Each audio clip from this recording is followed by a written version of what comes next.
Ladies and gentlemen, I call the meeting to order of the Placer County Board of Supervisors 2000. To the republic for which it stands, one nation, under God, indivisible, with liberty and justice for all.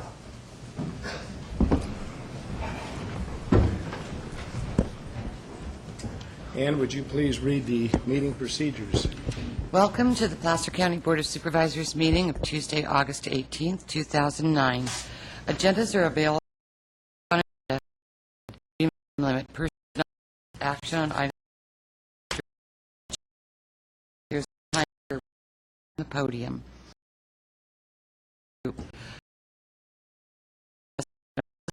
Item. If you are hearing impaired, we have listening devices available. Silent mode. With public comment, this is the opportunity anybody in the public on any item that is not on the agenda, please keep it 3 minutes. So anyone interested in public comment, your name here this morning. Comment by Bueller. Prioritizing government spending to make sure that our that's productive. According to our founders, economy that would. In the vein of what we're here to discuss, county state fund outside pressures exist that on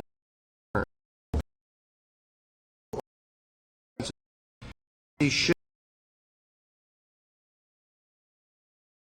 Now, while I have a 4Runner 4x4, the vehicle is paid for and owned by the county.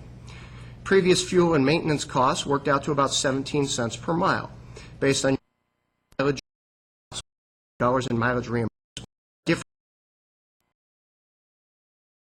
county employees' cost to the county is just over $100,000 per year, and the other abuses wrought by civil service and collective bargaining. Will you join me in calling for an end to those? While we're on the subject of compensation, you suggest agendize and discuss merit increases and whether increases for unclassified employees are appropriate in difficult financial times, and if the county should continue the policy. Now, we should note, Jennifer, you voted in favor of every merit increase that's come before our board. Again, why limit this just to unclassified employees when approximately 2/3 of these increases go to the rank and file? At the March 18th, 2008 strategic planning session of the Board of Supervisors, as reported in the Auburn Journal, I can join me in that. Jennifer, I shake my head when you observe when times are become box here and there, right? And then answer your own rhetorical question, wrong, not anymore and not on my watch. Yes, Jennifer, on your watch and in these specific instances under your direction. And while I'm at it, Mr. Chairman, it should be noted that the same Auburn Journal that supports Jennifer's suggestions also questioned that, quote, raises were given in the form of merit increases to county employees. At the same time, 33 county court employees lost their jobs. Now, in citing this statistic in support of their call for reform, either the Auburn Journal doesn't understand that those 33 positions were funded by the state and cut by the state, and that the county no longer plays a role in funding court positions, or they do understand and they intentionally tried to mislead the public. Similarly, when the Journal responds to Jennifer's suggestion of creating a county webpage cataloging executive pay by observing, quote, top county officials accused of giving themselves unauthorized raises, as Placer does, erodes the public trust, they either should know or don't know. They either should know and don't, or know and don't care that the top county official accused of giving himself an unauthorized raise was a court employee, again, governed by the state, not the county. They, Tony Azarian, Derek Rothy, Gus Thompson, and the rest of the Auburn Journal editorial staff have the audacity to decry the erosion of public trust after intentionally misrepresenting these facts? In closing, Mr. Chairman, I support the creation of a committee of the Board of Supervisors that, in light of our declining tax base and the escalating cost of doing business under state and federal mandates, and within the constraints of civil service and collective bargaining, looks for real ways to reform a system that was fundamentally broken far before the national economy fell, has no real hope of recovering anytime soon. And to the extent that this committee will explore all options to cut the ever-increasing size and cost of government, to what can reasonably be sustained, I volunteer to serve. Thank you. Robert? Jennifer? I'd just like to respond briefly and say, first, I apologize. You obviously took my column very personally, and for that I am sincerely sorry. It was not intended to point fingers at anyone or really any group of individuals. I'd also love to follow up on your comments and suggestions, because I think you make some very valid points, and I think you and I should work together on this to move forward your and my suggestions, because I think between the two of us, we can come to some really good policy decisions for the county. So I look forward to working with you on this in the future. Thank you. And thank you. Thank you. Jim? I have one. I will concur that I think maybe a committee like that, we ought to maybe look at that. I don't think this is going to be the time to do that, but we can put that on a future agenda to look at that in ways that we can be more transparent. I mean, anything we can do to bolster the community support for what we're trying to do here, I think will be a good thing. But my comment is, as a proud grandfather, I have to say this, and I apologize, I'm not bragging, but one of my grandsons, well, I have two grandsons or two brothers that were serving at West Point. The oldest one served a year and a half in the Army, and he went to Iraq as in the 101st Airborne. He was wounded and received several commendations. When he came home, he really had to fight to get into West Point, and Congressman Doolittle and others joined the fight and got him in there. Number one, he's a graduate of Lincoln High School, Zebra. He came from Placer County, and the academy consists of about 4,400 cadets total. Tyler, over his 4 years, has worked his way up, and on August 10th, he was appointed first captain of the military academy, which means he is at the top of the pyramid in charge of all of the cadets. I mean, what's the chances, number one, that it would be my grandson, which is pretty cool. Because if you read the paper, I'm an idiot, so, you know. But he's just a fine young man, and just, it kind of, I think, goes to the point that Placer County is, in a lot of ways, a very special place. And we have a lot of very special young people. But he will serve this year as first captain, and his brother's a junior, and I don't want to put any pressure on his brother, but maybe his brother might follow him. But his brother will be a senior next year. But anyway, I just wanted to mention that, and I basically compliment all of the people who live in Placer County, because overall I think we got a very unique county, a very unique citizenry that are very supportive of a lot of the things we try to do. There are the naysayers, but yeah, I'm very proud to be here, very proud to serve and do the things that I do. So with that, I will shut up and we'll move on.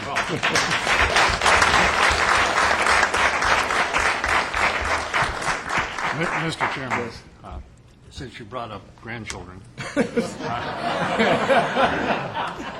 and not to steal your thunder or anything, but I do have to observe there's a little red-headed girl there sitting next to a very beautiful red-headed lady, and I just want to recognize my daughter Amber Stonebrook, who is here from Southern California. Amber, stand up so everybody So we can applaud.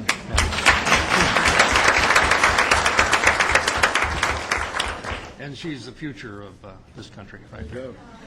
I mean, let's face it, grandchildren, if I'd have known how good great-grandchildren were, I'd have started with them and forgot the kids. We'll move on now to, that's enough humor, I guess, for the point. We'll move on now to the consent calendar, the consent calendar, consent agenda. Move approval on consent? Mr. Chair, we have a- Yes, Jennifer? I just wanted to pull agenda item 7A for public discussion for the reasons enumerated in the past couple of Board of Supervisors meetings. And, Mr. Chairman, I'd like to remove item 11A for discussion. 11A. Okay.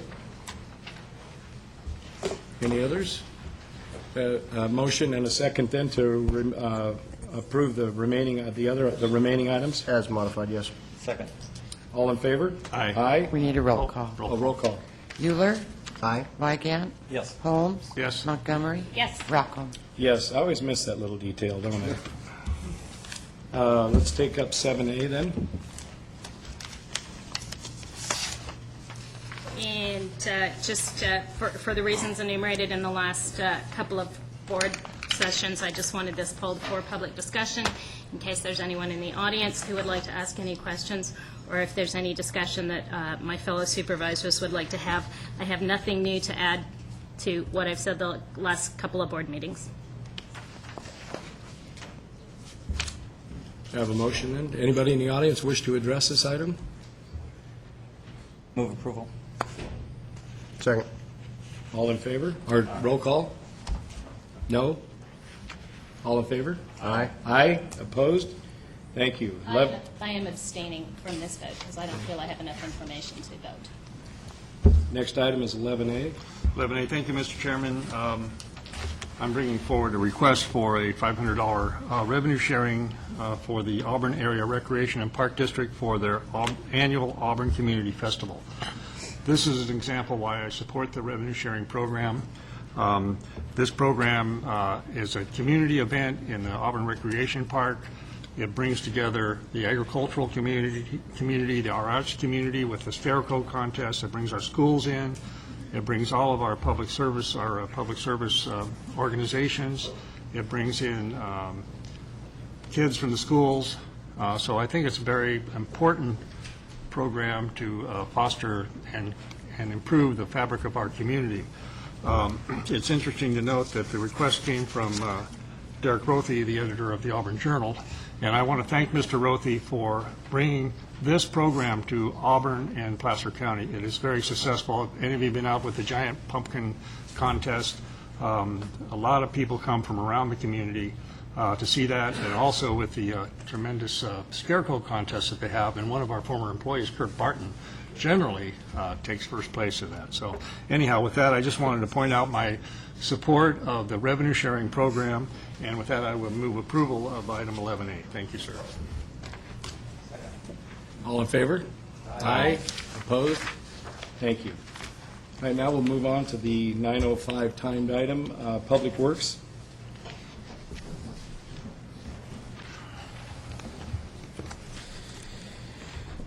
Good morning, Chairman, members of the board. My name is Brian Stewart with the Department of Public Works, the Tahoe Design Division. I'm filling in for Peter Kratz, Deputy Director, for this item. Before you is an action item to award the West Sunnyside erosion control project to the lowest responsible bidder, West Coast Contractors of Nevada. In addition, we're asking that the chairman execute the construction contract, authorizing the Director of Public Works to approve and sign contract change orders up to 10% of the contract amount. This is an important erosion control project intended to treat stormwater near the Sunnyside area of Lake Tahoe and the Talmont subdivision. There were 11 bids received from this procurement from a list of 22 plan holders. The lowest bid was from West Coast Contractors of Nevada for $1,506,070.37. The construction of the project is fully funded by grants from the California Tahoe Conservancy and the United States Forest Service. The project is the cost of the project is included in the 2009 and 10 fiscal year budget. We are ready to go and anticipate the project to be finished next summer, with about 25% of the project to be completed this season. Thank you very much, and be happy to answer any of your questions. Jim, Oh, I'm sorry. No, any questions? Anyone in the audience have any questions on this item? See, now bring it back to the board. Move approval? All in favor? Aye. Aye. Opposed? Thank you. Thank you very much. Good job. Next item, we're going to start the budget workshop, but Tom Miller would like to make some opening remarks before we get started. Thank you, Mr. Chairman and members of the board. I'd like to do a couple opening remarks about today and tomorrow, and also looking forward into the future. These next 2 days, your board will be conducting these workshops on the county's budget, resulting in the adoption of a final budget on time in early September, as you customarily do. That is, especially adopting it on time in a balanced method. Today, you'll be primarily directed towards an overview of all county departments, whereas tomorrow we'll focus on a few problem areas and projected modeling of the next several fiscal years. Before your board reviews and considers the challenges faced by departments under today's agenda, I want to provide you with an overall context. I think it's extremely important to realize that Placer County is well positioned to address these fiscal challenges. And there isn't any other board, I'd say, in the state of California, and I don't believe that's an exaggeration, that would not want to change position with your board in this. And your positioning of Placer County did not happen by accident. I think that also has to be brought forward at this time. Several years ago plus, I don't know the exact date, your board adopted financial policies that required reserve ratios, direct debt parameters, and other financial policies that led to Placer receiving one of the highest credit ratings about 4 years ago. I remember Janine Windishhousing, Kathy Martinez, and I went down to, was it Moody's at the time, and reviewed the status of the county's policies and your reserves, et cetera, and that makes a fundamental difference in terms of how we're treated by the financial markets. Almost 3 years ago, your board recognized subtle changes in what was occurring on our local and state economy, and essentially put a lid on the expansion of county programs and put everybody through the review process about what the future costs would be at that particular time in greater depth than your usual fiscal oversight. About 2 years ago, you authorized hiring restrictions, which eventually resulted in hiring freezes to also reduce costs. And the freezes were done to the extent that we did not jeopardize any services and kept our citizenry well served throughout this time. During this last fiscal year, you took decisive action in December and February to further compensate for declining revenues and most recently state cuts. None of these actions over the past 3 years were popular, and none of them, quite frankly, were fun. They're tedious and boring to go through, but they are extremely important financial decisions, especially when you set the parameters in the past. They were very prudent, and they were fiscally responsible. This week's budget workshops will be relatively easy because of these sound policies decisions in the past 3 years and beyond. Your county departments, and that side, asked the department heads to be here today to hear all the county presentations. Faithfully and diligently adhered to your direction and carried it out in the spirit and the direction of the policies that you adopted. Just one very important example of that following through with your direction is our fund balance. That's the money left over because of essentially cost savings that had been instituted this last year, was $9 million over our projection. And the reason why it was $9 million over our projection is because of the savings of all the departments out there, especially those general fund departments, in terms of cutting back pursuant to your direction on expenditures. That almost equals what the state take is going to be under the Proposition 1A. If you hadn't provided that direction and that financial policies over the past few years, and the county departments had not taken that direction seriously and done their best to manage county resources, you'd be facing a draconian series of cuts during these budget workshops. We have a few rough spots, and that's okay. Almost every budget workshop we have a few rough spots, but we will get over those. But again, this didn't happen by chance. It's not that manna fell out of the sky. This is because of prudent financial planning on behalf of your board over many years to get to this particular point, and it was not done necessarily easy. Each one of these incremental decisions over this time period led to where we are today. Our reserves, which allow us to weather this, a lot of counties have zero reserves. They have almost no contingencies, and they're still facing layoffs and service cuts and consolidation back to their core areas. Our reserves, we still have reserves. We are going to need those reserves over the next few years. But again, those reserves were actually substantially developed over the last 5 to 10 years. Monies were put aside during the better years. Those monies were put into reserves, so someday there was going to be a downturn in the economy that helps us at least compensate for part of these reductions that you'll be talking about today. But that's just part of your decisions, difficult as they were in the past, and especially over this last year, that's positioned Placer County in a very enviable place. And it's a lot from not only your direction, but how the departments conducted themselves over these last fiscal years as we've gotten into these times. I just wanted to kind of give you that preface because some of the things that we're going to be talking about, some of the challenges you'll hear from many of the departments is how they're still providing quality services to the citizens that we serve. even with fewer staff, maybe more limited resources, but they're doing it in a context that this is actually a very good place to be compared to other jurisdictions, and it's a result of your activities over many years, and in some degree predecessors to your positions here as well. So with that, if I could turn it over to Holly. Chair. I just want to be the first to thank all of our departments and department heads and all of our employees that worked with us, followed our internal controls, and put us in this position. What is it, about $34 million in carryover funds?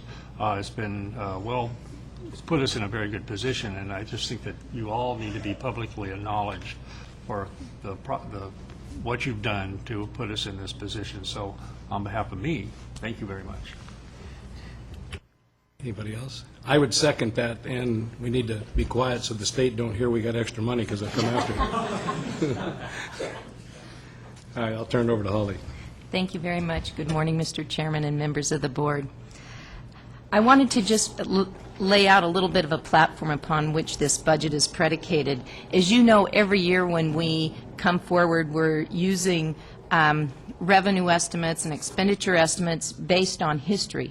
Well, the interesting thing about this year is that history has not dictated anything in terms of predicting revenues or expenditures. We have much better control over expenditures, as is evidenced by the fund balance this county was able to achieve through expenditure savings. But when we address the current year budget, we're also looking out at least 2 to 3 years, and then we usually do a long-term modeling piece that we again did this year and will be presenting to your board tomorrow that looks in the out years, so we can adjust as we go along. And frankly, I think that is the most important piece we've been able to put in place here in Placer County, in that we're always looking basically at a 2-year budget year and then a long-range plan. And that plan's typically predicated on what the economy is looking like and what we think will happen over the next few years. And obviously, there's economists out there that have a lot more knowledge and background than we do here, although we're very in tune with what's happening at the local level. So in keeping with that, we consulted the UCLA Anderson report, the LAO's office, Arizona State University does an economic forecast, the Kaiser report, so a range. And interestingly, there's somewhat agreement that is not a surprise to any of us and will not be a surprise to you, is the state will see a real recovery in economic expansion, but not before 2011. And certainly our budget has kept that in mind and is constructed with that premise. California won't lead the nation out of the recession. I think all of us have probably had some recognition of that for some time.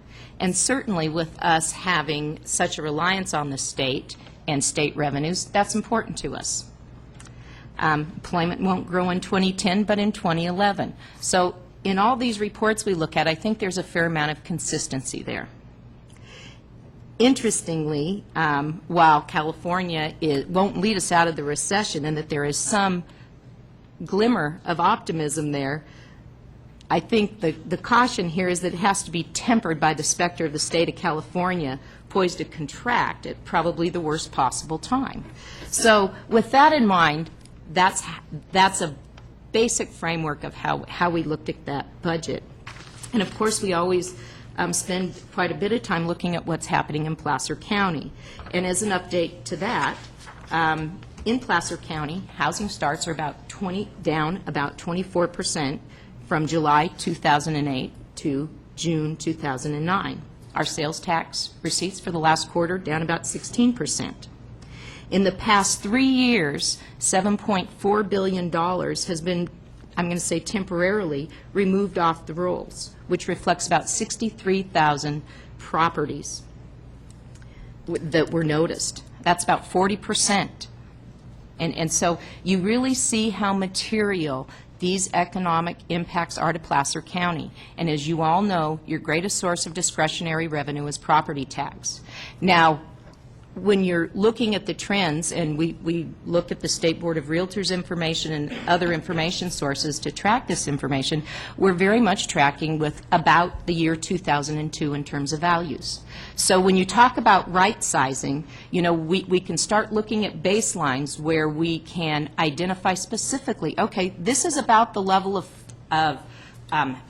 assessed value we had in 2002. Now, certainly, we see some of that coming back as the Prop 8 values are adjusted and as the economy comes back. And it has flattened, so we see that as optimistic. But at this point, we're not looking to this year, nor are we looking to next year to have huge increases in county revenue. In fact, we would anticipate declines for the next 2 years. It would be surprising if the state didn't hit us again for the current fiscal year, and next year we would expect at least some declines in property tax. So when we're looking at this year's budget, our budget is constructed not only to address this year's issues, but how we might be positioning ourselves for our future year budget. So with that in mind, I think it's important that your board look at the financial policies that were put in place that you relied upon during the decade, the 2000s, you know, that 10 years.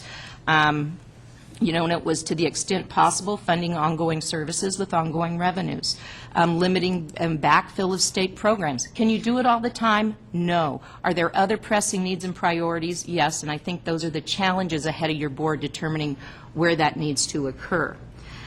Your board has also invested in long-range programs and plans that help you address obligations that will occur in the future. Our capital facilities plan. You have a 20-year capital facilities plan that we update pretty much every year. Our plan to fund our OPEB obligation. Your board was very diligent setting some of those dollars aside to put us a little bit ahead of the curve there. Now, are we going to remain ahead of the curve? That will remain to be seen. We have, you know, a new actuarial, and we continually adjust that as well. But that does position your board well. So the reason I'm saying that today is I think it's important to note your achievements in those areas and how that's positioned you today to provide good direction to staff and continue that. There's a number of challenges ahead of you. Jeff will outline what our current fiscal picture is. Our county departments will offer their perspective in terms of what their proposed budgets look like and going into the final budget and what implications that those have for services and their operations. I think we've been able to say for the last several years that we've minimized the impacts to services to the extent possible. And in fact, in some areas, we have not had material reductions in services because those services have been prioritized over others. At this point, you know, really, I think most of the departments will tell you there have been impacts to services, and they have needed to retool or reorganize their departments to continue efficient delivery of services. So with that goal in mind, I would turn it over to Jeff to outline what the county's fiscal position is today, how it's changed over the last 4 to 5 years, because I think looking at it in a broader range is important. And then the departments will present the proposed budgets that the proposed budget that you have before you that you have already approved and how that has addressed their services. That will be followed by other discussion tomorrow on some of the service challenges that we have and funding issues. So with that, I'm going to turn it over to Jeff, unless there's other questions. Jeff, before you start, Kirk wanted to... Oh, I saw that stare. You touched briefly on the OPEB obligation. CalPERS is looking at about a 40% reduction in total asset valuation, what they hold. Now, of course, we have the kind of the averaging that they do that eliminates some of the spikes, but do we yet have any understanding of what the expected employer contribution is going to be to make up for the actuarial shortfall that they now say exists based on the devaluation of their existing portfolio? You know, they recently sent out a schedule that identifies how they are going to address that, and I believe, and we'll discuss it more tomorrow during modeling, but it's flat for a couple of years with slight increases, then about 2 to 3 years out, the increase is greater, another 2 to 3%, and Jeff may be able to confirm that. But they are keeping it somewhat flat during the initial couple years until they see some economic recovery, and then there is a jump. And we've reflected that in the modeling that you'll see tomorrow in terms of how that, what the implications are for us. Great. I think it's illustrative of the fact that not only do we need to be cognizant and clearly are of the ongoing reduction in revenue, both general fund receipts driven largely, as you said, by property tax purposes or property tax payments, and the fact that, as we've said numerous times, it's a lagging indicator. The true impact of those property tax adjustments today won't be felt for another year, but also the fact that we will have ongoing cost increases driven by these outside factors. And so when people talk about returning to normal within our economy, the bar will have been reset. Mm-hmm. Yeah. And again, I remind my colleagues, I don't think it's lost on any of us, even in the good times, our state ran a structural budget deficit. Mm-hmm. Mm-hmm. Even when the receipts were rolling in, Yep. the state ran a structural budget deficit. Mm-hmm. And so if Yeah, we're and that's an looking for a important turnaround point. overnight, we're kidding ourselves. Mm-hmm. Yeah. Yeah, we certainly recognize, and I think it's a very good point, Supervisor Euler, that we have a new normal that we'll be returning to. This will not be back to business as usual, so. I'd like to make a comment before you start. And all of the departments in this room and in the county were able to do what was asked of them by our CEO and the direction of this board without laying off folks. And that's a credit to our employees that were willing to work with us, and I hope we can continue to do that, because unlike neighboring counties that have had to lay off public safety employees and stuff like that, so far, you know, we've been able to get through that storm. So we're going to continue to work hard to do that. Thank you. Okay, Jim. Okay. Give us some good news. You're going to have to go It's review Tuesday. that.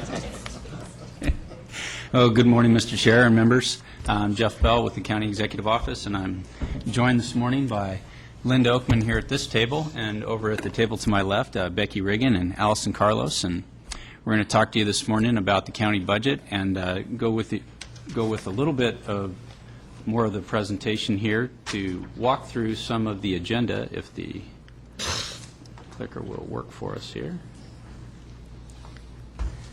For day one, what we're looking at is providing you a little bit of an overview and update on the county budget, actions and directions of your board, and you've heard a little bit about that this morning. Tom led in with that, and Holly's provided some of that as well. And then, of course, we'll do the county departments are going to come up and provide you with their departmental presentations. And then on day two, what we're looking at is remaining budget issues, a multi-year budget presentation, some additional summary presentations, and then additional direction and concluding remarks. It's kind of the lay of the land for the next 2 days, if you will.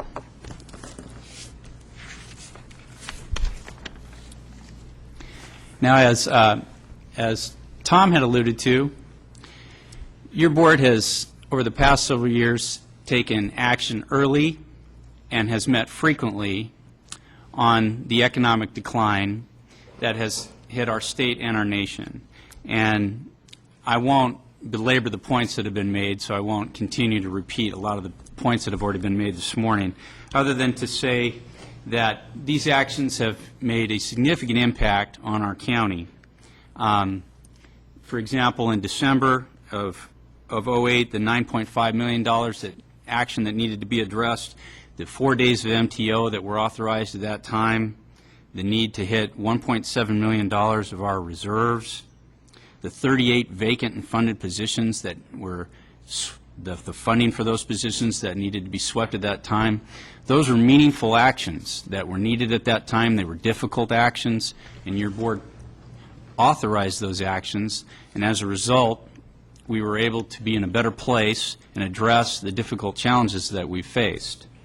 The additional direction that your board has taken frequently, as you can see, and has been addressed, or as that you have authorized, all the way through to 2 weeks ago, and that continuous engagement has allowed us to be really on the edge, cutting edge, as compared to many places, and has allowed us to be ready and on par with, really, I can't think of anywhere else, certainly far better place than many local governments in the state in being able to address the difficult challenges that we face. Since the proposed budget, the carryover fund balance and the sources of funds that you see, where we were at almost $362 million for the general fund, the carryover fund balance that we saw at that point was about $24 million. And as Tom had indicated, that really came in a lot higher, about almost $9.7 million. And at that time, we thought we'd have a higher fund balance, but really that $33.7 million is again, a real testament to the policies of the board, the longstanding policies, and the work of the departments in constraining costs in accordance with that guidance of the board, the direction of your board, and the policies of this county that have allowed us to be able to constrain our costs and react to the difficult challenges that we are facing. And as you can see on this slide, there are significant revenue reductions that we are facing. The continued reductions in our property taxes estimates to the tune of about $1.2 million in secured property tax. Of course, the big elephant in the room, the $11.1 million, that's the estimated Proposition 1A hit. Other real estate-related tax reductions of about $2 million. The sales tax of about almost $328,000. That's bringing us of about a 6% year-over-year reduction in sales tax. Additional intergovernmental charges of about $581,000. Moving down even further, of course, is the large hits from the state and Health and Human Services of almost $5.6 million, and the HHS realignment revenues of $1.4 million. All in all, about almost $12.7 million. Significant reduction that we're facing. And as the budget workshops continue, we're going to be bringing forth recommendations to your board that have a combination of reductions in expenditures, some limited augmentations, and a very limited use of reserves that, when brought together, bring forth a package that will address this additional shortfall. This slide shows you, over the past several years, what's been going on with our general fund. As you can see, for a few years, we had real significant increases in our general fund. And this shows both the carryover and the general fund increase combined, the narrowing of a gap in our revenues and expenditures. But now, as we head into 2009-10, you see the declining revenue and that separation again. And you can see in that area there between the 354.8 and the 349.8, that separation right there, that space, is the area where we are again this year, of course, proposing a very limited use of reserves.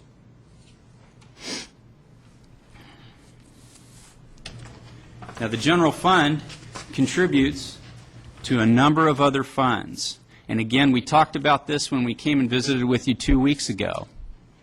The general fund is the bread and butter of our county. It is the benchmark fund for the county. It provides for the public safety fund well in excess of $75 million. It provides for the capital facilities fund over $6.9 million. The road fund, over $3.7 million.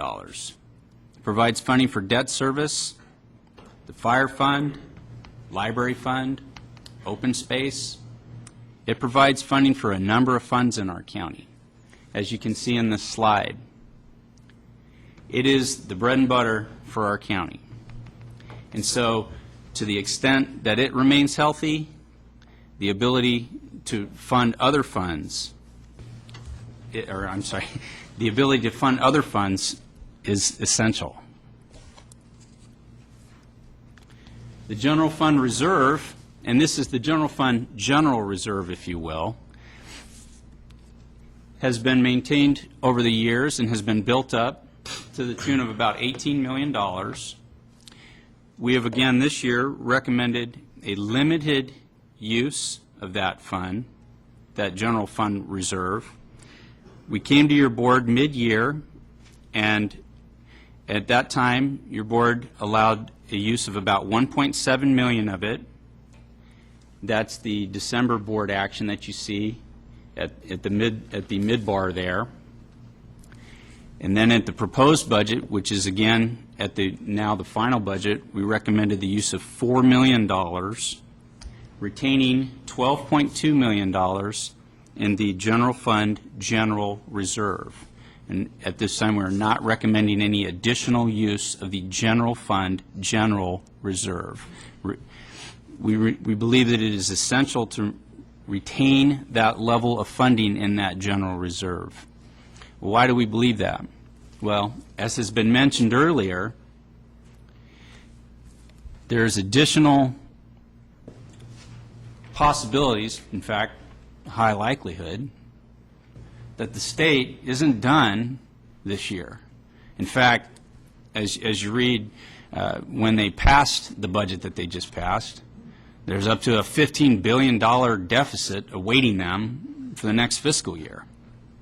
And if they finish this year without having a problem, it'd be remarkable. So to the extent that we can shepherd our general fund general reserve and be able to anticipate any additional problems that could come from the outside and acknowledge that there may be things coming from outside, I think that would keep us in good stead. And the ability for us to maintain this reserve at a prudent level would make sense for our county. Of course, one of the large areas of cost for any county and for our county is the area of salary and benefits. And our average cost for funded filled positions over time has continued to rise.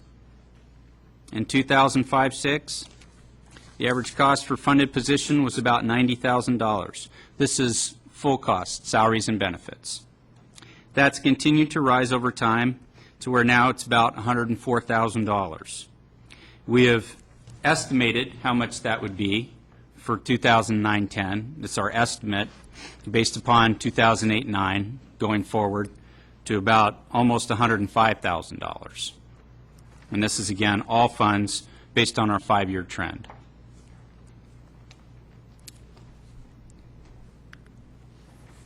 Salaries and benefits for all funds. And again, this does not include, and I should have mentioned this earlier, this funding does not include OPEB costs, because we would want to include salaries and benefits, not accounting for the amount of OPEB funding, which would cause an increased spike in those costs.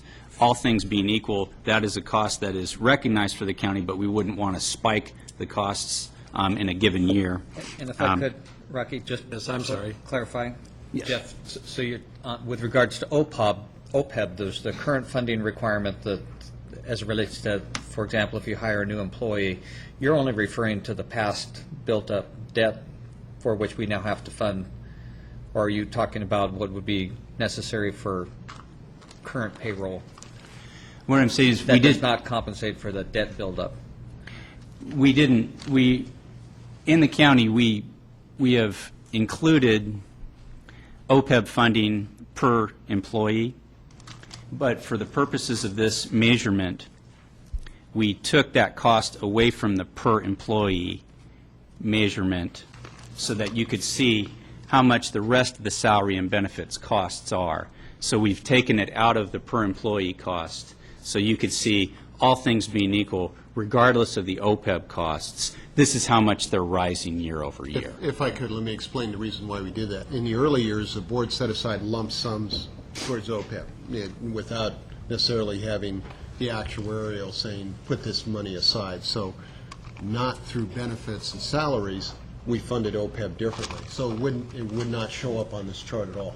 In the last, I think, 3 years, we funded it as part of the salaries cost through departments, plus when departments, few as they have hired new employees, they had to lump sum the payment of the OPEB.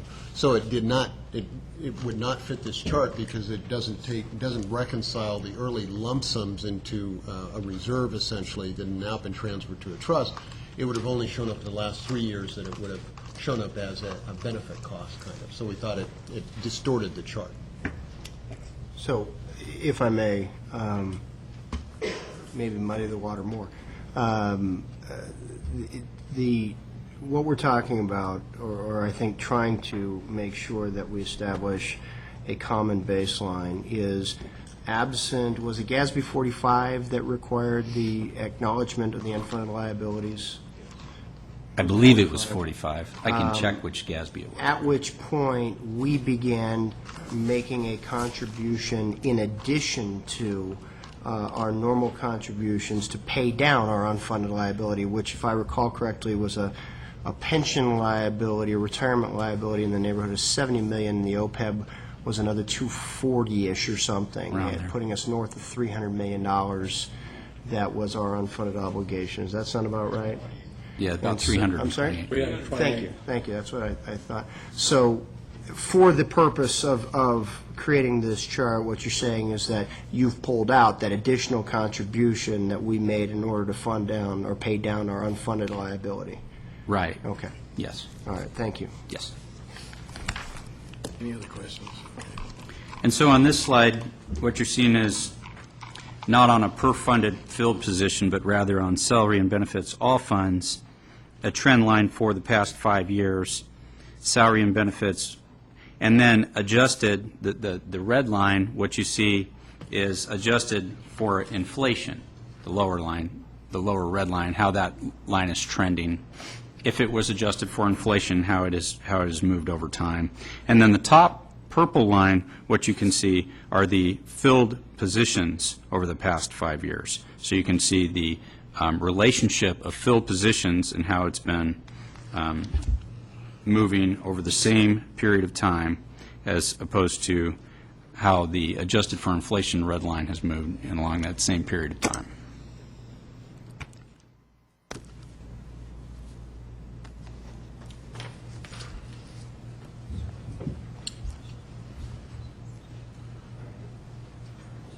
In each case, salaries and benefits is a significant portion of the county's budget and a significant portion of the general fund's budget and will remain so.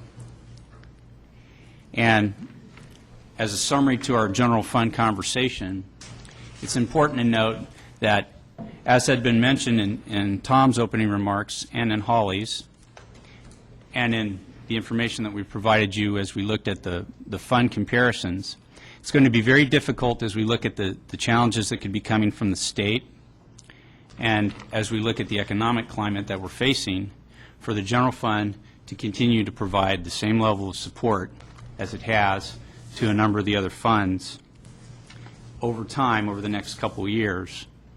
And it'll be very prudent for us to maintain our reserves over the next couple of years as we look to these challenges.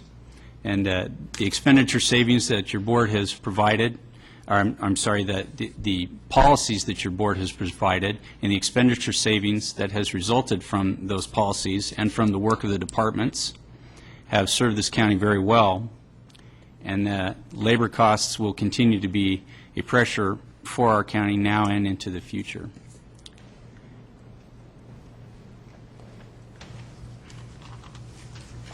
At this point, I'd like to stop and answer any questions you may have. And if I don't see any lights. Okay. You mentioned in Health and Human Services, there's realignment. Is that the realignment of responsibilities that come from the state to the county? And the state dollars are supposed to follow the realignment? Yes, it is a realignment of, yes. But they don't really accommodate the cost, the true cost of, That is, is that? yes, that has been the history, and my colleague Becky Riggin might be able to provide some more insight on that. Yes, the realignment was established in 1991, and it was theoretically to cover the cost for the county of providing a series of services in social services, medical services, and mental health services. And essentially what happened there was the state swept our general purpose revenues and subvented them with these revenues for this purpose. But they have not kept up with the cost of providing those services clearly over the years. And so the general fund has to make up that difference? That does put pressure on the general fund to backfill that, yes. Okay, thank you. Any other questions? Jennifer? Jeff, I know that the road funds, the gas tax money, was very close to being included in the state budget and removed from our tender care.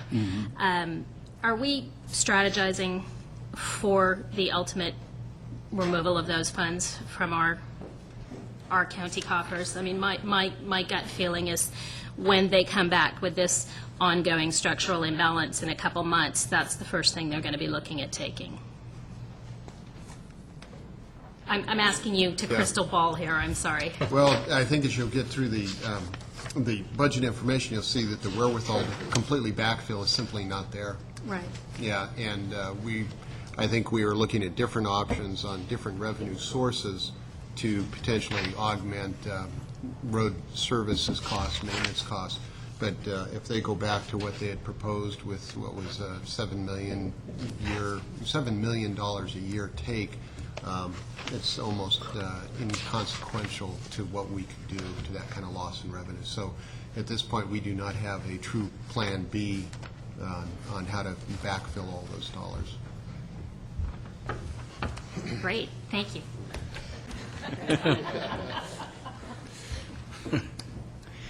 Well, at this portion of the presentation, what we'll be moving towards is, of course, the departmental presentations, and each section will be introducing the functional areas, and the respective principals in each area will be introducing that area. And the first up will be Allison Carlos. Good morning. I am pleased to introduce the administration and financial system departments and those department heads that will be making presentations about their budgets and organizations. This system is comprised of numerous departments with broad responsibilities: administrative, legal, personnel, and technical services to other departments, revenue collection, elections, library, capital project management, and financial and fiscal management of county resources. These departments are largely general fund supported, and they, too, are navigating curtailment of general fund use while maintaining services, some experiencing increases in workload and diminishing revenues as fee for services, supplemental property tax, and other sources. Departments are making it work to deliver core services while some at times holding substantial vacancies or unfunded positions. It is worth noting that 50% of these departments are using transferred, reassigned, or other staff from land development programs to perform work in lieu of external filling of positions, extra help, or contract services. Many of these assignments are functions within non-general fund appropriations, such as enterprise funds. As a point of clarification, the departmental slides to be presented today do reflect a comparison of last year's final budget to the 9/10 recommended final budget. As Jeff noted, your board has been proactive in responding to the changing economic environment with budget reductions mid-year, 8-9, and then, of course, in the 9/10 proposed budget. So while the slides do report the year-over-year final budget numbers, during the various presentations, staff will often reference current or new changes between the proposed and the final budget. So I just wanted to make that clarification because, Is it final budget to final budget, proposed budget to final budget? So we'll try to make that clear for you. Along those lines, and specific to administration and financial functional system, I would emphasize that between the proposed budget and the final budget, the collective efforts of the department heads in this combined system results in reduced general fund use by 3.4%. This is accomplished primarily by unfunding additional vacant positions, reducing expenditures as contributions to other funds, and maximizing use of non-general fund dollars. The department presentations will highlight specific changes within those budgets. And with that, I'll introduce the department heads who will make their presentations, starting with Clark Moots in Administrative Services, followed by Christine Spears, Kathy Martinez, Jim McCauley, Tony LaBeouf, Jim Durfee, Mark Parker, Nancy Nittler, Janine Windeshauser, Mike Boyle for Board of Soups, and finishing with our own Linda Oakman for Tom Miller to review the CEO budget. Thank you. And Clark's he's ready. I can see it. I guess so. Good morning, Chairman Rocco, members of the board. Clark Moots, Director of Administrative Services. I have here today with me Sandy Hammock, Senior Administrative Services Officer, and Jerry Gomez, IT Division Manager. And since we're just starting 2 full days of budget workshops, I'd just like to take a few brief minutes and highlight for you Administrative Services budget and planned objectives for this next fiscal year. There's my photo up there, so disregard that. Don't hold that against me. But our final recommended budget for 9/10 is $23,291,553, and that's a reduction of $1,643,324. That reduction, though, is significant in that $1.1 million approximately is from the Iowa Hill telephone project, which we're looking, Supervisor Member, implement this year. We're looking to implement before December, if at all possible, if we can get all the approvals done in time. Also, our general fund contribution is remaining at $1.7 million is what we're looking to have funded from there. And position allocations is now at 9/10 is 97. Also have multiple positions which are currently funded but not filled at this time. We're working through that with the County Executive Office.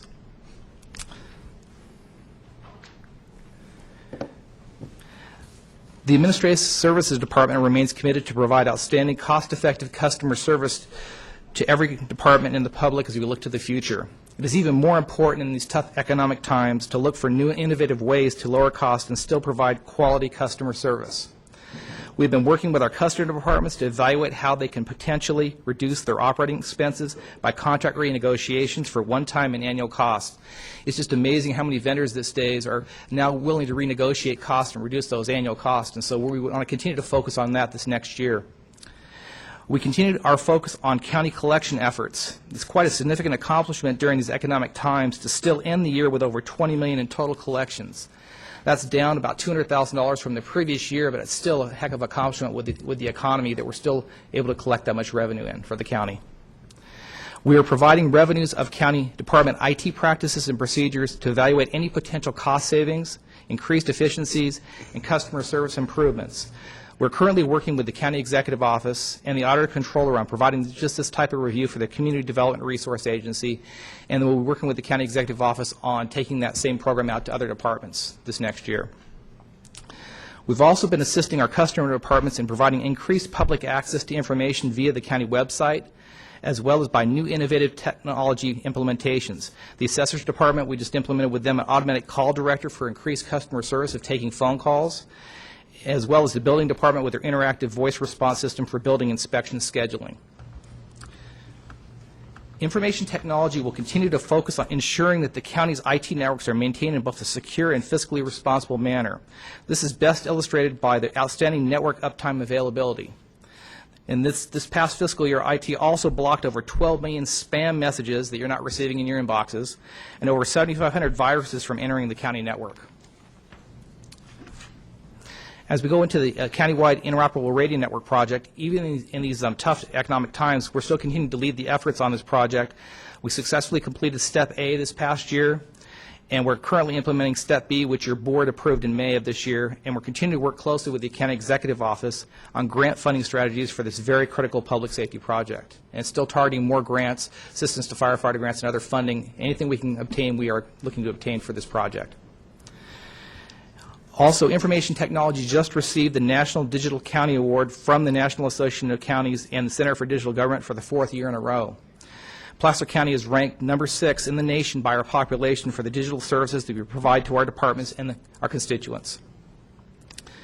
And procurement also just received the Achievement in Excellent Best Practices Award from the National Purchasing Institute for the 7th year in a row. And Placer County is one of only 17 counties in the entire nation to earn this award 7 years in a row.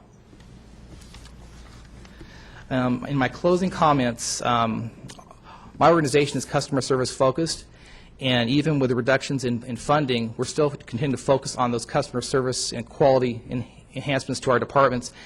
And our work has not decreased, it has increased with helping our departments to do more and be able to achieve those efficiencies.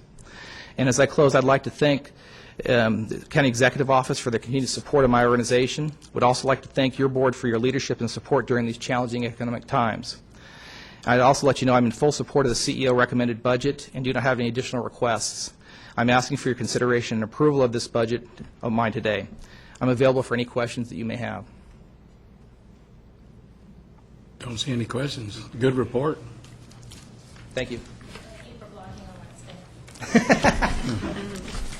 Oh, and Clark, those funded positions, you can't fill them. I figured that, Tom. Thank you, Clerk.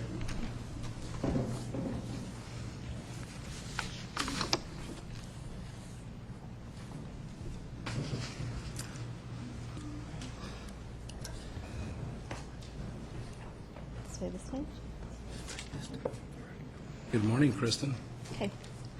Good morning, Mr. Chair and members of the board. I am Kristen Spears, County Assessor, and I would like to just briefly cover some of the budget that we have proposed for this year. The final budget last year that the Assessor's Office had was $9.5 million. This year, the recommended final budget is $9.273 million. That's about a 3% reduction.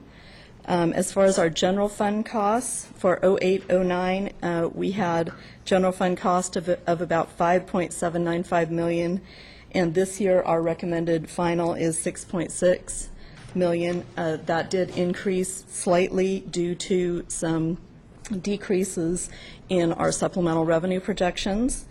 As far as position allocations, as you can see, the Assessor's Department has definitely taken a bit of a hit. We have 85 positions in 08-09, and for 9-10, our recommended is 76 positions. So it is going to be a challenging year for us, especially given some of the workload considerations that I will address with you now. We have had we have had an increase in our assessment appeals. The volume has increased significantly over the past 2 years, and to give you an idea of what I'm talking about, in 2007 we had 190 outstanding assessment appeals, and in 2008 that number rose to 1,756. In 2009, 4,695 appeals so far in July. These numbers are increasing because, as you know, declining real estate values, and people are certainly looking to make sure that their property taxes have been reduced. We spend considerable staff time in resolving this large volume of appeals. This month, we worked with the clerk of the board, and we scheduled a record 3 appeal hearings with them. So we are working very hard to address that issue, but it is continuing to be a significant area for staff time. Second, we completed approximately 63,000 residential and commercial reductions this year, as Holly mentioned. Next year, we are anticipating that we'll have about 75,000 additional appraisals to enroll, reflective of our Prop 8 declines that the assessor is mandated to perform.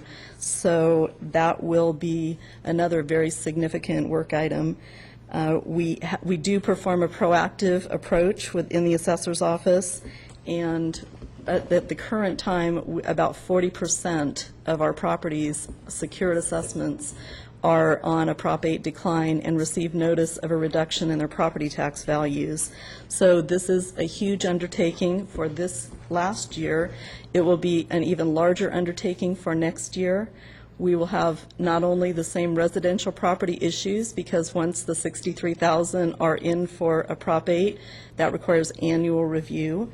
But in addition to that, we anticipate more properties up in Tahoe of both the commercial and residential nature, and then particularly down here in the southern portion of the county, we anticipate far more commercial properties under the decline in value program, and you can see that just driving through the county, all of the office vacancies and business closures.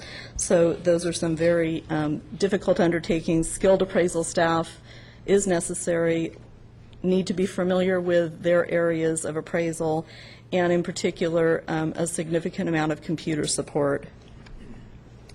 Third issue to just talk about as far as workload goes, we will still continue to complete approximately 35,000 new construction events, property transfers, and business property assessment events for the upcoming assessment roll. So those new construction numbers have continued to decline. Transfers, interestingly enough, the property transfers that are reappraisable events have not declined that significantly. The composition of those property transfers is different. Foreclosures still continue to be a significant part of the market.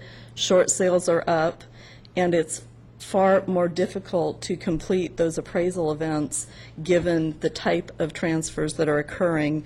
So just letting your board know that. Business property assessments will also be a real challenge this year because the businesses don't kind of wave their hands around and say we're closed. And there is no real reporting mechanism for them to tell us until we don't receive a business property statement. So we're going to have to take some extra measures to make sure that we have an accurate assessment maintenance system for those business properties. So that will be another area that we'll have to really focus on. We are committed to maintaining a high level of responsive customer service. The volume of our customer service calls are up significantly. As you might imagine, the complexity and level of technical knowledge to answer those phone calls is also up significantly, and that's something that we've been working with our staff on as far as training. One of the most frequently asked questions is regarding their Proposition 13 base year values, and interestingly enough, they have just taken a survey as Prop 13 was 30 years old a year ago. About 63% of the respondents in that survey said they were either somewhat familiar or not at all familiar with Proposition 13. Well, our most frequently asked question is, why are my property values still increasing by 2%? And so that's just been something that we continue to work with people. They might have purchased their property in the mid-'80s, perhaps, but they're seeing this decline in the market, and they don't understand the mechanics that go along with Proposition 13, which this year was a 2% increase. So we spend a lot of time, staff time, talking to the public. We've committed to doing more outreach, more noticing, more visiting out in the community, and making sure that people have the best, our best efforts to help them understand the mechanics, which can be quite complex. As far as some of the things that we are doing to kind of address this increasing workload and decreasing staffing levels, we're continuing to try to do more with less, and our primary objectives have been to implement some additional computer assistance. We are going to go ahead and roll out an online property tax information filing system, and that will offer some convenience to our property owners, but also create office efficiencies. We'll be starting that this year with our business property owners, and so we will have online business property statement filing. Additional efforts that we're looking forward to rolling out are some collaborative efforts in working with the clerk of the board. We hope to be able to work with them and offer some online appeal application filings that would assist both of our departments and particularly offer great service to the public. So those are some of the areas that we are trying to meet some of those challenges. Additionally, we will be expanding the use of our GIS base map and some associated software that we have tested to optimize our assessment field work. So as our field appraisers are driving around and they need to do that somewhat frequently throughout the year, we've actually don't have them out in the field quite as much because they have a lot more electronic information available. However, there are times they do need to be out. Particular times of the year. We are able to use this software. It optimizes the locations that they will stop and kind of sets up if you have to be in 10 different areas, then it'll figure out the shortest and most efficient route. And we have proven that this is a very effective mechanism in some testing that we did of the software. So I'm looking forward to rolling that out this year. So it is going to be a very challenging year. I do appreciate the support of the CEO's office and the board, and hope that we can continue offering great service to the public as we've done in previous years, but it does not come without its challenges. So with that, are there any questions? Jim? Well, as one that spends quite a bit of time here in this office, I see that all the stacks of paperwork that comes to the clerk of the board's office, and I also see the Assessment Appeals Board in action. So I know you're going through some tremendously challenging times, but I just want to thank you for your leadership and your staff for the tremendous hard work that they're doing and will have to continue to do through the next few years. So anyhow, I just wanted to acknowledge you and let you know that you're doing a great job. Thank you very much. Yeah, a few questions. The unsecured tax rolls, are we seeing a reduction in that that's more or less commensurate with the reduction in secured rolls, at least as it's affected by the commercial side? Is it leading? Is it We started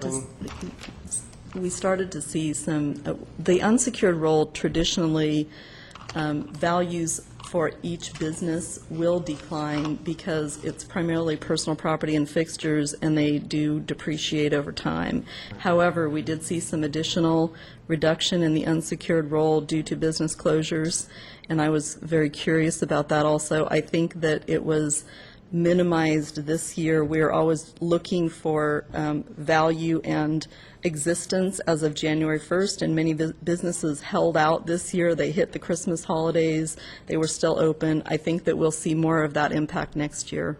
right? And then, as we've talked in the past about the kind of the lagging indicator of these things, I'd be curious, and this is perhaps more, Jeff, along your lines, if we have any data or any projections when you have these kinds of business closures and it creates a glut in the secondary market of bigger ticket items, consumer electronics related items, computer servers, larger office related furniture, things like that.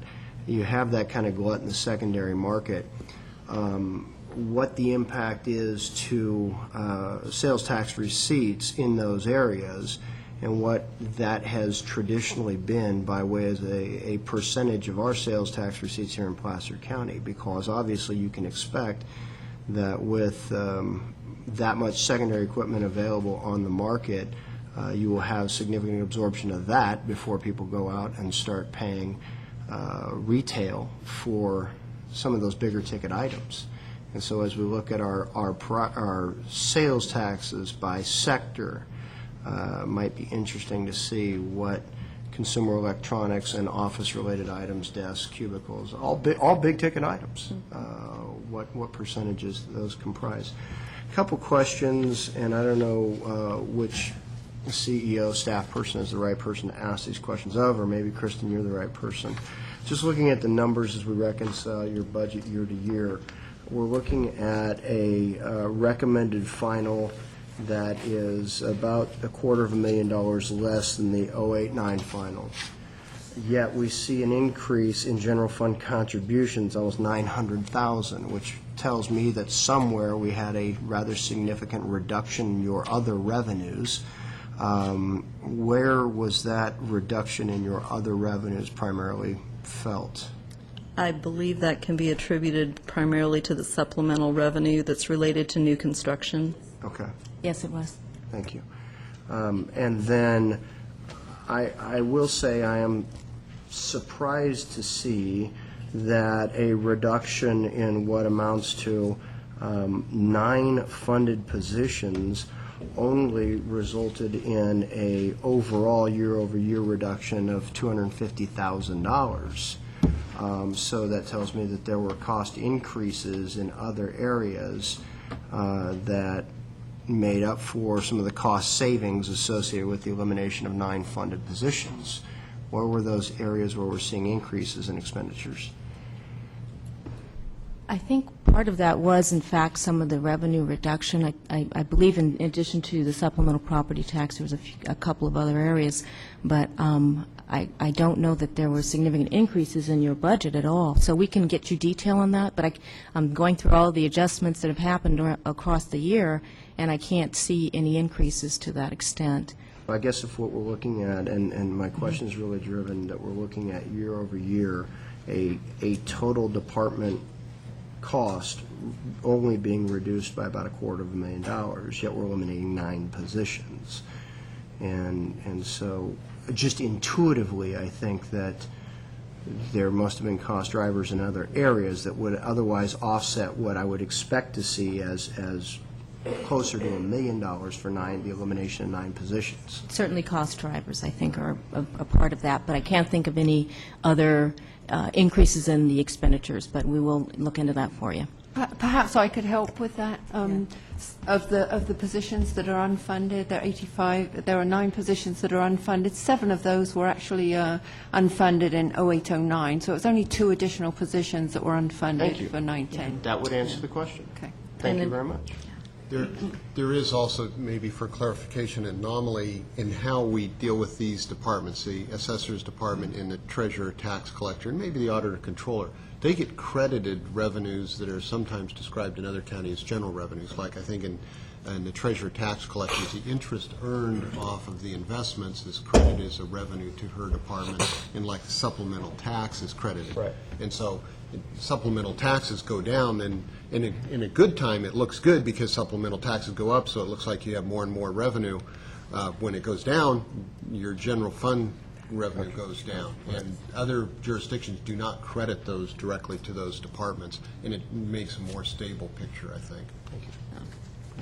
But those positions have been taken away over some period of time, so that has been a process. In fact, our expenses, I think we have our travel and training is cut by 50% this year, so you're not going to see any increases. No, thank you. That answered the question. Okay. Great. Hey, thank you, Kristen. Thank you.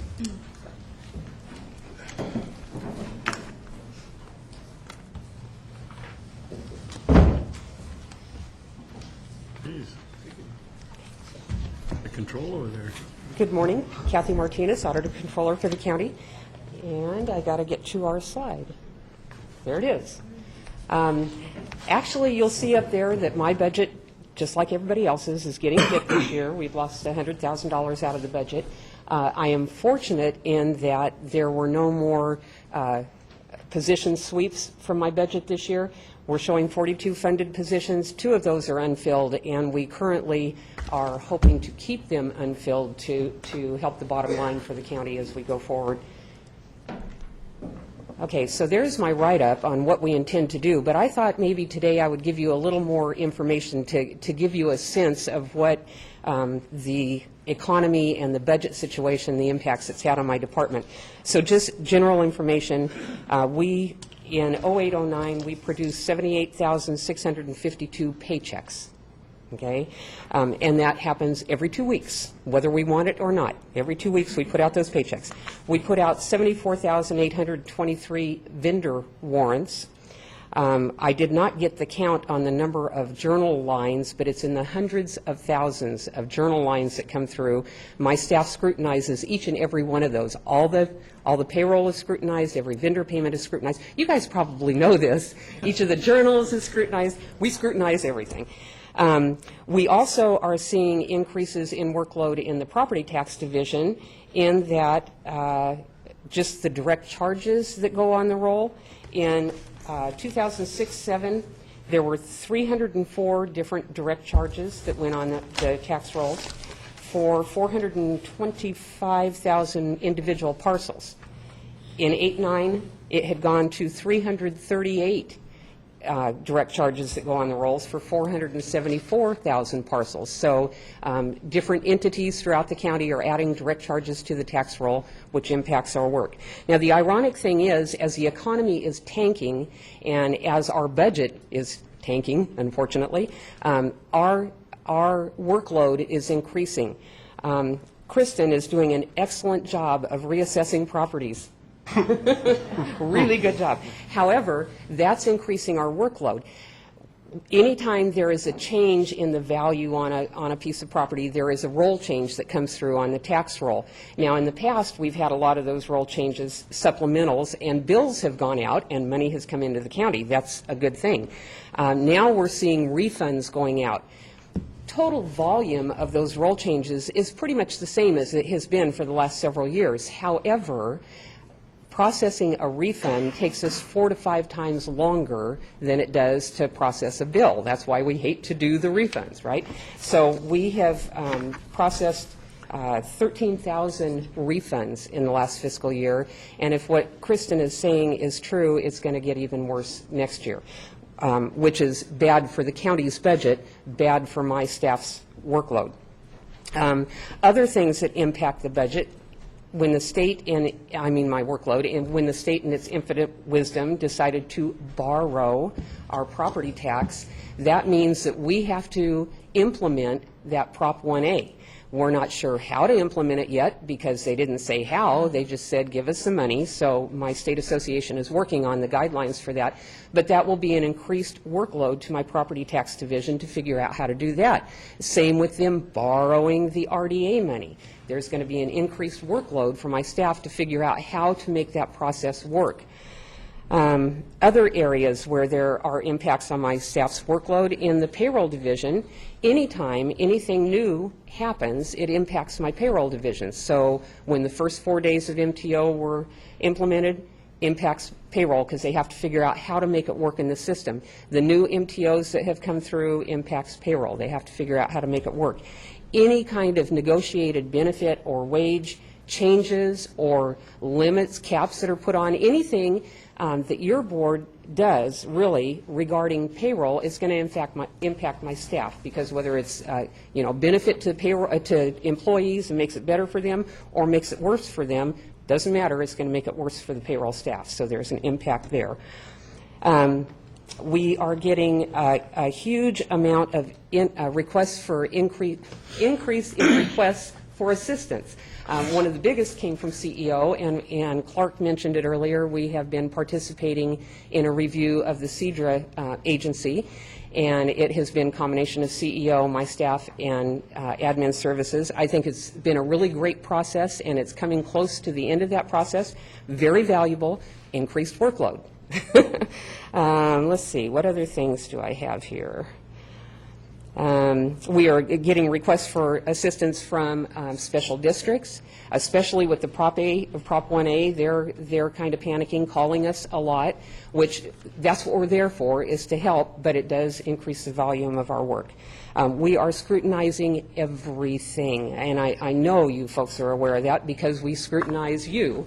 But we're looking very closely at credit card charges. We're looking very closely at claims that are coming through. Yes, sir? Could you mention, when you finish, about the audit committee? I love the audit committee. Set on. Let me mention that right now, since you brought it up. That has been a real blessing to me personally to have the audit committee. There was a change in the standards for auditors that says that the auditors must communicate directly with those charged with governance. So in this state, that would either mean form an audit committee or have the external auditors come in here and talk to you guys in full session. It seemed like it would be less stress on your busy schedules to have the audit committee set up. Supervisor Holmes and Supervisor Rockholm serve on that committee, as well as Wayne Nader, who is chairman of the committee. And they get to hear everything that the external auditors are doing or concerns that they have. They also get to hear a lot about what my internal audit staff is doing. I think they're pleased with what we have been doing so far, but they get to hear the dirty details of the credit card reviews where we found a whole rash of attempted fraud against county credit cards, where somebody was trying to charge something on one card, and then if that didn't work, they'd go to the next number up and try it on that one, and just kept going and going and going. So my staff is constantly on the department saying, have your folks look at their credit card bills. Have them look at the bills. We want proof that they have looked at the bills so that we can prevent that kind of fraud. Is that enough, Rocky? Yes. Okay. Mr. Chairman. I could go on if you'd like. The Yes, sir. attempted credit card fraud, I just wanted to emphasize that it Wasn't wasn't ours. county staff. No. It was not county staff doing Okay, it. just wanted to clarify So far that. as we know, I am an auditor. Particularly the so- Board of Supervisors. Okay, so I've given you my big sob story about how our workload has increased. However, we are still making every effort and successfully achieving the GFOA award, which you all know I'm very proud of, for excellence in financial reporting, the State Controller's Award for excellence in financial reporting, both of which revolve around not only the standards of what you report, but the deadlines, how quickly you can get your reports out. We are still producing payroll every 2 weeks, although we got an email this morning saying the system was having problems, so maybe not this next time, but so far we've done it every 2 weeks. And we're not doing IOUs. Not yet. We're still processing vendor payments within 5 days. Actually, staff has gotten that down to a lower level, depending on the volume, but it's an absolute that a vendor payment will get out the door in 5 days once it hits my office. We're still extending property tax timely so that Janine can get the bills out the door so that we can start collecting money, and we're apportioning taxes as they come in timely. We are looking at efficiencies wherever we can find them. We've got one project going on right now that I hope to come back to you with in the next few months, maybe several months, to discuss other ways of saving county dollars. And doing all that, we're also looking at succession planning, because it's going to hit us really big in the next probably 2 years. We're going to have a large departure of staff to retirements, assuming they don't decide to work till 70 because the economy is so bad. So that's it, if you have any questions. Any Okay, questions? thank you. No, thank you. Very good report.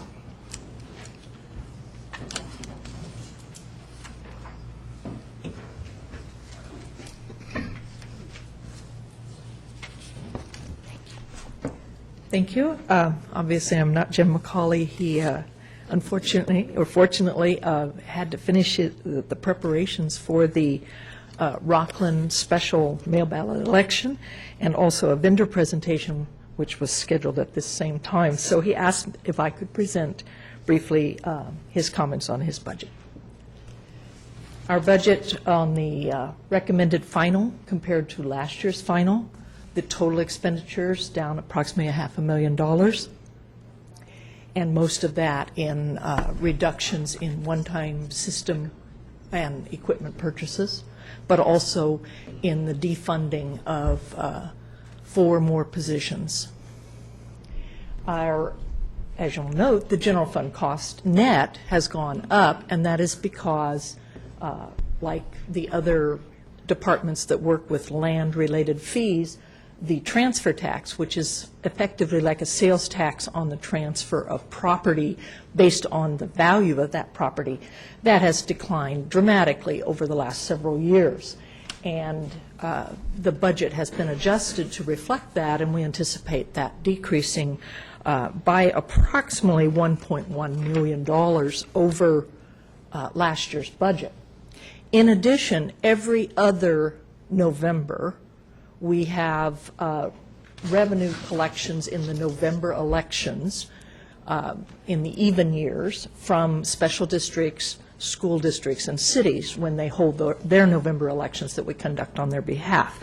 The 9-10 fiscal year does not have one of those November elections. So every other year we have approximately $750,000 to $800,000 in other agency revenues for the November elections that we won't have this year. So the combined reduction in revenues to the general fund for next year estimated at approximately $1.9 million, which is pretty significant.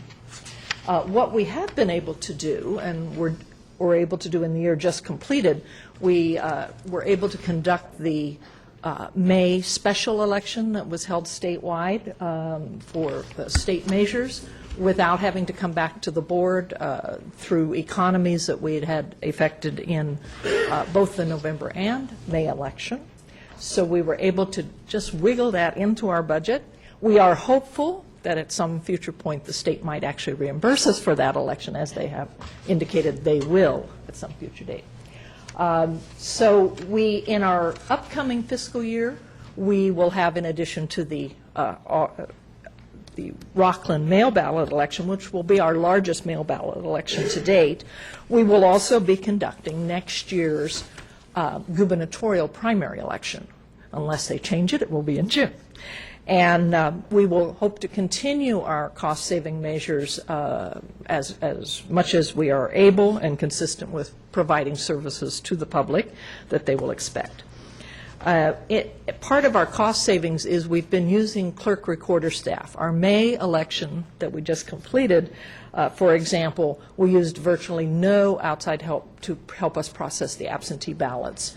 And we will continue that by using our recorder staff where recorder workloads are down.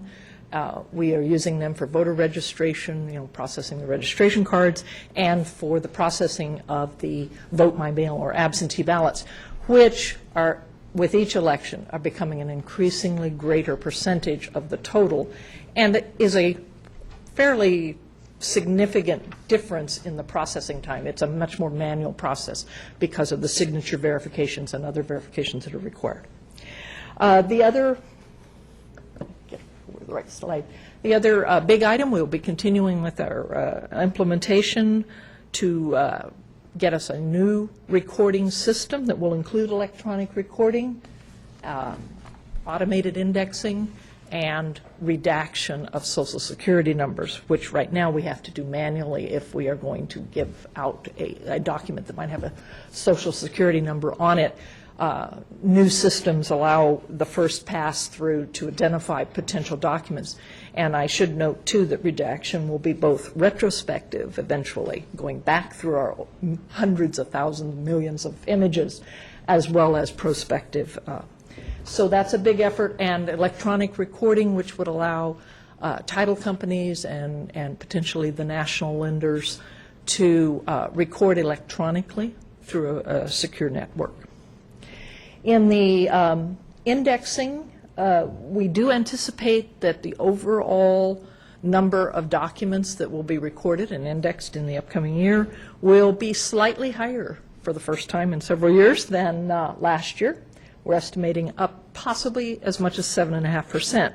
Unfortunately, not reflecting so much an increase in value, as you well know, but simply that there is a slight increase in total volume related to activities, foreclosures, short sales, and the purchases of foreclosed properties.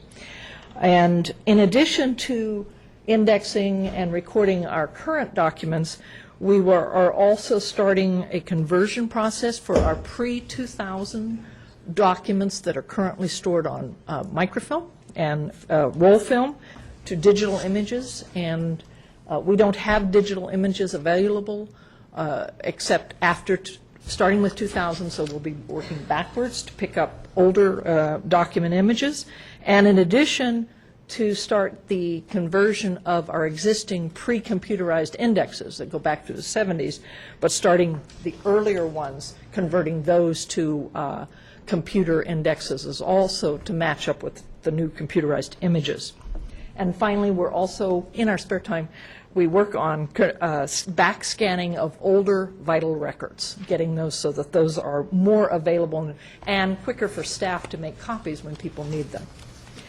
Lastly, I do want to talk briefly about the county clerk function. The county clerk is responsible for such things as issuance of marriage licenses, performing some marriage ceremonies. People come to our office or write to our office to get copies of their vital records for births, deaths, and marriages.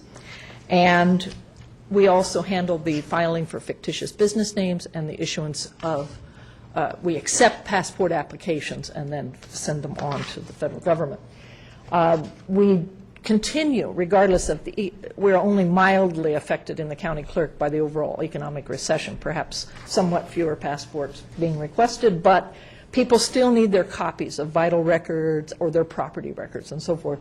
And we, in this year, are averaging over 3,300 separate copy requests each month, and that's a very important service to the public.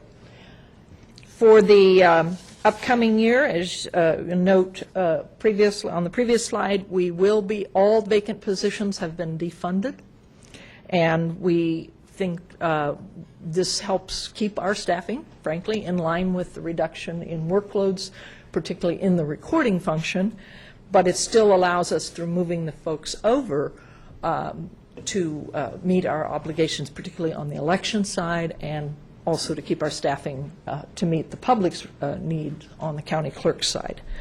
So we're seeing, we think, the first indication that perhaps we truly have bottomed out in real estate declines in value, perhaps not, but in activity. We've had more than 4 months in a row where the volume of recordings, for whatever reason, in terms of what type of recording, but they are increasing. And we do anticipate maybe a 7.5% increase overall in volume. We're not seeing yet any end to the decline in value. Some think that we're reaching that point, but it is not perhaps as precipitous as it was, but we're still seeing value adjustments. There's no doubt about that. So do your members have any questions? Thank you so much. Wait a minute, Jim and Kirk. Yes. Kirk and Jim. Couple. Yes. First of all, at this point, no reimbursement of the 09 special election costs? None. And we don't expect it in the upcoming fiscal year, the 09-10. Perhaps we will receive it in the following fiscal year. Thank you. That was my question. Right now, we're not budgeting on the We are not revenue side budgeting of any budget. reimbursement for that. Should that come in, may I assume that we would see an equivalent reduction in general fund contribution? I would think so, yes, unless, of course, they decided to schedule yet another one. Right. We did receive a reimbursement last year for the previous years, the extra one that they had in, I believe it was February. And we did get that reimbursement last year unexpectedly, and yes, so that helped offset the decline in the transfer tax. And have we received full reimbursement from the 08 presidential? The 08 presidential, from all of the agencies, I believe we have collected from all of them. Okay. But we do not get reimbursed from the federal or state government for that. That's part of the service that we provide. Understood. Are we anticipating that as we move forward with these, what seems to be government by proposition as the legislature continues to fail, are we anticipating incurring that approximately $1 million cost without reimbursement? Is that kind of what the expectation is within the office? If they call a statewide special, if we're fortunate, they are able to schedule them within regular called elections. And then we would not receive a separate reimbursement. When it's particularly difficult, of course, financially, is to have the special statewide elections, because then we have to incur most of the costs that we would incur for any election. And when we can't be reimbursed for those, or at least not immediately, we have to absorb that, at least initially, from the general fund. We were fortunate with economies on our elections during last year. We were able to do that within the budget. But we have not budgeted to do two major elections. So we're hoping that, we're planning for June. That's the one. The comment was made earlier about the reductions in revenues and associated staff. You see some reductions in your staff proposed, and yet not equivalent reductions in services provided to the public. And I know the feedback that I have received on all departments, but I think yours in particular, has been that folks within the business community that have to use your department as part of their daily work have been very appreciative of the effort that has been paid by your staff to make sure they continue to meet our business community's needs, knowing that that revenues have tightened and knowing that there are reductions in staff. They see it when they walk in. They see fewer people. But from what I'm hearing back from folks within the business community that do business with our county departments, all of them are appreciative of existing efforts to maintain the high level of service. So I just wanted to, I should have mentioned that when both Kristen and Kathy were Thank you for your comments, and that is our real top priority, both on the clerk recorder side and on the election side, to try to make sure that we're meeting both the requirements and as best we can, the traditional level of service on the election side as well. But thank you for those comments, and thank you to the CEO's office for allowing us to move and the personnel department, that we're able to shift our staff to adjust for this period of time. And Jim. I happen to live in a mail-in ballot precinct, and generally those ballots sit on the kitchen table as I try to work up enough courage to vote. But does it help? I mean, when those ballots are sent in, do you check them for verification right away, or do they sit until the election is over? They are sorted by precinct to get ready. We can verify that the signature matches our voter registration record, which, by the way, is a 100% verification requirement. We may not, once we have validated, yes, this person is registered, this person is the person, or the signature matches, and they're organized by precinct, because we do still have to operate that way. Then at the prescribed time before the election, they can then be opened. At that point, the validated ballot envelope has to be separated from the ballot, so it can no longer be tracked as to who voted and so forth. At that point, they're removed, and the counting process can So they're start. validated before you? They have to be accepted as a ballot first, yes. Okay. And then opened and separated later. And the tight time frame that all of that can be accomplished in really hasn't changed, and including the post-canvass period, which is, I think, fairly short considering how many ballots, for example, come in, including vote by mail on election day. And those timeframes really haven't changed, despite the fact that in our county and statewide, we have over half of our voting essentially is now done by mail, and it is a different process. It doesn't lend itself to the high speed, until the final counting of the ballot itself. But that manual process, which is we use a machine to help us open the envelope, but we have to look eyes on to make sure that signature verifies. Okay, I just want to let you know that I do drop the ballots in the little box there, so it saves you the postage. Thank you. Appreciate that. We do a few things to make sure we do Jennifer? get our ballots in, too. I had two. The first was very quick, which was my husband asked me to please pass along his thanks to your department. He was in, I guess, getting a copy of our marriage license and some passport stuff, and he said you were absolutely wonderful to deal with. Thank you. I will pass that on to staff. Since he knew we were going to be going through department by department, he said, make sure you thank them. Thank you for the Secondly, comment. you indicated that the volume of recording has started to rebound and come back up. Mm-hmm. Do you see, are you able to break out? By type? Yeah. I don't have that with me, but yes, we do have it by type, which gives us an indication of what part of it would be, I guess you could say, open market sales, and what part of it would relate to foreclosure activity, for example. Right. So we do have that information. Okay. And- I'd love to just talk with you a little bit about Okay, that more and sure. just see where we are on that. Okay. one. Thank you very We'll much. do that, thank you. Yeah, one more question. Supervisor Holmes's comments kind of primed the pump on this one. A couple of years ago, newly elected Secretary of State Deborah Bowen issued an edict that essentially rendered obsolete a bunch of equipment that we spent a lot of money for, saying that we could not report election results based on electronic transfer of the data from the polling places, as we were equipped to do and as we had been doing, but rather that we had to wait until the machines were actually delivered into your office from places as far-flung as the North Shore up there. This has added significant cost to your staff just on election night itself, whereas historically you were able to let folks go home at 9 or 10 o'clock at night and come back and finish processing the next day and then subsequently.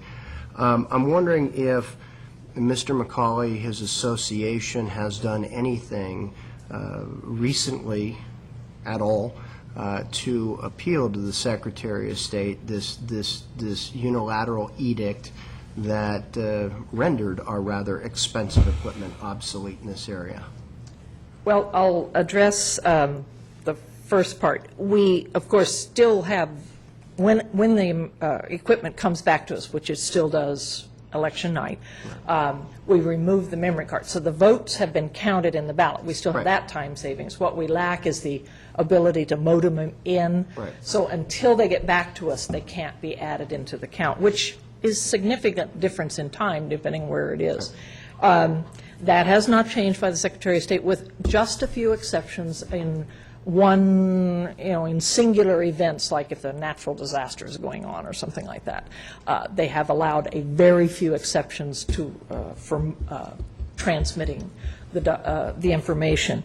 On the association, I'm sure that the associations are trying to work on this issue, but so far I would say not with any success. This is something that the Secretary of State apparently feels very strongly about.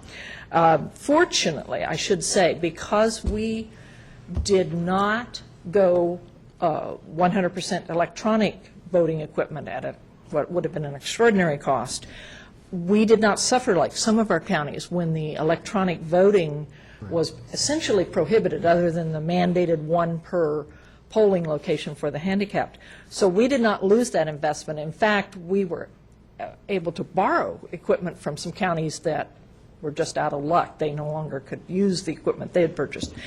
And we still use our optical scan systems in the polls, where we can't, what we can't do now is modem in the results. We have to wait on election night until they come in and physically remove them and count. So we've lost time as much as anything, which if you're a candidate or waiting on a measure is important. It's much, much later, several hours later, before we can get that information. But I am not aware of any movement with the Secretary of State's office. I'm sure that the associations are pursuing that issue. As you can tell, this is one of those state edicts that kind of sticks in my craw, given that it was taken upon solely by her office without any legislative authorization to solve a problem where no demonstrated need existed. There were no allegations. Acorn wasn't active out here. I agree with you. And it was all done, had to be accomplished in a very short period of time. Right. In our case, we are still able to use the equipment we purchased, but like the other counties, we've suffered in being able to provide up-to-date information. Thank you. All right, thank you. Thank you. We're going to take, hold on. We're going to take Janine Windenhausen now, then we're going to switch to public safety and take the sheriff department, then we're going to have a break. Run three departments before break. Huh? 3 departments before. I think we'll just do the sheriff because he's got to leave. I have to click that. Janine and Ed, and then we're going to take a quick break. You can use Jim's slide if you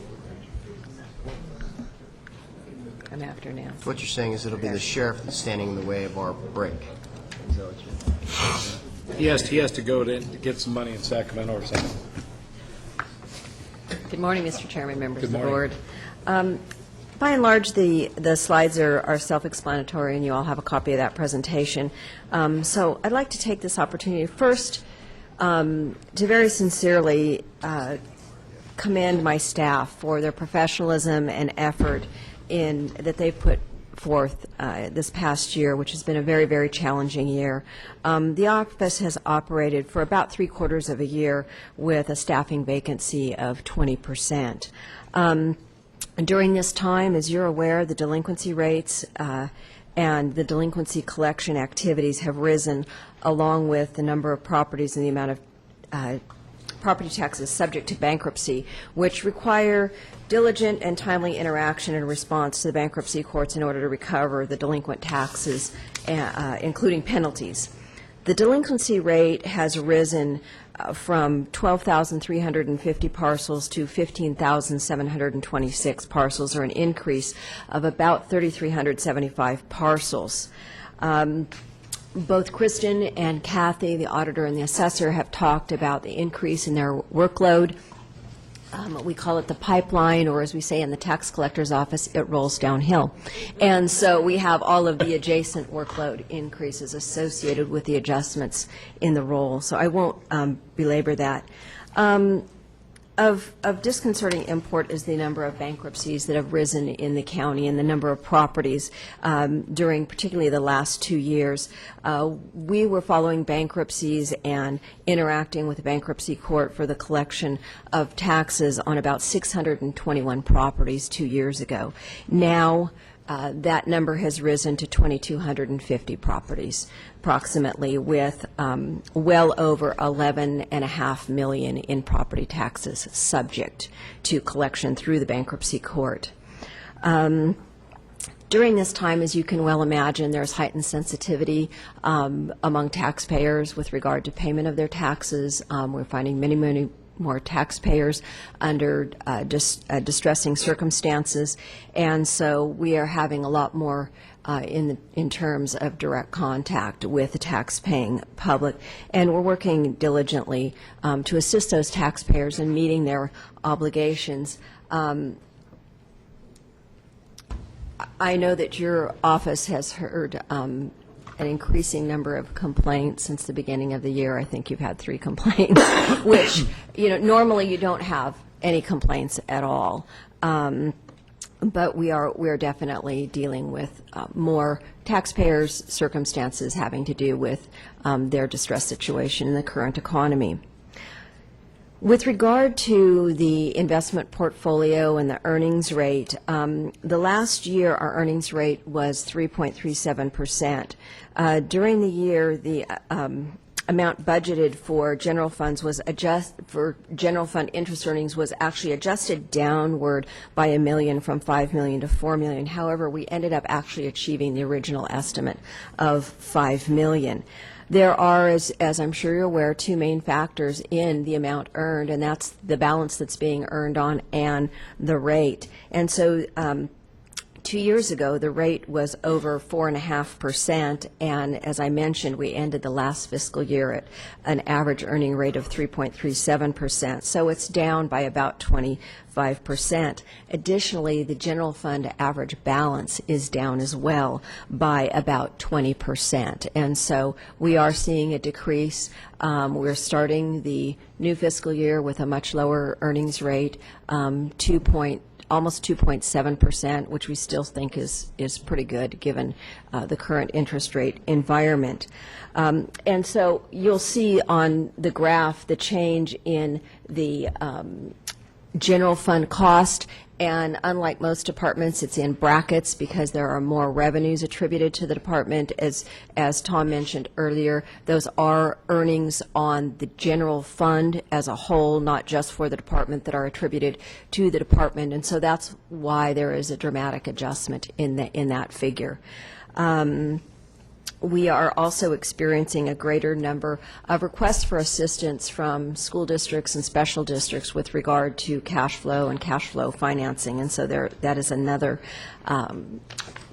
workload factor for us. I'd like to remain optimistic that in the coming months that my office would be working with you in instead of on reductions on revenue enhancement. But I'll reserve that optimism at this point. If you have any questions, I'd be glad to take them now. Questions, comments? Any questions? If I could just make one comment, as Janine's slides mentioned, that she provides services that are not required of the treasurer tax collector, and especially management of Mellis Roos, working with folks who are subject to bankruptcy in terms of housing payments. Not only is the county well served, but the citizens by her services. And I would add, I want to thank you very much for what you do. You do an outstanding job. Thank you. I feel very comfortable Thank you. with you managing our money. Thank you. All right, now we will take Sheriff Bonner. Yes, I think what we'd like to do with the public safety is we have the public safety as a group, and if Becky, you'd kind of do the intro on all three public safety departments, then we'll go in with the sheriff's department. County public safety departments include the Sheriff's Office, District Attorney's Office, and the Probation Department. These departments work in collaboration with the courts and local law enforcement agencies to develop innovative and effective approaches to improving public safety. You've already heard about their highly effective strategies for working with repeat DUI offenders and expansion of alternative sentencing options that blend the use of incentives and sanctions to reduce criminal behavior. Currently, they are working with the courts and local law enforcement under the guidance of Clerk, Moots, and County IT to enhance data sharing capability among these agencies that will not only reduce costs, but more importantly, will improve the quality of information available for frontline law enforcement throughout the county. Your board will be hearing more about these efforts in the coming months. Fortunately, in 2009-10, public safety was not directly impacted by the state budget reductions. However, the departments were impacted by the reduction in public safety sales tax revenue, which, due to the declining economy, has experienced a year-over-year reduction of $7.8 million. Unfortunately, the state suite of counties' local revenue through the Prop 1A action, combined with reductions in county general purpose revenues, constrains our ability to maintain historical levels of general fund support for these departments. As you have all heard, the county departments, including public safety, have been curtailing expenditures over the past couple of years in response to declining state and local revenues, and this year collectively returned a $4.8 million fund balance at the end of fiscal year 8-9. And this was comprised of $2.3 million fund balance from the sheriff, $1.3 million from the district attorney, and probation returned a $1.2 million fund balance. This carryover, combined with new grant funding and other expenditure reductions, helped to offset 2009-10 operational costs for all three departments. We'll come back to the district attorney and probation departments later on today, but for now, the recommended final budget for the sheriff's department is currently at $93,675,000 and contains a $3.2 million shortfall. Now, we have set aside time to discuss this shortfall in the sheriff's budget tomorrow morning, and we will be recommending to your board a strategy to close the shortfall that includes a combination of reductions in their costs of doing business of approximately $1.2 million, a general fund augmentation of approximately $1 million, and that would require the department to absorb an additional $1 million. So that is the proposal we'll be discussing in detail tomorrow, but at this point I'll turn it over to Barb in the Sheriff's Department. Thank you, Becky. Chair, members of the board, and the public. Barbara Bassano with the Administrative Services Manager of the Sheriff's Department. I have with me today Captain Hutchinson, and we'll be giving you the overview initially, and then it will be closed off by Sheriff Bonner. I'm going to deal with the financial overview for you. As you can see by the slides, the 08-09 budget was $97 million, and the proposed budget was just about $96 million. To get to that point, the department had to reduce their operating costs by $3 million to offset any costs in salaries and benefits that were through negotiated MOUs, et cetera.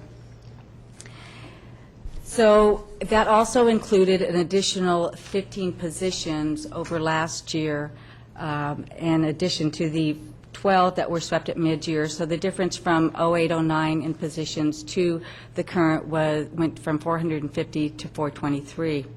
Additionally, even though the vehicle license fees were not touched at this point by the state in the budget as were proposed, there were some reductions from, as Holly mentioned with the economist, that a real conservative view that we have taken with the proposed sales tax. Now, this may be, we've already reduced in the proposed budget the sales tax, and this takes it another $2.6 million reduction in that. At the proposed budget, the net county cost at that time was $3.4 million. The board had approved and balanced the budget based on what was the proposed carryovers in fund balance, reserves, and other general fund augmentation.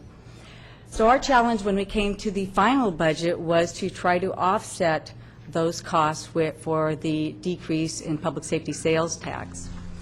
As Becky mentioned, the initial carryover of fund balance was about $2.4 million for the Sheriff's Department. We also had rebudgets for grants and other items that brought that available fund balance down to about $1.2 million. So in our exercise for the fund balance for the final budget, we took an additional adjustment to our expenditures and revenues to add an additional $1.6 million to that. So the net of the fund balance available and the reductions were about $2.8 million. Now, although that covered the decrease in public safety sales tax, it still leaves the fund balance net county cost about $3.2 million. And that's the challenge that Becky spoke of tomorrow. Some of those costs are reflected, and additionally, the reduction in health, workers' comp, and PERS reductions to bring that down to just over $2.2 million. And in the review tomorrow, as you see, there's no current reductions proposed for general fund contribution.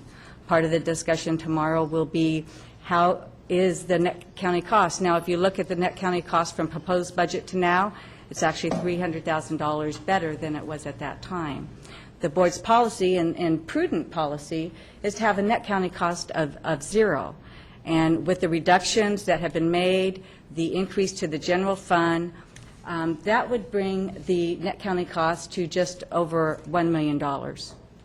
Now, normally when we have a net county cost, that would be our fund balance carryover. We've provided $3 million and another $1.6 million. Total to this point is about $4.6 million that operational reductions have been made or revenue increases. At this point, we're going to, when we move on and have discussions tomorrow, that'll be under review, but we will be asking that the county not request further reductions or operational savings or efficiencies from the Sheriff's Department because of the reductions already made. So that'll be part of the discussion we have now. But as we move forward, that's just an overview for the economic piece of the budget. But what we're going to do, Captain Hutchinson is going to provide you a little bit of what that means operationally. Good morning. Captain Don Hutchinson. Just going to go over some of the services and resources that are focused or that are affected by the cuts and the current and the future budget. We have focused on our core public safety programs and functions. We have outlying service centers. We've closed some of them. We've closed and combined some of the pods in our jail. We had a reduction of coverage on the I-80 corridor deputy that services that area. We reduced services related to the Colfax traffic officer, and we've had a reduction of coverage for one beat in the South Placer Granite Bay area. So a full beat was removed down there. Let's see if I did this. That one.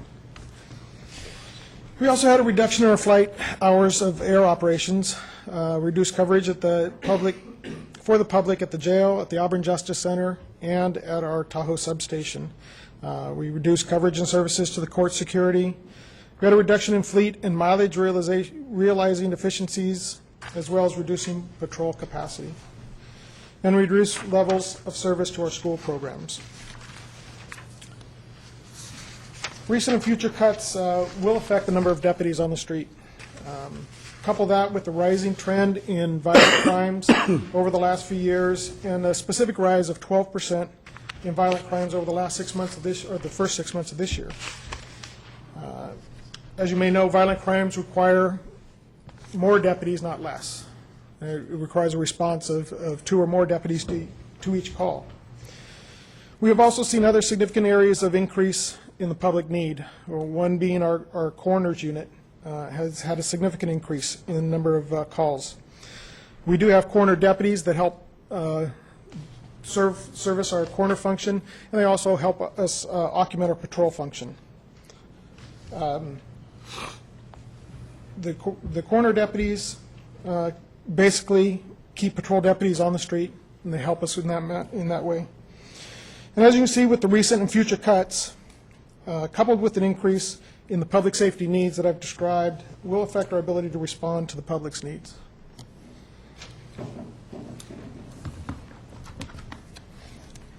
Having said that, though, before I hand this over to the sheriff, there are things that, as the current theme from department to department, we're trying to be more efficient, we're trying to do more with less. And in that, working with outside agencies, other departments, we've been able to complete the dispatch study and look to realigning that function to be more efficient and reduce costs. We've worked with probation and the criminal justice system for the alternative sentencing that has reduced the number of occupied beds at the jails to reduce the early release and increase those operations. We've completed with more than one department the design review bid for the South Placer Justice System, and your board has awarded that. We have increased the volunteer responsibilities, and what this does is, and we've had volunteers all along, but we've tried to grow that number as well as give them specific training in the functions to help offset those areas where we have unfunded vacant positions to help augment our operations.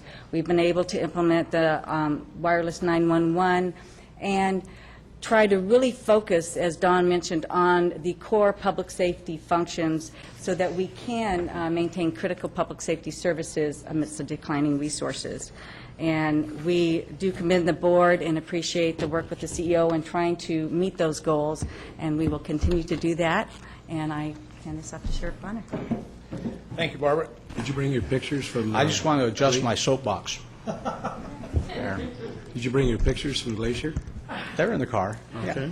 Yeah. Mr. Chairman and Tom, thank you very much for the accommodation on this. I'm leaving here for the California Commission on Criminal Justice, which I'm a voting member on, to try to approve the Justice Administration grants for the state of California. And also, Under Sheriff Bell is currently en route to St. Louis in August to act as my proxy on the FBI Criminal Justice Information Systems Western Working Group. So he won't be here, but I am. And I do appreciate the flexibility because as scheduled, tomorrow is really the nuts and bolts day for public safety at HHS, and I do appreciate the opportunity to maybe just kind of make that pitch today. As your sheriff for the last 15 years, I actually wrote it down because last time I mentioned to your board I was off by about 3 years. So what does that show you? I'm not a numbers guy. So tomorrow, Barbara and Dawn will be here really to talk about the issues in front of us and the funding and the numbers. But again, I want to thank Tom for helping me get this in today. First off, I think it's really important for me to explain that I respect this process. And the way that it works is the Board of Supervisors tells the sheriff how much money he has in his budget, and then it's my responsibility to spend that appropriately and provide the very best we can in public safety, and we'll do that. At the end of the day, regardless of how this turns out, I guarantee that I will do that again for you. But I'm here today to advocate for public safety, and there's just a couple of things I just want to frame for us. Over the years, there's been this psychological shift that the public safety departments, the sheriff's office, the office of the district attorney, and probation are public safety fund departments, augmented by the general fund. You'll hear that sometimes. Well, the general fund is not going to augment the public safety funds. No, we're a general fund department. We are one of the primary functions of government is public safety, and it is a general fund. We've been very blessed, certainly, particularly since the Proposition 172 passed, that we have had that money to grow our services and provide, I think, just incredible level of service for the community. But I think it's really, to me, it's just important. One, we are a general fund department. I think that it maybe it's a matter of semantics, but to me it's really important as we progress through this. And it is, in fact, the public safety fund that augments the general fund department. So, we are being asked to consider further reductions. And my ask, tomorrow I would ask if I was here, but today, because I'm here now, don't do that. We're basically being asked to further reduce our budget by $1 million. The district attorney's office is being asked to reduce their budget by about $400,000, I think, and $500,000 to the probation department. And if you look back historically, I think on all of our departments, we gave at the office. We've done everything we've been asked to do, and I think we will obviously continue to do that. But we have reduced our budget by $4.5 million already this year. We cut $3 million originally, reduced. Asked for an additional 1.6, did it, and we hit that target. I think the chairman mentioned targets. We hit that target, and that target moves again, and we're looking at an extra $1 million. And one of the reasons, again, is there has been a drop in the public safety sales tax. But again, I go back to we are a general fund department, augmented by that tax, not necessarily driven by that tax. One of the other things I think that I just want to just get off my chest a little bit is sometimes just, well, the sheriff is fully funded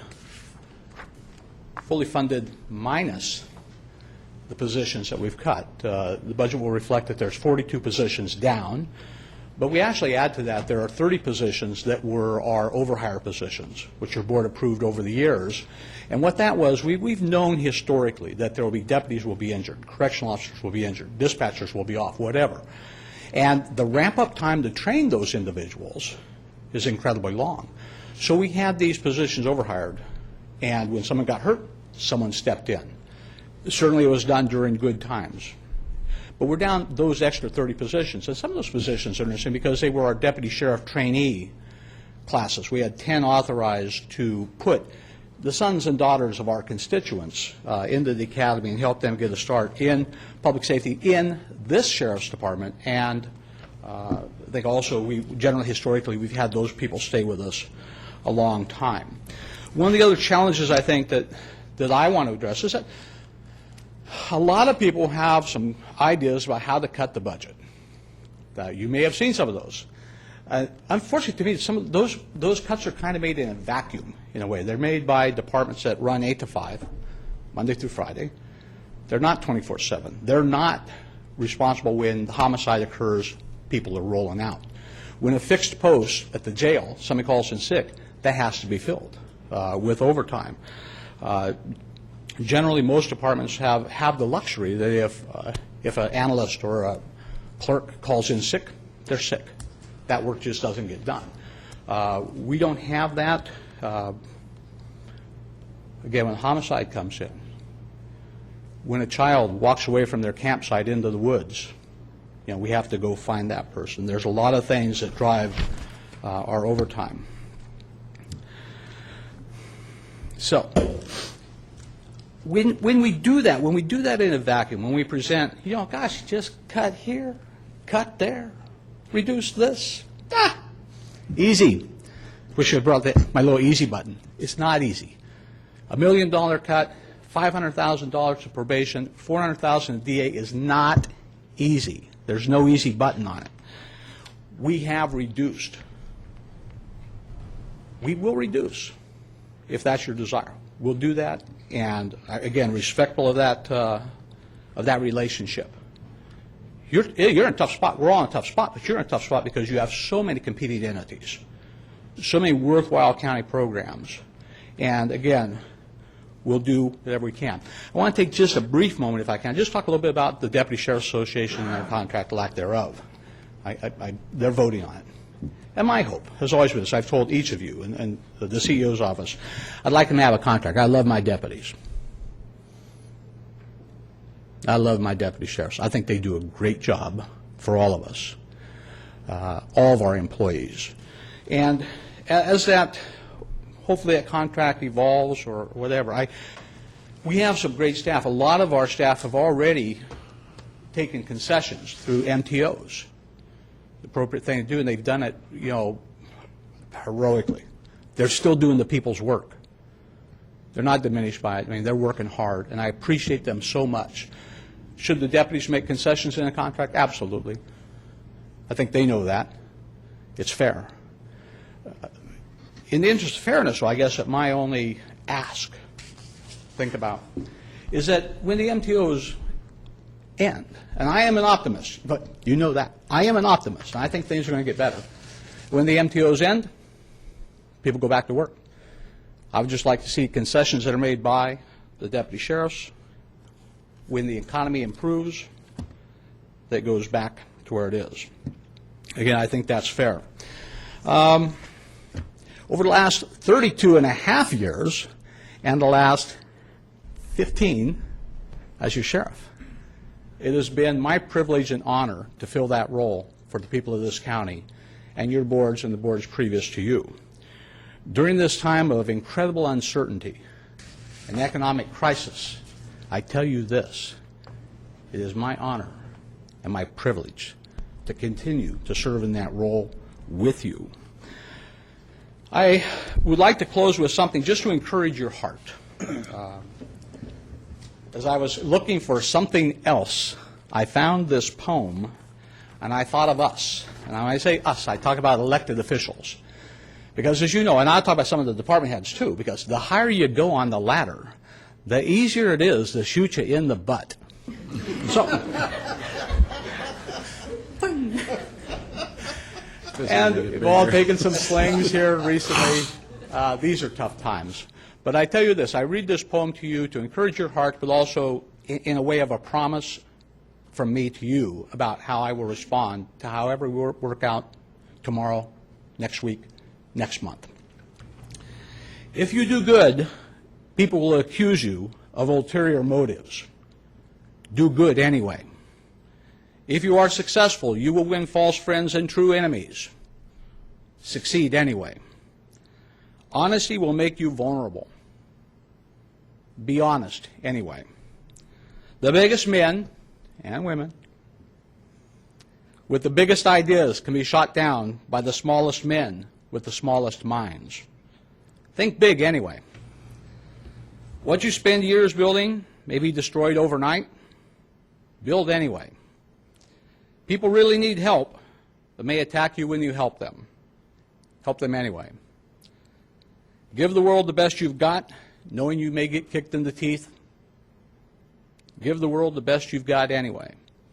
And that's what I intend to do, and I know that's what you intend to do. And again, I just thought of it as I read it. I thought about us, in our unique positions, the challenges that you face with these incredible tough times. And just to close, I know, again, I thank Tom very much for the opportunity to do this. Tomorrow is, in fact, nuts and bolts. We'll take any questions you have now. But again, I appreciate your responsibility. I know you take it very seriously, as do I. And my ask would have been tomorrow. It's today. Don't cut public safety. Thank you. Jim's got a question. Who wrote the poem? You know, I don't know. It's anonymous. But I'll get you a copy of it. I think I got to suspect we're going to hear that again. Any other questions, Chairman? Good job. Thank you very much, all of you. Brad, we're going to take you, and then we're going to take that break, promise. So if you're prepared. And everybody knows attorneys don't talk too much, so.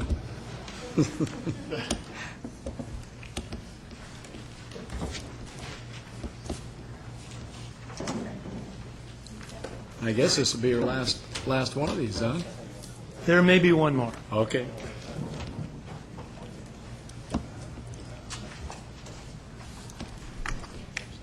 As you can see, our department is also slated for a reduction.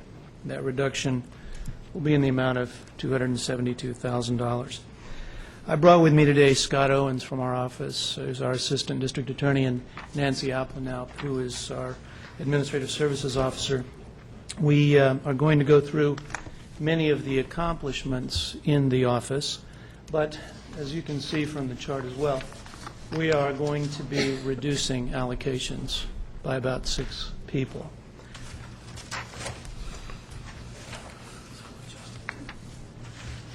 Okay, thank you. Let me begin by talking about some of the things that we have done in the last year. In June of 2009, 2 of our prosecutors were honored as Prosecutors of the Year by the California District Attorneys Association.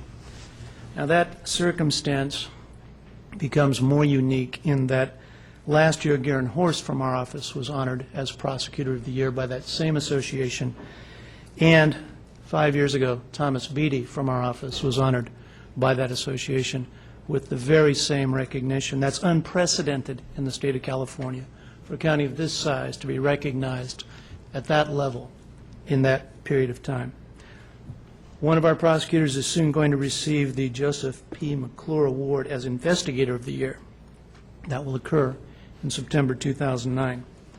Another of our investigators received the California Narcotics Officers Association Al Stewart Narcotics Officer of the Year Award for Region 2 as a prestigious award as well.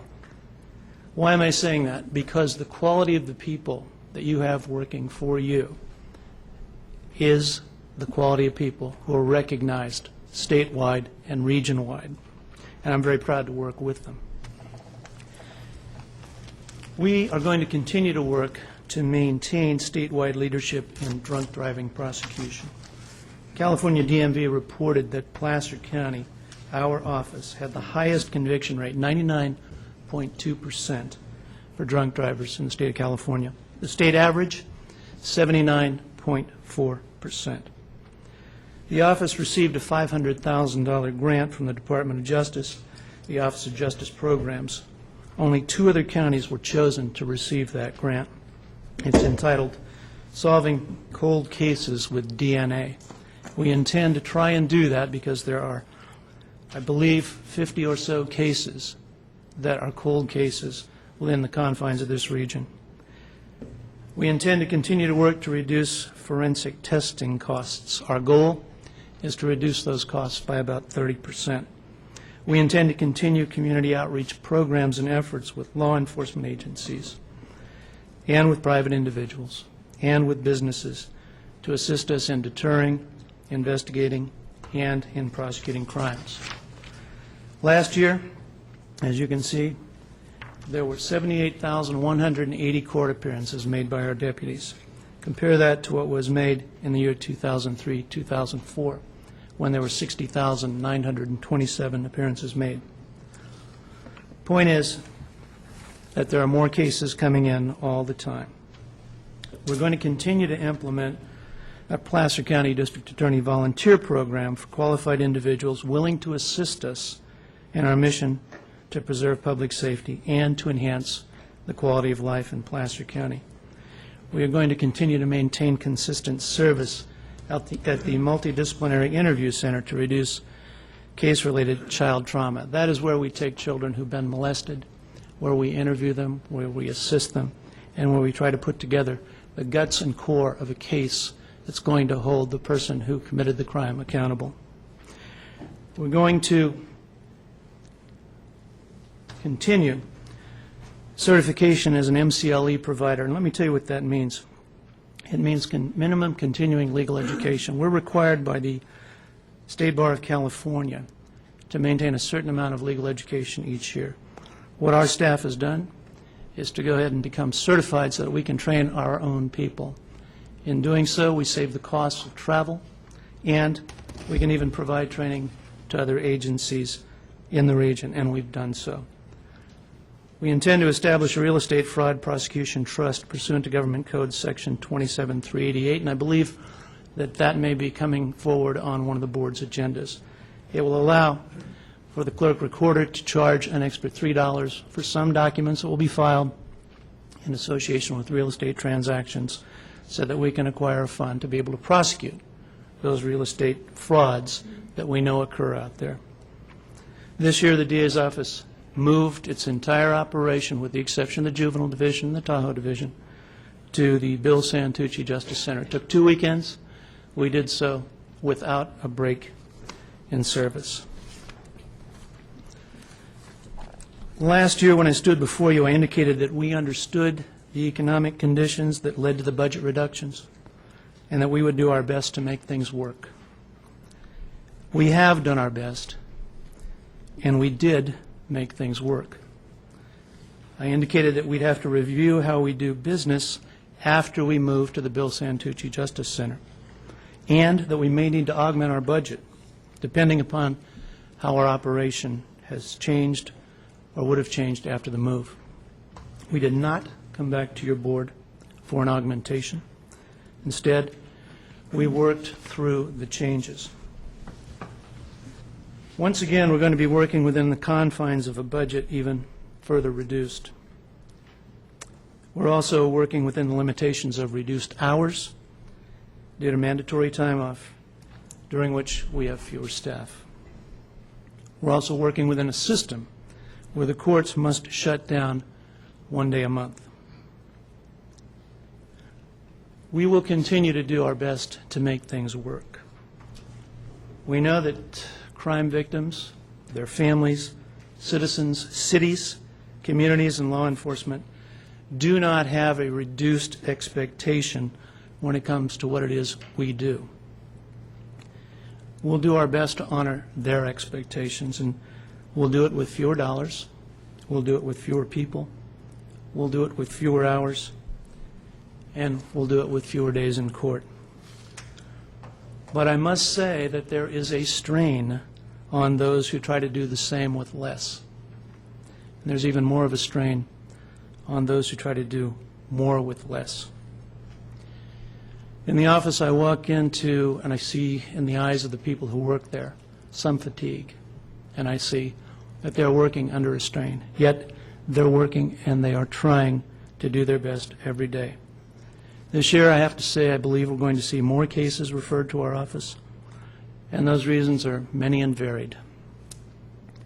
Sociologists, psychologists can voice myriad theories for increases in criminal behavior. From my perspective, any debate as to why criminal behavior happens in increasing numbers, it becomes overshadowed by the sheer numbers comprising the increase.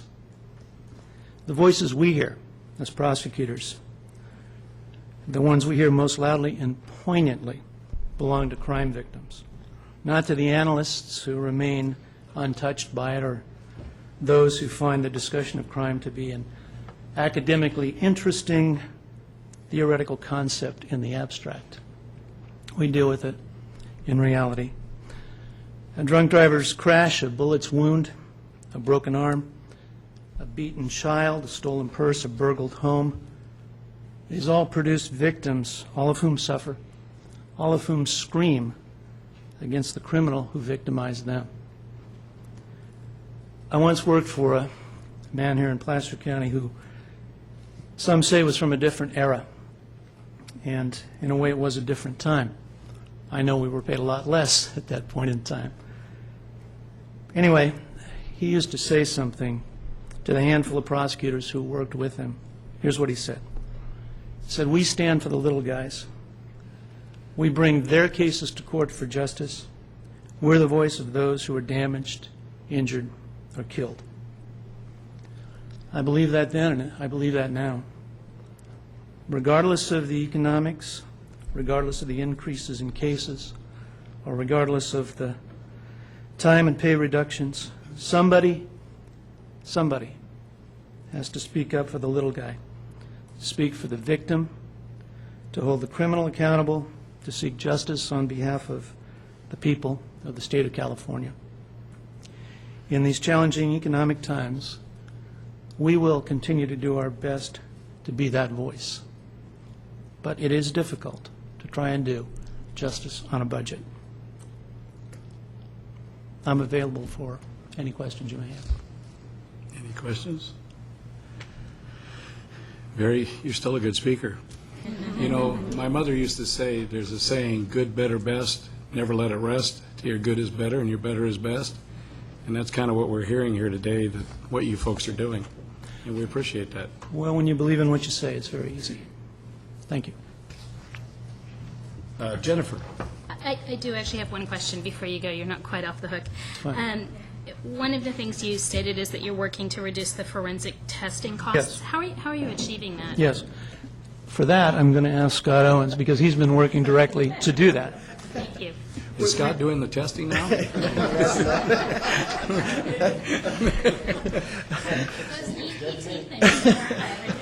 We formed a working group within the office to go through each and every dollar spent on forensic testing during the course of the last year. And actually, there'd been a small group of us that had looked at the year before as well, to look at areas that we could cut back on, given things like Prop 36, given things like filing policies, taking a look at if there was a crime and there was 12 items of evidence that needed to be tested, do we need to test all 12, at least if it's, pre-trial?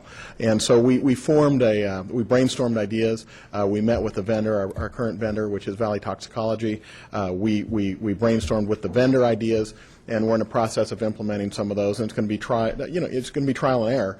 Some of these will work, some of these won't work, but we're hoping to cut down by about a third over the course of the next year. Time will tell, but that's our goal.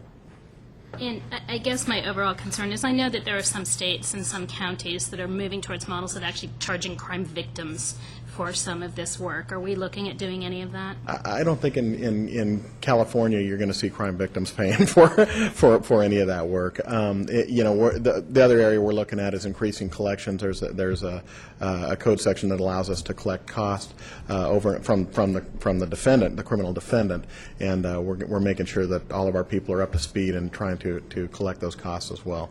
Great. I'm very pleased to hear that. Thank you. Thank you. Thank you, and thank you for the job that you do. We appreciate it. Thank you, sir. We're going to now take a very quick break, and when we come back, we're going to start with Steve Pecor, and here's Steve, from the Probation Department, and then we're going to get back on track with Tony. So we'll see you in about 5 minutes.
Hi, we're back. We're back in session, and we will begin with our probation director, Steve McCord.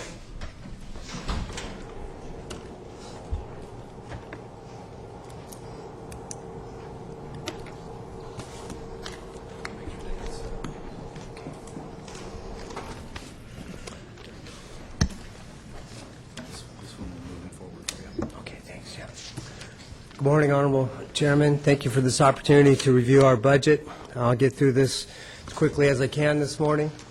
And first of all, I'd just like to compare this year's budget with last year's budget. We, like several departments, are actually looking at a bit of a funding reduction as well. It's approximately $500,000 less than last year. With our allocated positions, we're looking at 134 recommended, which is actually about 4 less than last year, because last year we too had 4 positions that were vacant, unfunded. So that accounts for about the $500,000 difference. With that, I'll go into a couple of our key plans for 09-10. I just put 4 up on the board. I just wanted to briefly remind folks that Probation Department does supervise a number of adults and juveniles on felony formal probation. We have approximately 2,700 adults in the county that we supervise, approximately 700 juveniles. We also supervise another 5,000 to 6,000 adults annually who are sentenced by the court to serve alternative sentencing, and they do so on electronic monitoring programs and work release programs. And we also do court reports and investigations, recommendations for the courts. In addition to that, we do have a huge role in alternative sentencing. And with that, I'd really like to take the opportunity to emphasize this first bullet. I can get through the other 3 of those rather quickly. This first one, to me, is critical. It's huge. And if it wasn't for the participation in this county by the CEO's office, the Board of Supervisors, the Sheriff's Department, the police chiefs, probation, Health and Human Services.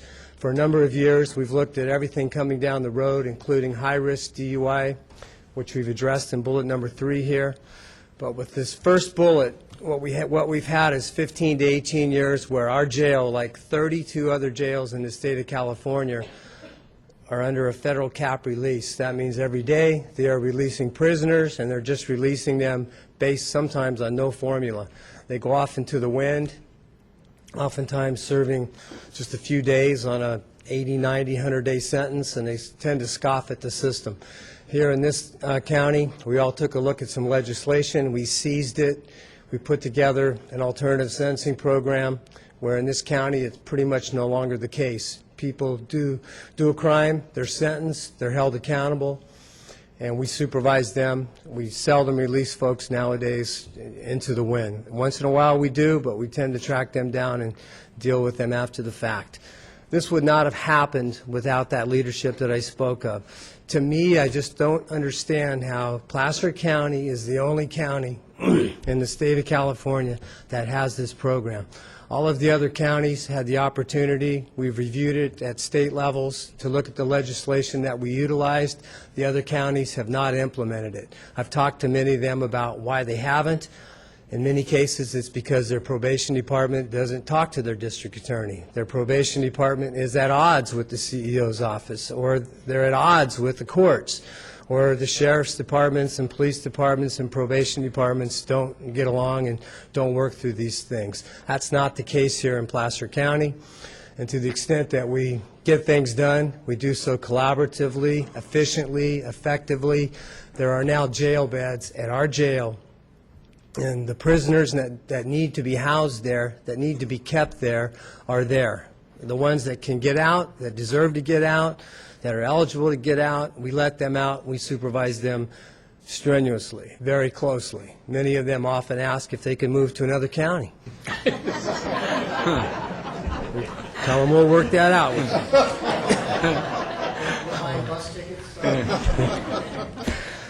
So we're going to continue to refine this. We're looking at other options as well. We're looking at also moving upstream into the pretrial, pre-sentence crowd, putting those folks on the same types of services and systems even before they're actually sentenced. And we're ready to roll that out before this board, hopefully in the next 3 to 6 weeks. We're going to be bringing that up for your review.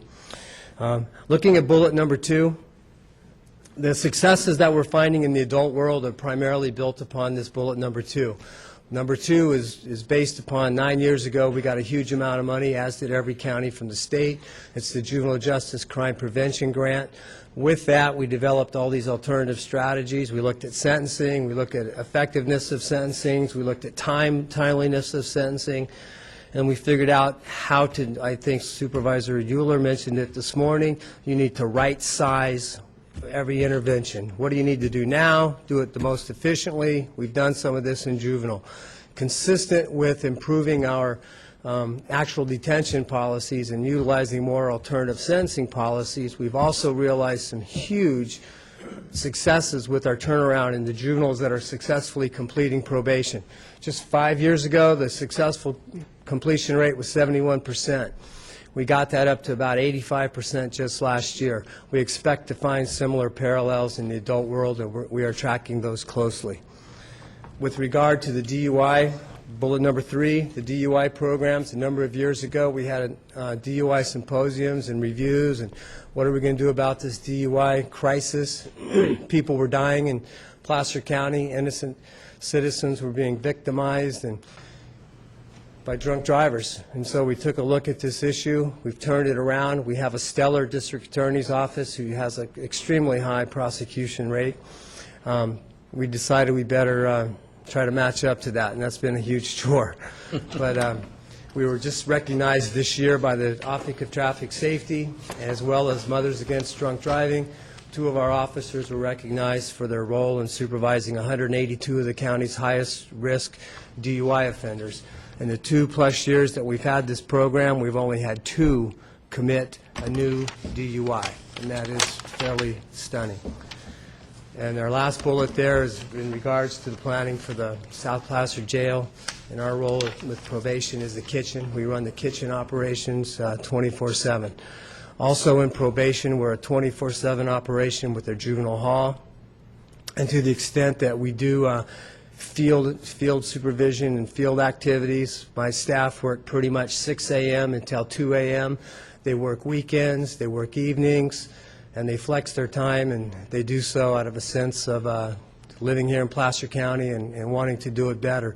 Our overtime in our department is minimal. They don't ask for overtime. They flex their schedules, and they're happy to do so. And I think the taxpayers should be very appreciative of that type of an attitude, because it just does not exist throughout most of the state. I thank you for this opportunity, and I'll take any questions that you might have. Jennifer. Thank you very much. Great report. And I was here when the board voted to approve the alternative sentencing program, and I think it is such a forward-thinking program, and I'm so impressed by how well it's working out. Following up on Supervisor Euler's suggestions about right-sizing some of the things that we do here within the county, I'd like to just raise the topic of the peer court. And I know that what we had in the past is never coming back. That's, thanks largely to the court system piece of that. The county, if I recall, was contributing about $80,000 a year to that. Is that correct? Through the probation department, yes, Through the ma'am. probation department, yeah. Sorry, you guys were contributing. I've had my district aide in discussions with a nationally recognized figure in the peer court world who believes that we could run a much tighter, much more directed, much more focused program for about $45,000 a year. I believe the $80,000 has been swept within this budget, but is there any possibility of looking at reinstating that program on a more targeted and narrow focus? Actually, On the spot. well, I was searching frantically, but I'm going to stop doing so. Okay. Can't find it. Actually, since the peer court appeared to be on the decline, given the funding by the schools were no longer able to fund it, and then the courts finally came to the conclusion, after agonizingly trying to figure out ways to do so, they could not fund it. All of a sudden, the county was pretty much the last person standing. It became apparent that they could not do it for $80,000. The number we're given is a minimum, $180,000 is what Pure Court's saying to operate it. So we've been looking at all of these options for months now to see what we can do. And we have done what we call a gap analysis to look at all of the juvenile services that are in the county from Tahoe to Roseville, and we came up so far with a list of about 28 to 30. That's what I was looking for. Juvenile intervention services that can supplant what Pure Court used to do. So I don't think there's going to be any vacuum or any problem because Pure Court per se is no longer in operation. We just need to continue to weave those communication threads from Tahoe to Roseville with community-based organizations, schools, police departments, probation, and probation's probably going to step up and sort of act as the coordinator of that effort. And I don't think you'll see a drop whatsoever in any services. I will get that list to all of you supervisors in the near future. Thank you. I appreciate that, because it is something I was concerned about. So. Anybody else? I was looking for that list too, because I met with Steve, and I've got it in my office. I thought it had it here, but there is about 28, I think, different organizations that you'll work with. One of them is the Boys and Girls Club. There it is. Oh, there it is. Right. Excellent. Great. Thank you very much. So anyhow, thank you for everything you do. It looks like you're saving the county a lot of money with your programs. We appreciate that. Thank you very much. Anybody else? Steve, I just want to tell you from my standpoint, you do an outstanding job, you and your department. I am absolutely impressed. I have been ever since I've seen what you've done, met with you and talked to you, and coming from, I know a little bit about the criminal justice. I mean, I think we're so far ahead of where we were when I was still working the street that it's a different street night and day. And thank you. Thank you. Mr. Just quickly, I don't think it can be overstated how well served all of our residents are, all of our constituents are, by the way that our law enforcement agencies, probation, the DA's office, the sheriff, all work together in battling crime in our area. You see, you don't have to go very far, let's just say south of our county line, to find jurisdictions where, when times are tough, the departments within law enforcement are fighting amongst each other for resources, whereas here in Placer County, you, Brad, and Ed have always understood the very linear effect that one has on the other. And it has served all of our constituents so very well. And one of the things that I think I am the most proud of in terms of our ability to provide services in Placer County. So thank you again for your role in that. Thank you very much. Robert. Just want to add to what Kirk said by adding also the dimension of HHS and how they intervene in our county in a way that is unique throughout the state. But again, thanks to all you folks. But I just wanted to acknowledge HHS's role in that also. Thanks, Robert. Thank you. Now we're going to, Tony's going to make his presentation, and then we're going to take a lunch break and reconvene at 1 o'clock when Tony is done. Thank you, Board. Thank you for the opportunity to be here. Thank you for the opportunity to serve you and the citizens of Placer County. Thank you. You know, we have a fairly simple task. Our job is to provide effective, timely, and accurate and quality legal services in response to the demands of elected officials, appointed department heads, staff, and other related departments and agencies that we work and serve. I like to think we do that really well. Over the last several years, as has been outlined in a number of points, the county budget for policies and direction from your board has narrowed opportunities. So we've been running short of people for a while now. So although we're stable from last year, our high number at one time was 26 staff members. And I can say directly workload has gone down in some areas, it's gone up in some areas, But the net effect probably is down, so the fact that we're down 3 personnel seems to follow pretty effectively to the workload that's currently presented to my department. It's always humbling to follow the Justice Department. I know they do important stuff. I know the citizens are well served by the Justice team in this Placer County, as the board just recognized. We do a much smaller part of the justice system. We have people come to us and ask us, how do we do something? Can we do something? What do we do about that when something else happens? We like to do it effectively. I think I have a very good team. We serve pretty effectively by having an in-house tort team. You get very quality legal defense to your litigation for staff lawyer costs rather than hiring not out. And over the years, that has really proved effective. One of the things that's gone down, it's not a secret, is land development has all but slowed to a stop. So there's not a lot of people coming at our office with big projects right now, coming out of the planning department or CEDRA. Unfortunately, bad economic times has pushed litigation up some, so the tort claims are up. Non-tort claims are up, but I would predict that that would trail off next year, simply because most of your non-tort litigation continues to people who don't like your decisions in the land development process. And as you have fewer decisions in the land development process, there'll be fewer lawsuits over those decisions. I think we will be able to go through the next year effectively. We are 21% down in the general fund contribution. We're 9% down overall in our contribution to our fund. It shows you what an MTO will do when you have 23 well-paid people, and it adds up. And so all of the policies has kind of worked together. I think it's going to be a good year. I would predict a couple of places we will have demands. Labor has not gone away. Hopefully, there'll be a successful vote on the DSA and then turn right around and you'll be back in labor negotiations right again, and we will be there with you. I do think the most important thing and the less visible thing my office does will be stressed this year, and that will be the Child Protective Services. HHS is taking some very significant hits in their reductions. Their staff counts for their social workers will go up. There will be more pressure in that unit.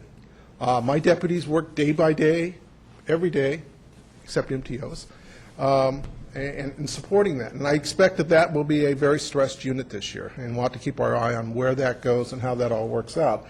Because in the end, I do think it's a critical part of public safety that we take care of the people who can't take care of themselves, children and those who are mentally disabled or challenged. And so other than that, unless you got questions, I'm here every 2 weeks with you. Yeah, in between, you can see me anytime you want. Questions or comments? I'll make one comment that I think the job you do for us is outstanding. You keep us out of jail, number one. And I have a toothbrush in case I don't.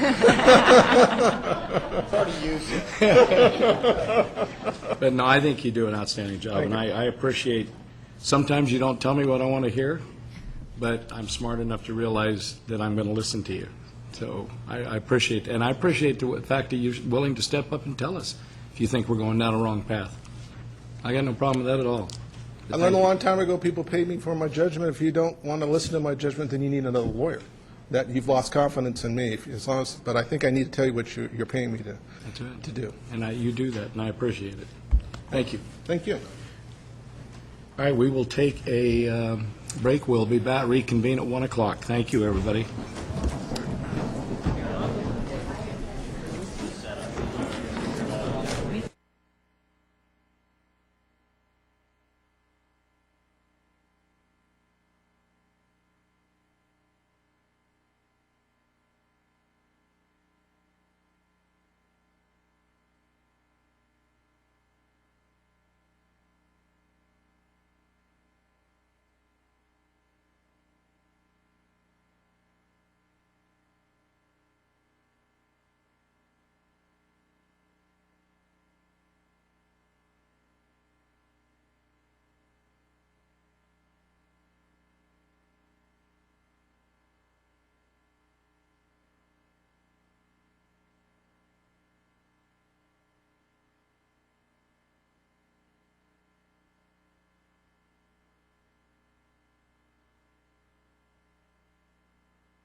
Had a nice big lunch.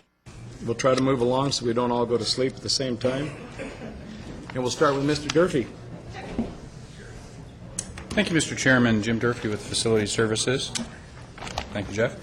I've been reflecting while the other department heads were up here and what they were thankful about. I'm thankful for Photoshop.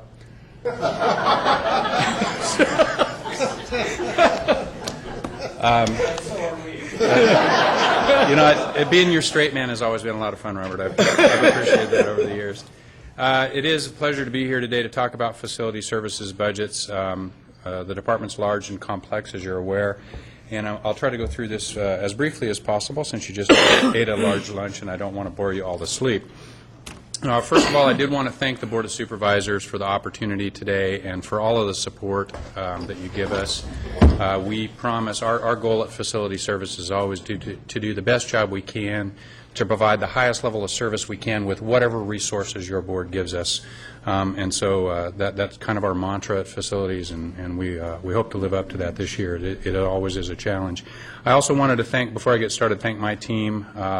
Putting together budgets in challenging times is a lot of work. It takes a lot of thought how to get through problems, how to move resources around, and I would compare my team to anybody in that regard. I'd also like to thank the department heads that I work with. One of the things that your board needs to know is that through these processes over the last really 3 years, the department heads have really worked very, very cooperatively with each other to come up with innovative solutions to move resources around. And there isn't any carving up of the pie. Everybody's trying to work together towards a goal, and I say that with all sincerity. It's a great group of people to work with. As you can see, facility services budget as compared, our final budget as compared to 08-09 is down about $31 million. That's primarily just differences in our capital project outlay. A major percentage of our budget is capital projects. In those projects, the schedules vary from year to year, and there's up and down. But there is a lot of savings also involved in this particular budget. As depicted by the next numbers down, you'll see that our general fund cost, the cost of the general fund for all of the various things that it provides funding to in facility services, things like museums, building maintenance, parks, capital improvements, and there's some augmentation to the DeWitt budget. You can see that the general fund cost of those operations is down almost $6 million. We've done that in a number of different ways. We're moving resources around from place to place. We are also cutting back on services in a very measured way, and I'll talk about that a little bit as I get a little further into the presentation. From a position allocation perspective, funded positions in 08-09 we had 216 funded allocations. The recommendation in 9-10 is 211. We are augmenting that to some degree with folks that are reassigned from CDRA and with some other resources, which I'll also get into in a minute. But I wanted to point out that at 211, this is actually down from the historic high of about 4 years ago of 228. So facility services has trimmed over the years a number of positions through attrition as we went along and have absorbed those savings.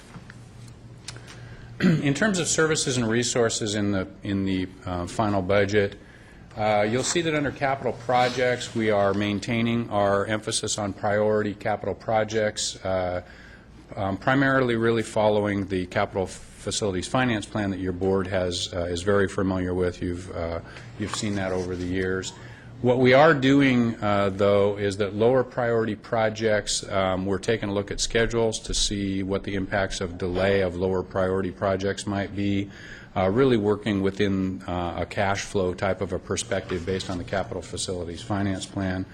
And we, through the reductions in resources that we have less of an ability to respond to requests than we've had in the past. It's more difficult for us. It takes longer for us at this point in time to respond to requests for analysis on new projects.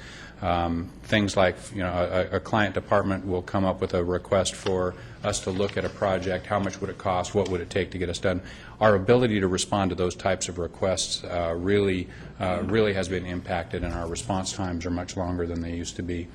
Very much the same kinds of things in building maintenance. The building maintenance division has reduced expenditures by not filling vacant positions. As a real side benefit of that, though, the building maintenance division, the parks division, and the property management divisions have been able to take on a total of 7 reassignments from the CDRA departments. So we're augmenting our staff as we don't replace permanent positions through recruitments and new hires. We have been able for this year to bring in very qualified folks from the CDRA. And working with Michael Johnson and the other department heads there, we've really had a lot of success with that program so far. It's really helped us to help maintain service levels.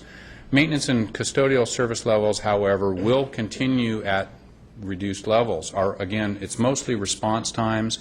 When we get requests for service, our ability to respond is not as timely as it used to be.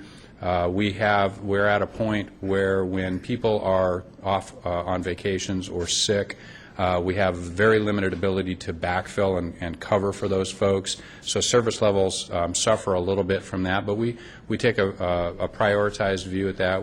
Our first priority is certainly to protect the health and safety of the building occupants, the customers that we serve. And then secondly, to protect the investment that your board has made in capital facilities. And we continue to prioritize our work that way.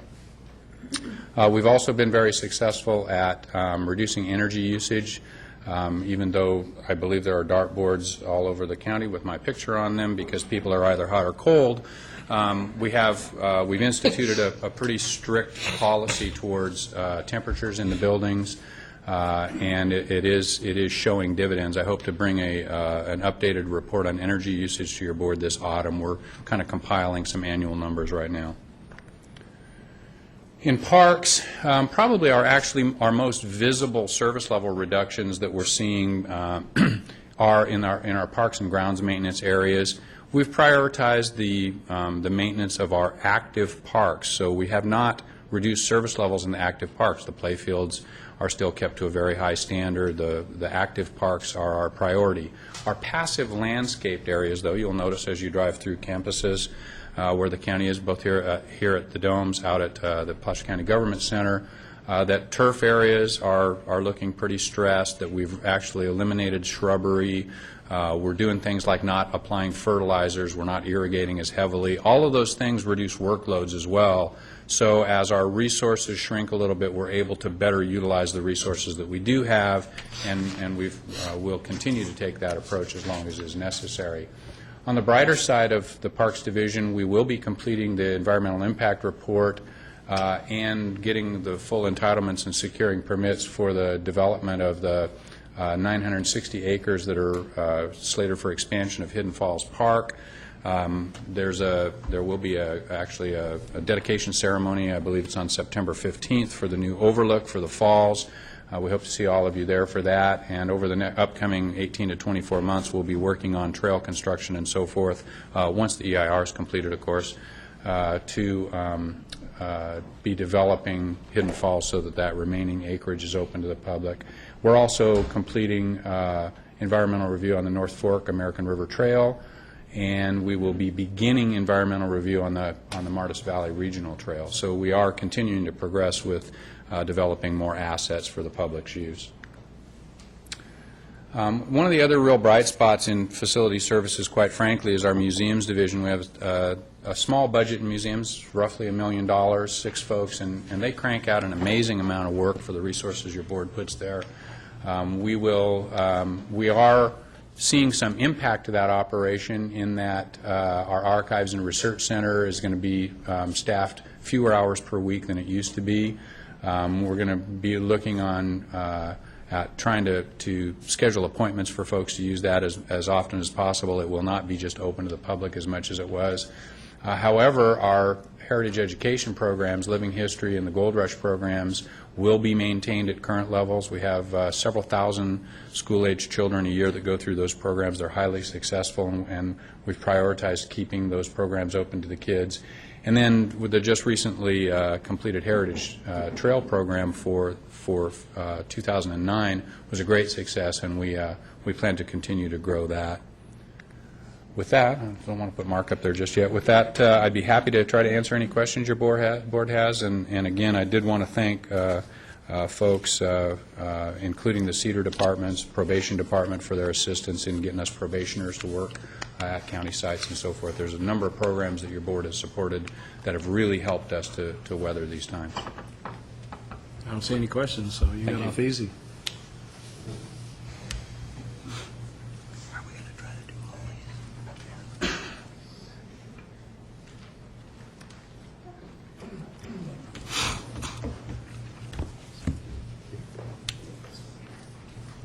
Good afternoon, Mr. Chairman and members of the board. I'm Mark Parker. I'm the Director of Libraries for Placer County Library. Our primary job is to administer 10 library sites and a bookmobile, providing service to the entire county with the exception of the city of Roseville and Lincoln. Wanted to comment a little bit on the budget. We were fortunate this year in that we had a fairly good fund balance going into this coming year, as well as maybe a little bit better than projected revenues. Not that they were up, but maybe not as down as much as had been thought. So our overall budget is down about 4% over the previous year. The other item of note is that our general fund contribution is down 20%, and that's partly a reduction.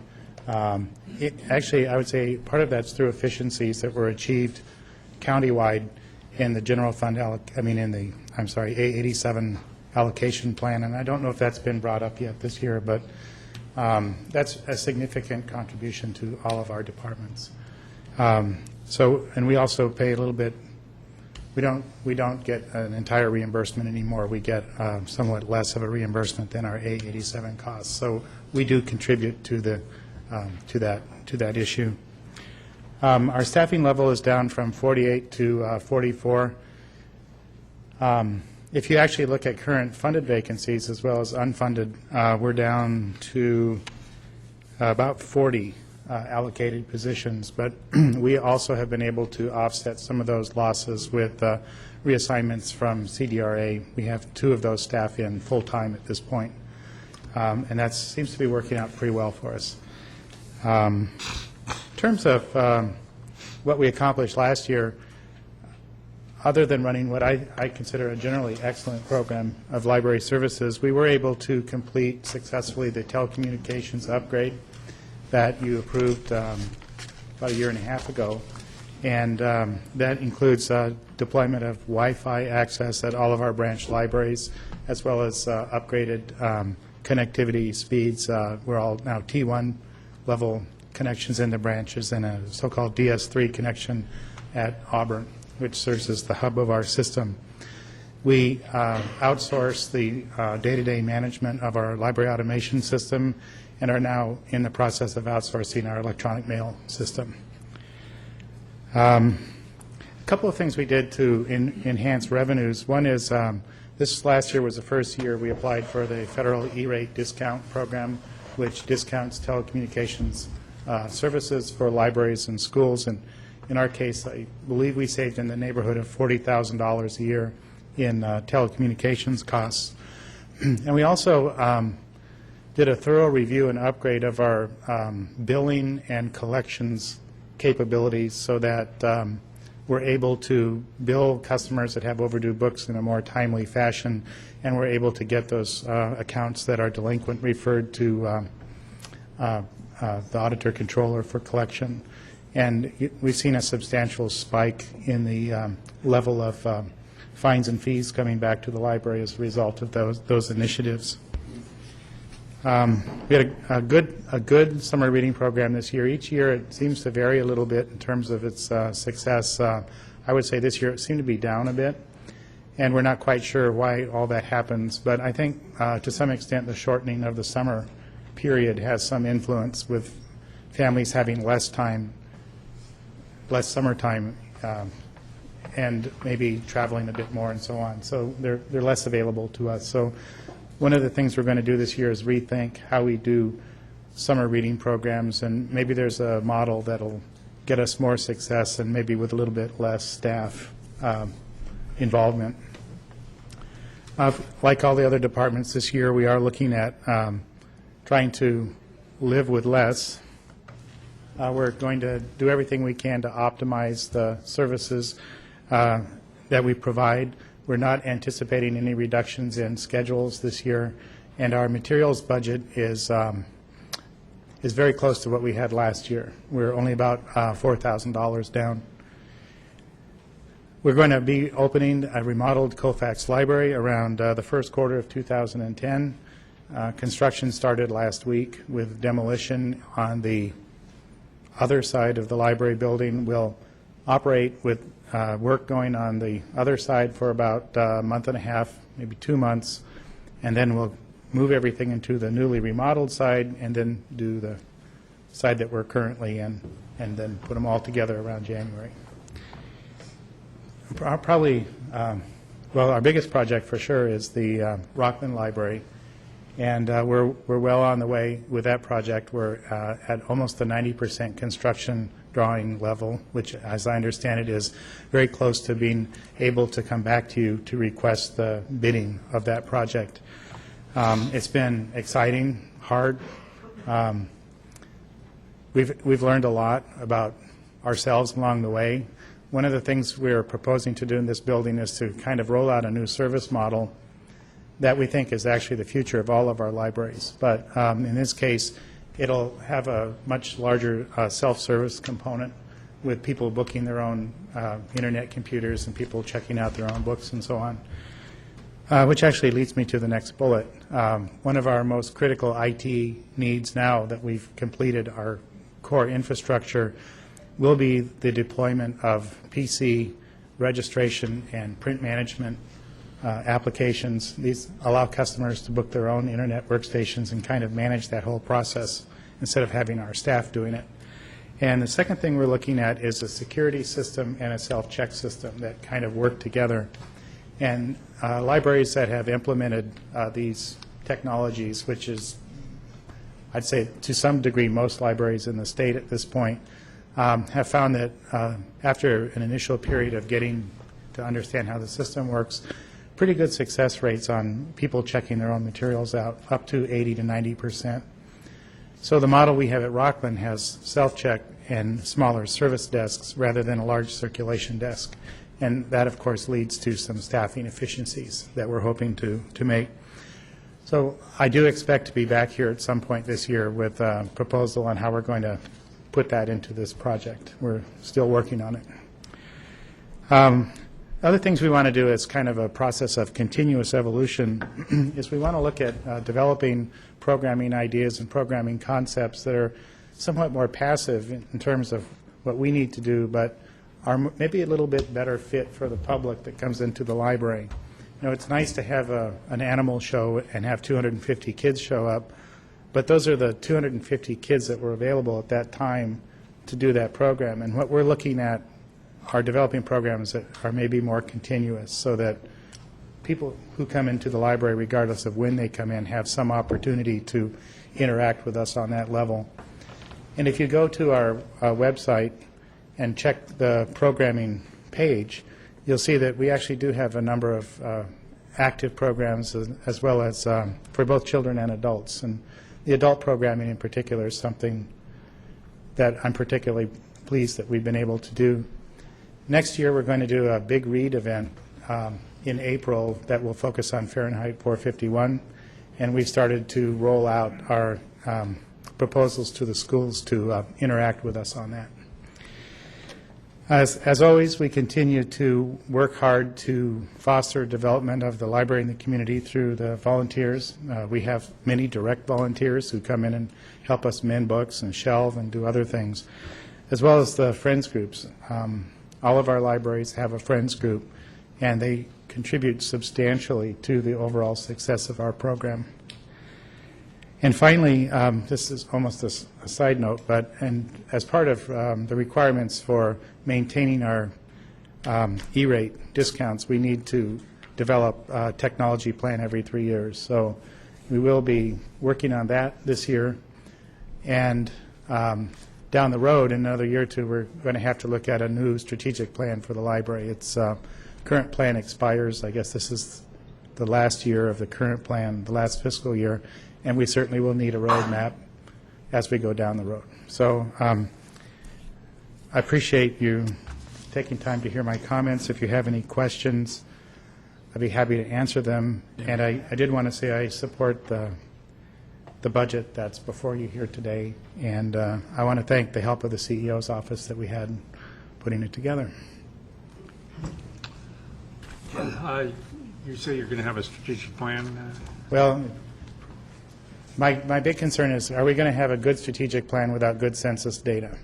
And so the timing of the census will have some bearing on that. I understand that census results won't be released to the states until about 2011. So I just was noticing that you don't have anything in there about the library administration. Did you have any plans in your strategic plan to put in new library administration? Well, we had originally planned to relocate administration this year, and we're unsuccessful in doing that. And then the issue of the costs, ongoing costs of leasing space was a problem for us. We did have some one-time money that was available for remodeling at the Auburn Library, so we're going to do that instead, and then we're going to wait another couple of years before we try again. I think the current economic environment was such that we were better off staying where we are right now. I just know that I've been back in the administrative part of your library, and it's a little bit challenged. So. And that, actually, if we look down the road at this, we should look at moving all of our system-wide support departments out of Auburn, which would include technical services and IT and branch delivery as well, not just library administration. So that would be part of that bigger plan. Okay, great, thank you. Good job. Thank you. Thank you. Next is Nancy. Good afternoon. Good afternoon. Thank you to the board and the CEO for the opportunity to present the highlights of the Personnel Department's budget this year. That's the magic button. Okay, thank you. I'm Nancy Nettler, Personnel Director. To play off a little bit what Jim Durfee said a little while ago, we are a support department that exists to help implement the policy direction of the board, the Civil Service Commission, the CEO's office, and we do that in conjunction with those partners and appreciate the support and cooperation of the various departments that have been very active in many of the programs that we've implemented this year. To hit some of the highlights of the numbers for our department, there is a bit of an anomaly when you look on the screen and you see that we have a $588,000 increase in the 08-09 to 09-10 recommended final, and that $19 million of that number is the pass-through benefit charges that include retiree benefits, dental, vision, all those kinds of costs that get charged back out and pass through our budget. And so that number represents the changes in those programs. The number we're proud to be able to present today is the 18% savings in general fund costs of our department, which is $1.2 million, and achieved primarily through reductions in supplies, services, travel, training, all the various line items that we have. And then last year we kept a position vacant, this year another 2, so we have reduced our staffing by about 10% or so over the last year or two. And in fact, when we talk about the new programs that we have been involved in this year, they're designed to be able to reduce the manual data entry and staffing requirements and increased access and usability of the programs that we have. So the first one up there, the Jobs Automated Application Recruitment System that we thank you for funding last year on our budget, has been extremely effective. It came online March of this year, and between March and the 10th of August, we received 1,670 applications. Of those, only 27 were paper. All the rest came in online all hours of the day or night, 7 days a week, and saved a huge amount of data entry and processing time. So a 98% online rate when you bring a new system on is extremely successful. I want to thank Clark and his staff for helping us get there and for putting the kiosk in the front of our department where folks who might otherwise come in and fill it out on paper are encouraged to sit down and get walked through how to put those online straight into the system. Over the next couple months, we'll be rolling that system out to departments with the goal of pretty much paperless processing for the certification of names and the hiring process. So very successful software application that will help us reduce staff time. The second area I want to talk with you about today was partnering with the CEO's office to implement the reassignment program that was approved by your board for those at-risk positions that otherwise might have been considered for layoff. Our staff played a very key, very time-consuming, tedious role in calculating the seniority hours for all of the positions that would be at risk, and also in identifying the skill placement and working with CEO staff, many of them sitting here, to figure out what appropriate placements might be for those individuals. And I would say the general feedback we've had from folks involved in the program, from department heads and from employees has been very positive, and it's one of those things we're proud to be a part of and be able to support implementing on your behalf. We also, as you might remember, over the last few years had a fairly significant contract with an outside company to provide temporary clerical services. And with the reassignment program and the potential of having individuals with skills that could do those jobs and the reduction of extra help or temporary staff, we have offered and are implementing to bring that mostly in-house through the personnel department. So we'll be playing that temporary clerical service provider. We will be accepting some applications, but our first round will be to look at those people we could reassign from departments within the county where there is less of a workload to where unmet workload needs are. So we're looking forward to that moving ahead as well. We have reduced costs significantly in some of the employee benefit program areas that we have control over outside of PERS. For example, our employee assistance program we're particularly pleased with. We went out to bid. We doubled the level of service that we received from our vendor and have a 16.7% utilization rate, very positive feedback from employees, and we reduced the cost by 50%. So it's those kinds of things that we continue to do to streamline, reduce costs, and increase both access and positive reactions to the programs that help employees with increased attendance, increased productivity, and getting the most out of our workforce. So we're particularly pleased with that. We are also out to bid right now for the service award program, which you see each fall, December-ish or so, where we award folks for sometimes 30, 35, 45 years of service to the county and the constituents. We also, I think Kathy talked about processing 78,000 paychecks. We are the front-end processing of that in the payroll world. So we enter all those individuals into the system and all their benefits and changes associated with whatever might impact their paycheck, and have done a lot of training out in the departments this year implementing those new programs like voluntary time off, mandatory time off. When Kathy talked about every time we make one of those labor changes, it does impact staff. It truly does. And a key role that our staff plays is kind of the ambassadors on those programs of going out and training folks, supervisors, payroll clerks, managers. How do you implement those programs successfully and in compliance with all the laws and regulations? And Kathy's staff has partnered with it. So it's been a very successful year in terms of communicating with departments on the new programs and the new payroll activities that we've had. So I'll stop there and open it up to any questions that you might have, and again want to thank you for the continued support that you've shown our department and the Civil Service Commission, and we do appreciate that and appreciate the opportunity to meet with you here today on the budget. Jennifer. Thank you, Nancy. Appreciate the presentation. I just want to get a clarification on the bullet point, provided clerical staff in lieu of outside temporary agency contract.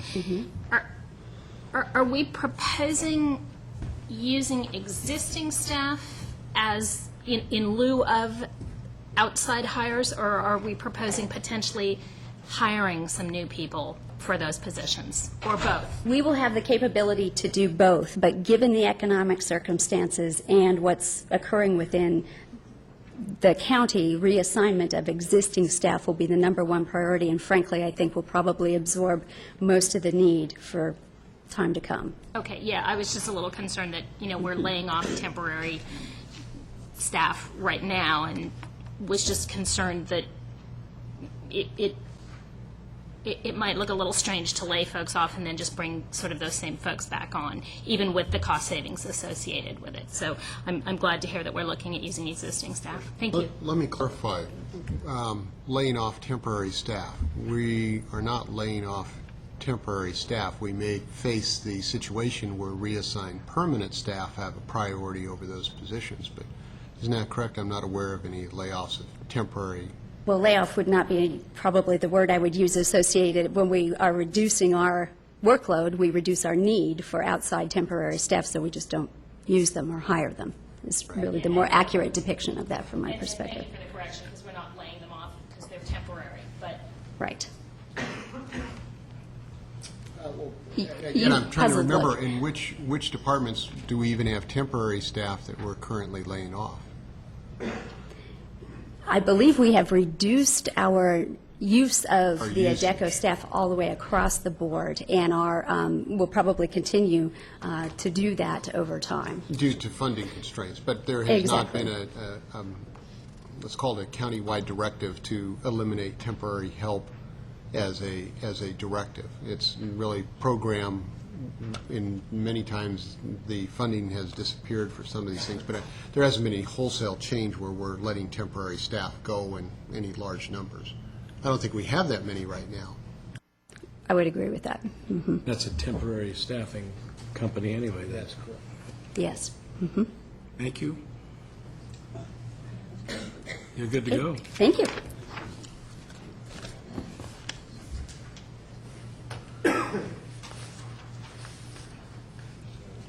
Mr. Boyle. And where's your picture? Photoshopped out. Miller ordered it, be gone. Good morning, Mr. Chairman, members of the board. Mike Boyle with the County Executive Office. It's my privilege to be able to serve this body as along with the board staff and the clerk of the board. I had 20 PowerPoint slides that I was going to use and had a lot of comments, but Mr. Miller told me to keep it quiet and just say that I agree with the budget. As you'll notice from the slide, your board's budget and that of the clerk of the board has really not significantly changed very much since last year.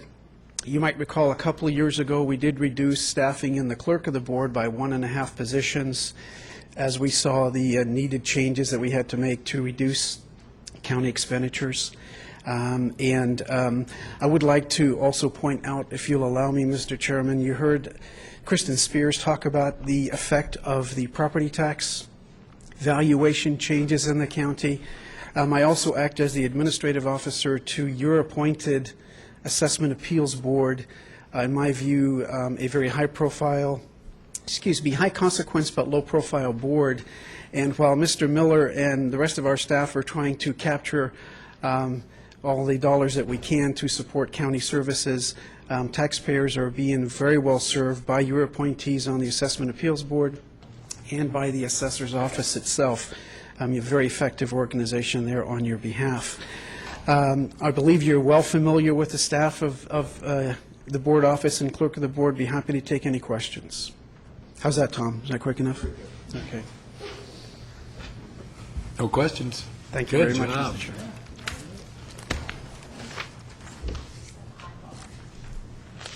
Now we're going to move into. Any back office? Oh, okay. Is that the next? Is that all right? Well, I jumped right ahead here. Okay, I'll go sit back down. No, I don't know. Sounds good sometimes. Actually, what I'd like to do is really introduce Linda Oakman, who will go over the very complex and set of CEO budgets. And you have the slide up there that shows a cumulative departmental expense of $49 million. I suspect that somehow that would be reported that that's paid for 57 employees. but to recognize that actually what is in there is a countywide fire contract that goes to CAL FIRE, liability accounts, workman comp accounts, which Linda will explain in greater detail, but that's money that's paid out under a contract basis. Linda, you can stay right there at the desk if you'd like. Okay, Linda Oakman with the County Executive Office. The slide that you have here is represents 10 of the more than 20 budgets that we have in the CEO's office. The CEO department covers a number of functions, which I'll try to go over briefly. I'll start from the top and just work my way down. The general liability and workers' compensation budgets provide funding for the county self-insurance programs, and around 67% of these appropriations is for judgments and damages and excess insurance costs and things like that. From the final budget change for general liability from proposed is that we are lowering charges to the departments in the general liability budget because we had sufficient fund balance carryover to be able to do that. The function of the administration division, which is the third one down, is to support and implement board priorities, manage the county's workforce and resources, and prepare and manage the county budget. The past year, due to the economic conditions and the focus has been concentrated on coordinating efforts to restrain costs while continuing to provide necessary core services. This year and last year, the workload for our division has been significant because of the cost restraints that we've had to try to find, and monitoring the county budget, monitoring the state budget, and working with departments to generate recommendations to manage the deficit created by the lower revenues and state cuts. There are no significant changes from proposed budget to final on that budget. The appropriations in the community and agency support budget pay for county memberships, contributions to other agencies and other county departments, as well as the general fund portion of the liability costs. Also contained in this budget is funding for contracts such as lobbying contracts and various consulting contracts, and $2.1 million of this budget is a contribution to the sewers.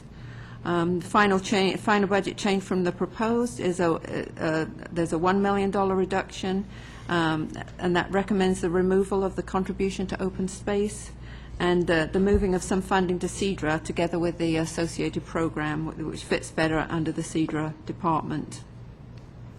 The Economic Development Division works to attract new development to the county and redevelopment in core business areas. They also work to encourage tourism and commercial filming. And currently, they're continuing to work on completing a countywide economic plan in conjunction with other local county agencies. The final budget, there's some minor final budget changes from proposed to final. There's some changes in the Placer County Visitor Bureau contract. We had to reduce it because the Western Slope TOT taxes were coming in low, and then we also added some additional funding for the because they took over the responsibility for the county fair exhibit. Organizational development organizes technical and management training programs for the county, and there were no changes from final budget to proposed to final. Other criminal justice programs is a $10 million budget. The funding in that budget is for the courts MOE, maintenance of effort, the public defender contract, and the grand jury. The emergency services, criminal justice, okay, well, the emergency services function coordinates preparation for emergencies and manages emergencies when they arise. The emergency services budget is the pass-through budget for the Homeland Security grants, which enhance funding for emergency programs throughout the county. The Emergency Services Division also manages the County Fire Services contract with CAL FIRE. And that leads us to the fire budget, which is a $10 million budget. And the major part of that budget is the fire contract. That contract is about $8 million this coming year. It's increased over the prior years due to enhancements in services in the Sunset West Fire CSA, due to the building of the hotel for the United Auburn Indian community, and that increase in services is fully funded by the UAIC. The change from the proposed budget to the final budget in this budget is to add funding for the a station replacement in rural Lincoln, and let's see. And also there were some revenue cuts because the Prop 1A affected this budget as well as the County General Fund budget. Revenue reductions in this budget for Prop 1A are about $200,000. And also they received some public safety sales tax, and that also impacted the revenue, so increased the net cost for the budget. That's the disaster response recovery. That is just a budget that is, we have $200,000 budgeted in case emergencies arise that we need to have funding for quickly, and that budget, we rarely use that budget. So that concludes my presentation. So if there are any questions, I'll be happy to answer them. Yeah, a couple. On emergency services, we went from previous year final of 1.3 million down to originally proposing only 900,000, only to have that turn around and go up almost 2 million from the original proposal. And that was due to what again? This budget contains the Homeland Security grants. Okay. And the Homeland Security grants about $700,000, I think, this year. And it's close to $1 million each year, and it's been dropping. But we don't put that grant into the budget until we have it approved. And this year it was approved in advance of the final budget being prepared, so we added it to final budget. Also, the grants, we have several running consecutively. There are some grants that are not closed out. And so we have maybe 3 grants going at the moment, and we rebudgeted the expenditures and the revenues for those Homeland Security grant budget grants. Okay, but year over year, we're looking at about a 100% increase in that particular fund. And I'm just wondering, to what is that attributable? Because I'm assuming the 089 would be reflective of us having received the Homeland Security grant. Mm-hmm. So I'm just wondering, where did that $1.2 million additional come from? And having it, what's it budgeted toward? Yeah. We have, let's see, have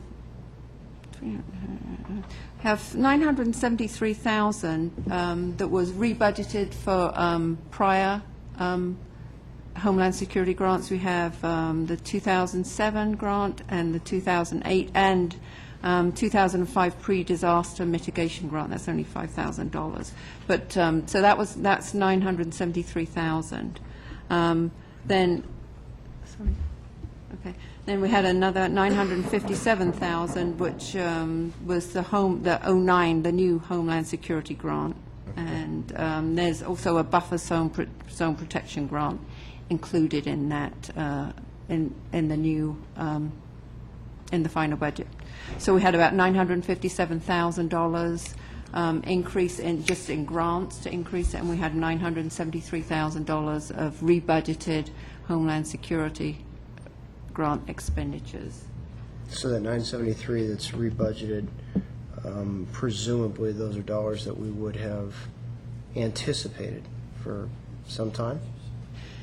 Yes, they were in the prior year's budget, and the revenue and the expenditures were in the prior year's budget. And because we didn't spend them we weren't able to spend them last year. Mm-hmm. We rebudget those, and so it increases. I guess my question along those lines, if that's the case, I'm just curious as to why the proposed was 902, about $70,000 less than what we were rebudgeting, and then to see. Well, at the time that we put the proposed budget together, we do not know how much is going to be left over of the grants for the end of the year. So we have to wait till June. And then you might be the right guy to answer this question. Since you stood up, we might as well give you the opportunity to speak. I'm available. I am available, Supervisor Euler. Just curious as to how you distinguish whether you're drawing from 22,310 versus 22,350. What qualifies something as something you pay for out of 22,350 versus emergency services? I mean, I don't know how you separate disaster response recovery from emergency services and why the need for a separate line item in that regard. Yeah, Supervisor Euler, Rui Cunha, Placer County Office of Emergency Services.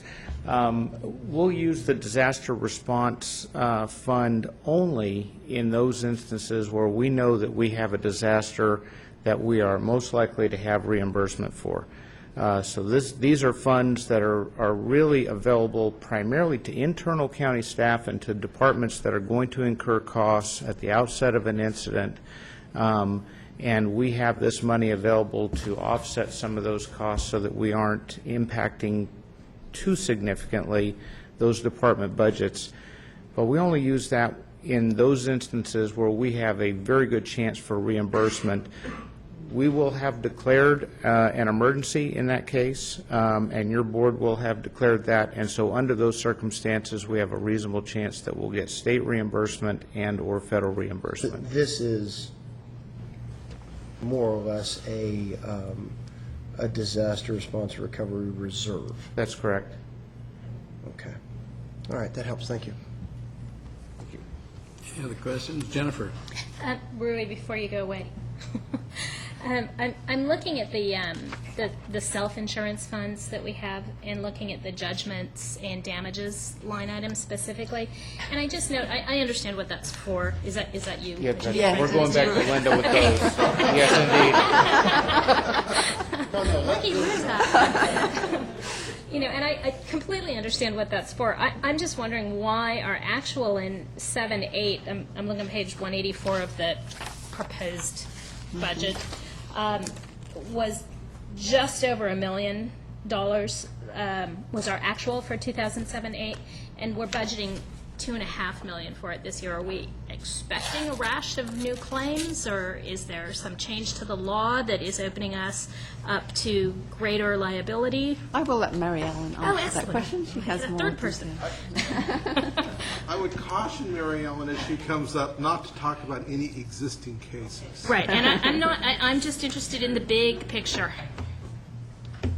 Basically, when we budget for judgment damages, we try to anticipate where we're going to receive based on our what we've had in the past. So we definitely think we're going to get certain types of claims. How's that? Is that general enough? So we're potentially expecting more. Right. It could be in different areas of liability: road design, motor vehicle accidents, employment liability, anything like that. And as I noted in my presentation, there has been an increase in litigation for the last 2 years, and the trend is up. Kirk's got a question from I don't know who. I'm just curious, does the CEO's office agree with your recommendation? I know, Tom. I mean, everybody else has said the CEO's office, and they're in agreement with the CEO. Just thought I'd ask. Still arguing. Thanks. All right, is that it? So we're done with that?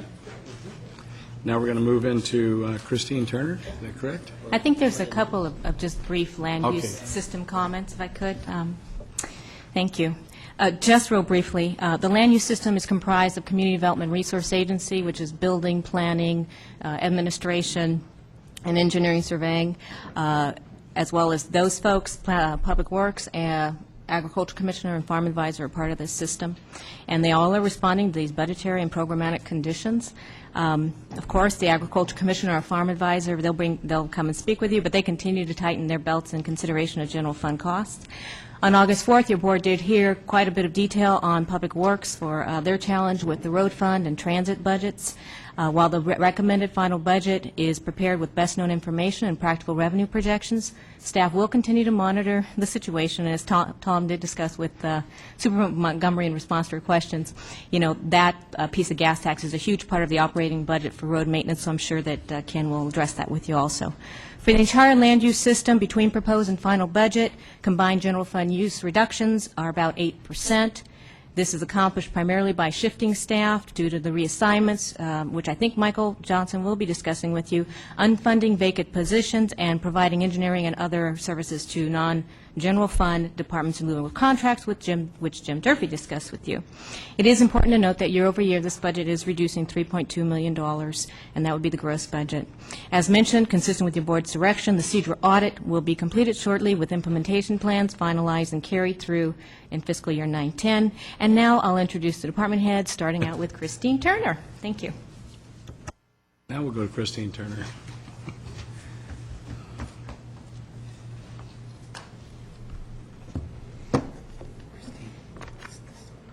Okay, thanks. Good afternoon, Chairman of the Board and board members. I'm glad to be here to talk a little bit about the Agriculture Department's budget. I have Photoshop too. The fellow on the right is near and dear to my heart. Our budget reflects a reduction of $157,000 from our last year's budget to this year's recommended budget. And in addition, we have a significant savings in the general fund cost to the county of about $172,000. And some of the ways that we got there were related to, in spite of increases in costs in salaries and benefits, of which we had no direct control over, we took cuts in our extra help funding and reduced service levels in our pest detection program, as well as we took cuts in our limited paid overtime and reduced that to $5,000, and plus our $54,000 in MTO savings. So despite the fact that there were increases in some of the costs in salaries and benefits, we were still able to recognize a $40,000 savings in salaries and benefits. In addition to that, we have really been focused on aggressive revenue collection and worked closely with our revenue collections here with the county, and increased our revenue by about $15,000, which isn't a lot in the big scheme of things, but is a lot for a small department. And been much more aggressive about getting our state billing on our contracts done in a timely fashion, as well as collecting all fees and fines that are assessed. So with that, the focus of our department has been and will continue to be to have a very active consumer protection weights and measures program.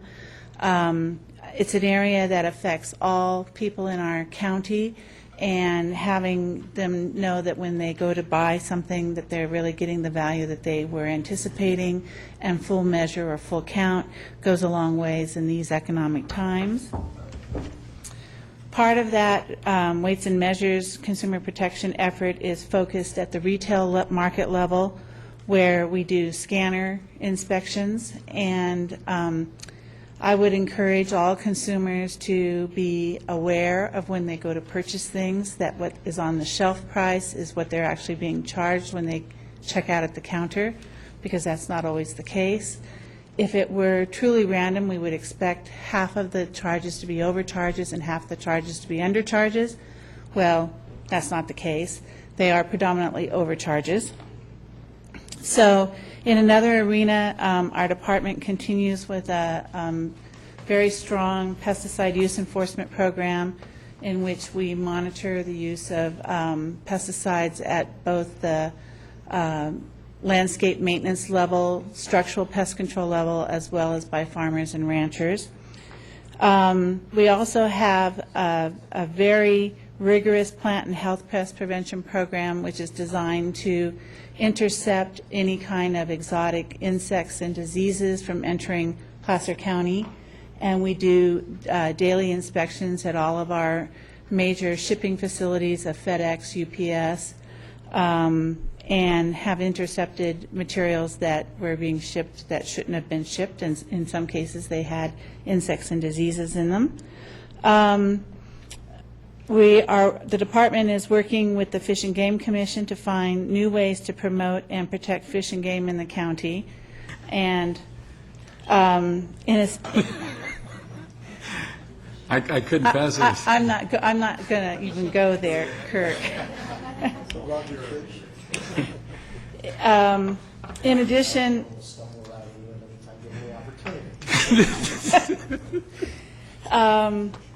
get the emails too. I'm sorry, Christine, go ahead. I've lost control. So did I. We will also continue to assist the ag community in marketing efforts through the marketing program to the best of our ability. And so with that, I'm glad to answer any questions that you may have. And yes. I had a quick question. Through your department, do you also do the monitoring of the evasive mussels? Or the quagga mussels? Evasive or invasive mussels? Like at Tahoe and stuff, to keep them from going in the water, or do we? I know I've seen a video, a CD, not a CD, a DVD, but do we actually monitor that?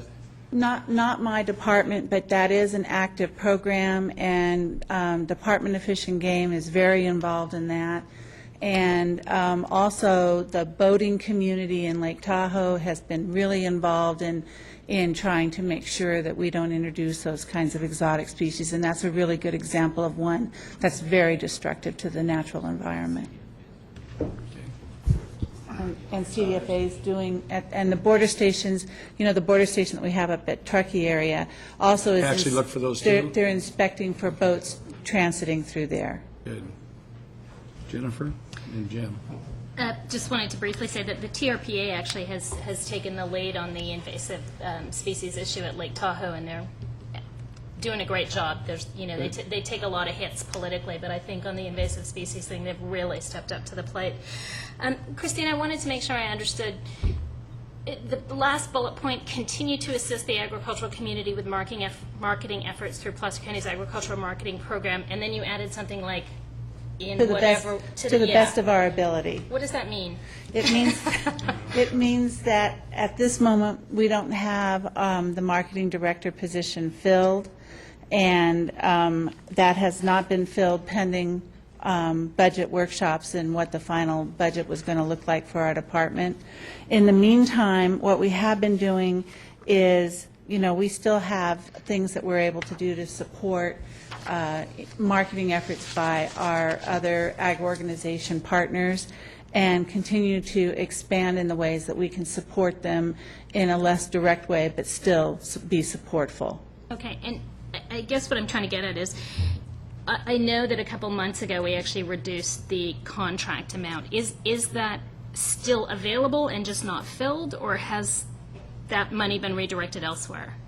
In this proposed budget, it is still there. Okay. So if this is the budget that is adopted, then we would be able to talk about getting something filled or done, or I'm not quite sure how to phrase it. Okay. And then my second question is just in regards to the Williamson Act. Is that funding going to that Placer County? Yeah, if I could jump in. The Williamson Act is not funding to Christine's department. It's a general fund revenue. Mm-hmm. And the amount of the reduction that the Governor Blue lined is $50,000 a year, and we had not anticipated doing anything with those contracts. You'd have to go about counseling those contracts, which would cost you more than what the revenue is in terms of the public hearing process and all that. So looking at the board's longstanding policy in support of the Williamson Act, we anticipated it would just be a general fund reduction. It's already been programmed into our reduced revenues. That's excellent. I'm very glad to hear that. Thank you. And thank you for the information on the the marketing position. Jim? I just had a question about your weights and measures consumer protection program. How many people are assigned to that task? Well, in a small department, everybody has to kind of do everything. So we have one person who's assigned full-time, but some of the other inspectors all spend part of their each annual work year supporting things in the Weights and Measures program. So, I don't know. Three, equivalent to 3 full-time people for the whole county. And these have to go out and check every gas pump and Yeah. and propane dispensers. And, Yeah. And scales and... It's never ending. It's never ending, yeah. Never finished because you have to start again. Thank you. Okay, thank you. Thank you, Christine. Sorry that I lost control there for a minute. Michael Johnson.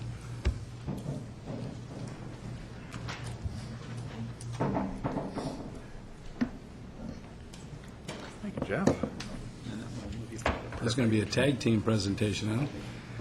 It will be. Thank you, Mr. Chair. On behalf of Wes Zicker, the Director of Engineering and Surveying, and Bob Martino, the county's Chief Building Official, the Community Development Resource Agency is pleased to be here to present our budget for the fiscal year 2009-2010. As the board is well aware, the market conditions have been fluctuating greatly over the past year, and during that time, the agency has spent much of that time modifying its operations to be more responsive to the actual work demands that are being generated. With the reduction in the number of applications that the various departments have been receiving and the corresponding reduction in revenues, the agency has been working with the County Executive Office to adjust our staffing levels to be more responsive and more in line with the revenues that have been generated. As part of this, and you've heard it throughout the morning, the agency has been working with the County Executive Office to find meaningful work for all employees in the agency. To this end, 20 employees have been reassigned to other county departments where there was a demand for services. Another 13 employees have accepted open positions throughout the county or have had their services contracted out to other departments. As a result of these reassignments and reallocation of positions, the agency was able to reduce its staffing levels by over 20%, and that matches the revenues that the agency has been bringing in. As shown on the budget here, this year's budget will result in a $3.2 million reduction over last year's, and the general fund allocation will result in a $500,000 reduction. There are a lot of bullet points here. Because of timing, I will just hit some of the highlights as to what has been accomplished and what will be accomplished over the coming year. Because of the slower market conditions, the agency staff has taken advantage of this time to reassess its resources and find ways to streamline its operations. To this end, consistent with the board's direction to have a single unified agency, the departments have maximized their resources by streamlining front counter operations and by combining our clerical responsibilities. In the building department, we have a reduction in our number of plan checks, and so plan checkers have been helping building inspectors with their routes. In the planning department, we used to have a parcel review committee hearing as well as a zoning administrator hearing. Rather than hold these separate meetings, we have combined them into one public hearing, which has reduced the cost to the department. You have heard references to the audit that the agency has been going through with oversight from Kathy Martinez in the auditor's office and Clark Moots in administrative services. The executive office has been looking at the agency to find out how we do our business and how we can improve our business. The goal of the county executive office is not to have the agency's way of responding or Public Works' way of responding, but rather a unified county response. And the agency staff has found the audit process to be very productive and very enlightening, and we see great things coming out of it and great improvements coming out of it.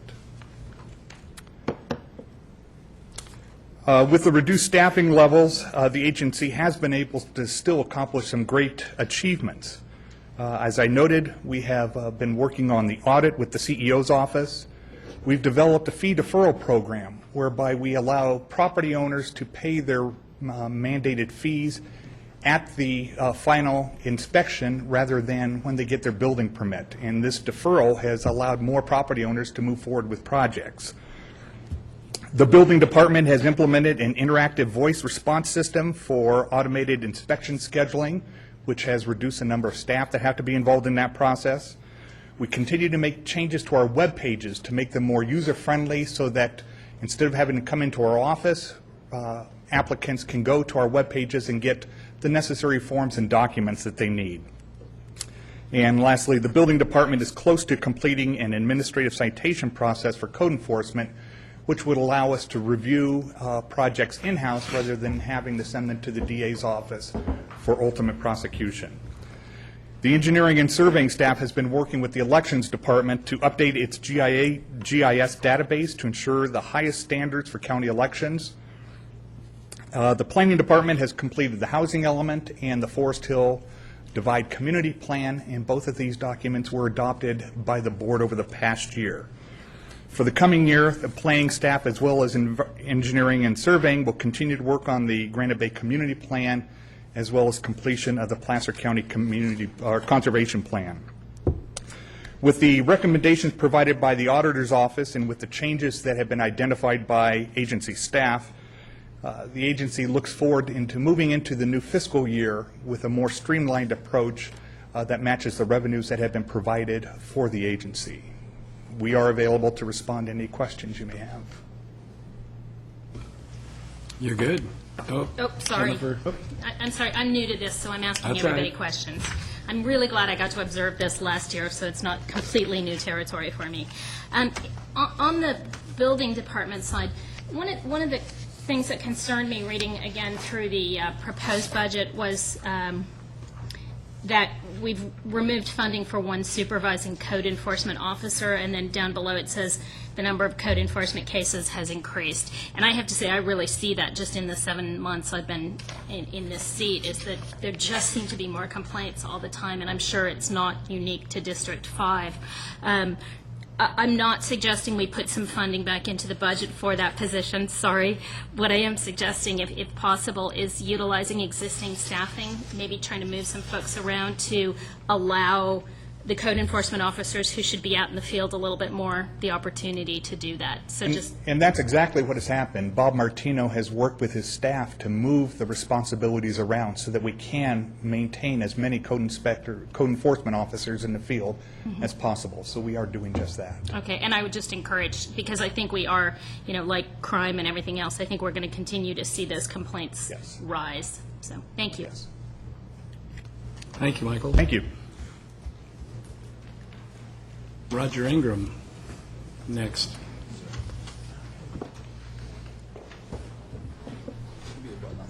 Okay, thanks. Thanks, Chairman Rockholm and the board, and would also like to thank the CEO's office on preparation of our budget. You can see our amounts that we have up there for our recommended final, and then the general fund costs that it would be. We have 3 clerical in our office that allows us to get a lot of work done. We stress a lot of efficiency in our office. One of the things that we will be making as far as cost savings measures in our department is a bigger push towards delivery via internet and web and email of our information. A lot of our job is taking information from the University of California and getting that research-based information out into the community.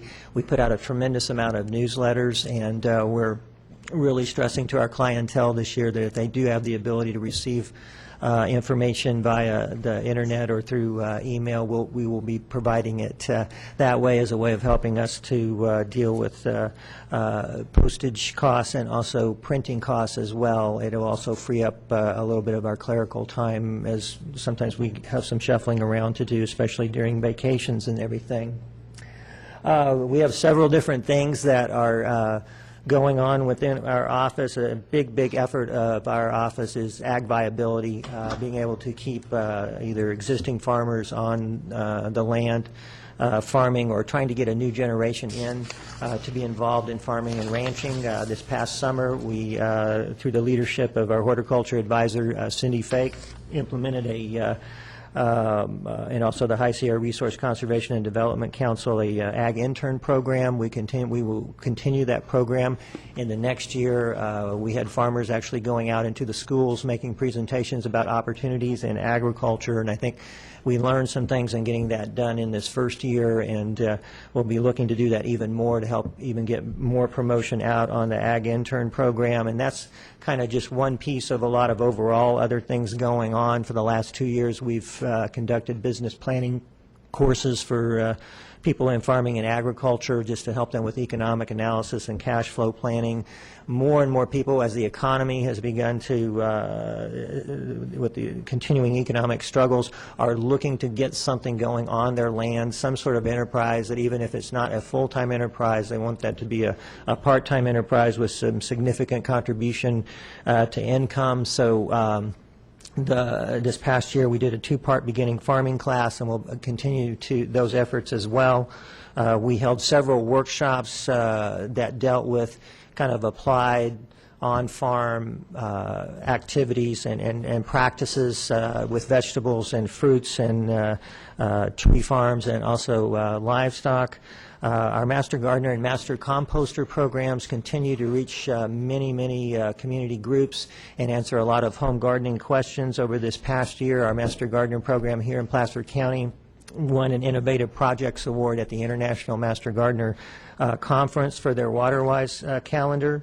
Over this past year, we completed, helped working with the High Sierra Resource Conservation and Development Council and Sierra College, completion of a mobile poultry processor which can travel from place to place to be able to process birds. Again, the whole goal behind something like that is greater economic viability, which allows people to look at another alternative enterprise on their place. We've also got a ongoing monthly meat buyers club as a way of helping local meat producers with their marketing. We've currently just completed a survey on needs for meat and produce storage, and we'll be compiling that into a report and making that report to the Placer County Office of Economic Development. We recently, in fact today, you saw on the consent agenda the approval of the Placer County Youth Commission members. That was a very extensive interview process. Our 4-H and Youth Development Advisor Shannon Dogan and Kara Sutter from Health and Human Services have really taken the lead in that program. Shannon did some surveys with the founding members who helped in laying the initial groundwork for the formation of the commission, and over 90% of them indicated a greater understanding and also interest in local government, and also more than 90% indicated a real interest in getting involved in their local communities. So I think that Youth Commission will play a real big role, I think, as far as some empowerment of youth, and I applaud the board for having the foresight to do that under the leadership of Supervisor Holmes. Our 4-H program continues to expand by leaps and bounds. Our 4-H program representative, June Stewart, does an outstanding job. Each year, we're reaching over 6,000 people, kids, through our embryology program, whether that's through schools, through home schools, or private through 4-H projects where people learn some scientific principles on what happens during the whole incubation process and the birthing of the birds. We also started a rocketry program over at E.V. Kane this year, to where actually kids had to calculate how far to send a rocket up and then have it land back down without crushing an egg, and so that kind of takes some real ingenuity there. We also have nutrition and literacy programs through our department. We have a Nutrition Best program, which is going out and working with parents and families to better understand nutritional needs of children through our Happy Healthy Families program. We also have a food stamp nutrition and education program that works extensively out in schools to teach nutrition principles, both at elementary schools and also at preschools. We also have a farm to fork curriculum as part of that, as a way of helping connect up where food comes from and understanding the role of agriculture and farms and that type of a thing. So that kind of gives you a snapshot of what's going on in our department. And again, we thank the board for their support, and the CEO's office as well for helping us with our budget and the support they give us. So I'll be happy to take any questions if needed. Thank you. You're good. Mr. Grimm.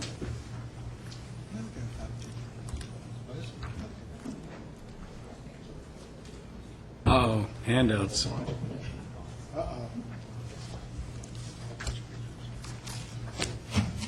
Quick reading there.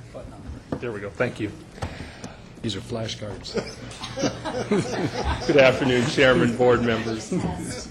My name's Ken Grimm with the Department of Public Works, and it's my pleasure today to give you a summary of our budget, the Public Works budget this year, as well as some of our program highlights from this past year. Numbers are up here. As far as we've had an overall decrease, a pretty substantial decrease, $27 million in our overall budget for this year, and that is really almost entirely composed of capital expenditures, less capital expenditures for this upcoming year.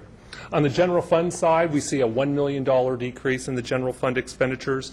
That's really associated traditionally with the general fund money you have provided for an overlay program. It's been as high as $2.3 million in the past. It's been ratcheted down due to the tough economic times. This year, it'll actually be $0. From the staffing level, we have a decrease of one person, one administrative person that we are vacant person that we are no longer going to have, but that doesn't reflect some of the other cost-saving measures on the labor side that we are doing. We do have 23 current vacant positions that we will be holding. With the volatility, particularly of public works funding, we will not fill those in the foreseeable future until we're able to know that we have stable funding for those positions and that work. On the program side, starting with transportation, some successes from this past year. We did complete the south phase of our Auburn-Folsom widening project. It is complete, landscaped, open to the public, the first of 3 phases to get that corridor to be where it needs to be. We've also replaced the bridge on Barton Road over Miners Ravine. It floods very often. It was structurally deficient. It has now been replaced, very context-sensitive design, and I think an asset to that community. We broke ground earlier this year on our Sunset Interchange on Highway 65, well underway. Hopefully, well, it will be open to the public next year in its entirety.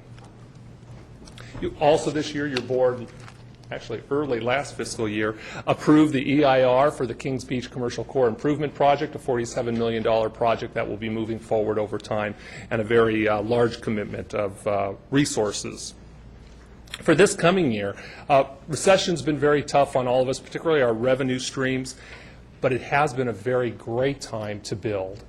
We are seeing prices now 30+% lower than what we were paying for the exact same work 18 months ago. We are trying to break ground on as many things as we can, as much as our budget does allow. It helps from 2 standpoints, both from putting people to work as well as getting the most for our taxpayer dollars for the projects that we need to build here into the future. Many of the projects we plan on breaking ground on this next fiscal year are shown on that slide. Also, I handed out just previously our project book. We produce this every year. This shows all of the capital projects we'll be working on this coming year. Not all of them will be constructed this year. Many are multi-year efforted projects, but they're all out there and they're all going to be working towards development. 2 highlights I'd like to put on there for this upcoming year. One is that we will be breaking ground on the middle phase of our Auburn-Folsom widening project, and we will also be breaking ground on our Tahoe City Transit Center. Those projects, both of those, have been awarded money from the federal stimulus program, the American Recovery and Reinvestment Act, and so because of those dollars flowing into our county, those projects now have a finance plan to make them happen. It's important to note that all of these projects that you see happening happen with very little local road fund dollars, substantially funded through federal, state, and other types of grants. But we do have some challenges in the transportation side. We did dodge really a bullet this year.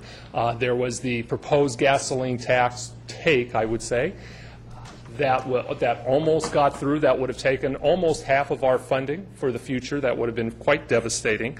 And although that has not happened yet, we don't know what will happen in the future, we still have that same dollars that we're people were talking about taking away have now been deferred, and so we will not be seeing those at least until sometime next year.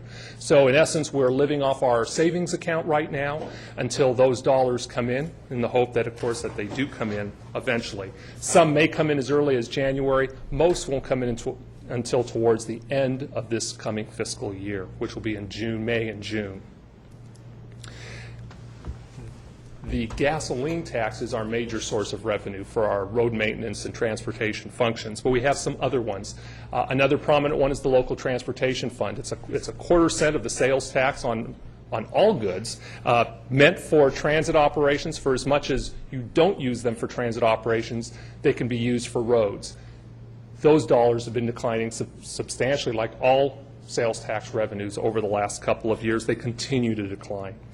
We also have historically gotten federal money in recognition of the fact that we provide road service to national forests. That money has been approximately $600,000 plus a year for a long time.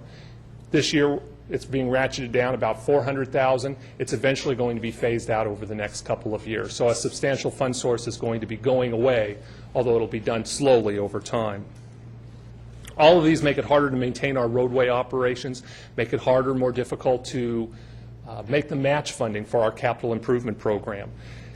On the maintenance side, we're holding quite a few vacancies to make up for that. We're also doing less overlay, although we've been very fortunate to get some of that same American Recovery and Reinvestment Act money to continue an overlay program next year. There was not one this year, but we will have one next year with that special money. And in addition, we're not going to be having a chip seal program this year. Traditionally, 3 or 4 years ago, we did about 90 plus miles of chip seals in our miles of roadway chip sealed in this county every year. Last year, we were only able to do 30 miles. At this point, next year, there'll be 0. We hope to reinstate that. At this point in time, that's just not possible within our funding constraints. On the project side, we've got a couple of very large projects. Most notable, the Forest Hill Bridge needs to be seismically retrofitted as well as painted. Because of the sensitivity of that structure over the American River Canyon, we're talking an effort that's going to cost upwards of $60 to $70 million. We've been able to secure federal and state dollars to do that, but we will still have a local contribution of $3 to $5 million that we'll have to come up with. To put that in perspective, we traditionally, in our entire $60 to $70 million capital improvement program, only utilize about $1 million in road fund to attract and leverage that other $59 to $60 million. So a very large commitment coming due soon, but something that we do need to do for the long-term viability of our roadway, and in particular that bridge. Going on to other programs, on the transit side, we've been very fortunate. We were able to access some of that same American Recovery and Reinvestment Act, I'll say that ARA, and that's the acronym for that, to purchase and other grant funding to purchase 5 commuter buses for our highly successful Placer Commuter Express route. Just a year ago, we were running 3 buses a day down to Sacramento and then back in the afternoon. Those were filling up to the point where we are actually having to bump people off the buses. Working with the Placer County Transportation Planning Agency as well as Caltrans, we got grants to provide a 4th bus for 2 years, last year and this year. With this new funding that's coming on, we'll be able to reduce our costs by not having to lease very expensive coaches and be able to provide for next year to allow that Placer Commuter Express to continue on. Again, buses are starting to fill up again, a very highly successful service. But transit is experiencing some of the same lower revenues. The Local Transportation Fund, the LTF, going down, continually going down. From the west slope of the county, most of that is being absorbed by the fact that there's less money of LTF going to roads because the LTF's first call is on transit. But that's not the same case as in Tahoe, where 100% of our LTF is used for transit. It's going down, and we'll probably be doing some re-review as those numbers get stronger and more precise as to looking at some service levels up in the basin as well as on the west side, that we may have to be looking at some service reductions in the transit area. Currently, the budget is balanced for transit, but sales tax has been very volatile, hasn't been volatile, it's all been going down. And when we think it's going down 5%, it's 8, and then when we use 8, it goes down 10, and it's just an ongoing struggle as it continues to go down. I think you're right. So that will continue to be a challenge coming forward. On the fleet side, earlier this year, your board directed staff made some new policies toward fleet usage, trying to reduce costs. Your department heads have been very, very responsive in trying to reduce fleet costs. We've had approximately 25 vehicles that have been turned in, reducing the size of our road fleet, which is about 500 vehicles roughly. We are also driving less miles. This is the first time in the history since I've been in the county where mileage driven in the county has constantly gone up 2 to 4% a year.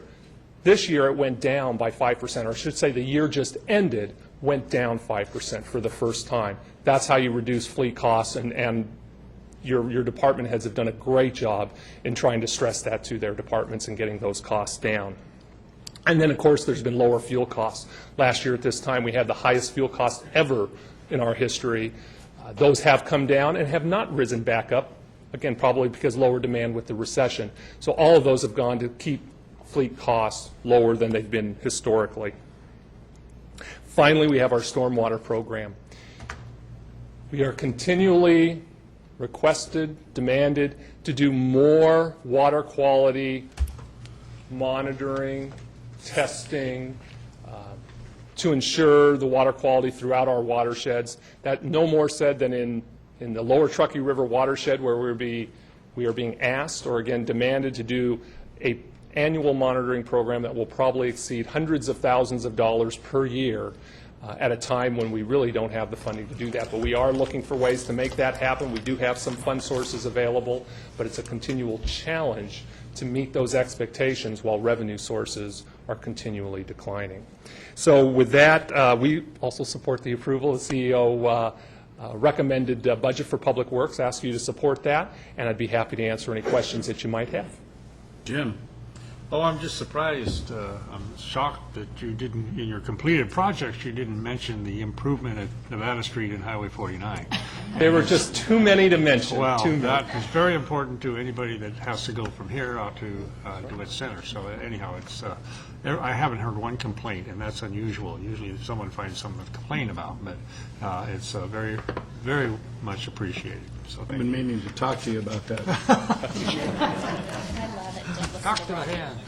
Thank you, Ken. Health and Human Services. Next.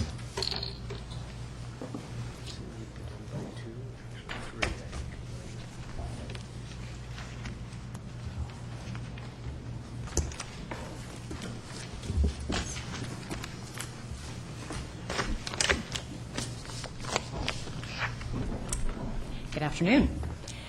The Health and Human Service Support Departments are comprised of the Veteran Service Office, the Child Support Service Office, and Health and Human Services Department.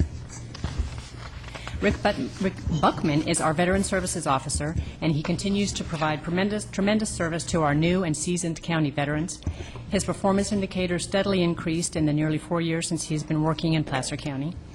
He continues to not only increase benefits for veterans and their families, but he is also able to increase the subvention funding brought into the county that offsets the costs of providing these services. Veteran Services has a recommended final budget of $445,000 and experienced a modest reduction in funding of $1,270 from their FY 0809 budget due to countywide personnel-related cost reductions. The Child Support Services Department, under the direction of Troy Held, continues their good work with custodial and non-custodial parents to establish and enforce responsibility for financial and medical child support services. Child Support's recommended final budget of $6,836,000 reflects enhanced year-over-year funding of $669,000, due partially to increased collections statewide, and also due to receipt of a federal grant that Troy will speak to you about in a few moments. As we briefed your board on August 4th, the Health and Human Services Department experienced a significant reduction in funding from the state. Their $5.6 million loss of funding with the state's final budget, in combination with the realignment reduction, which is a separate dedicated revenue source from sales tax and vehicle licensing fees, is projected to drop an additional $1.4 million from proposed budget. So again, to clarify, since proposed budget, the revenue source for Health and Human Services has dropped $7 million. If we were to factor in the revenue reductions already calculated in the proposed budget, which was an additional $1.9 million in realignment shortfall, the total year-over-year funding shortfall for HHS increases to approximately $8.9 million.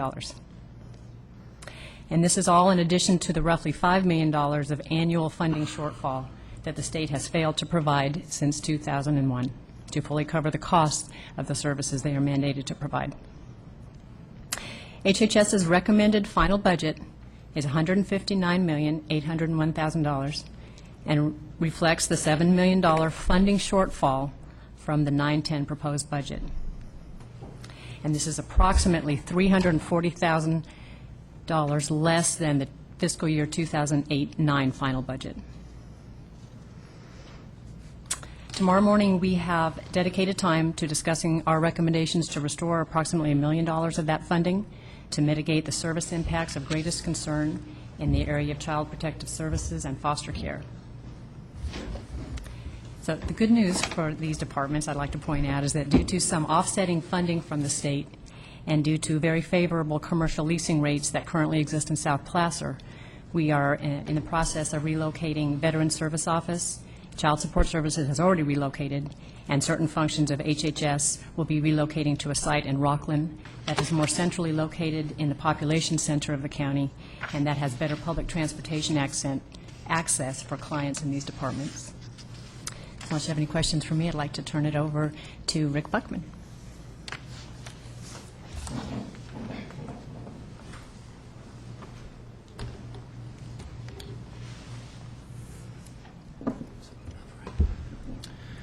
Afternoon, Mr. Chairman, board members. I'm Rick Buckman. It says Richard, but only my mother calls me Richard. And I wanted to point out one thing. There's only one comma in my numbers here, so we're not talking millions of dollars. My budget's pretty much flat from last year to this year. The general fund costs have decreased, and that's mostly a function of increased revenue. We're pretty much the same. We had 4 people last year. We have 4 people this year.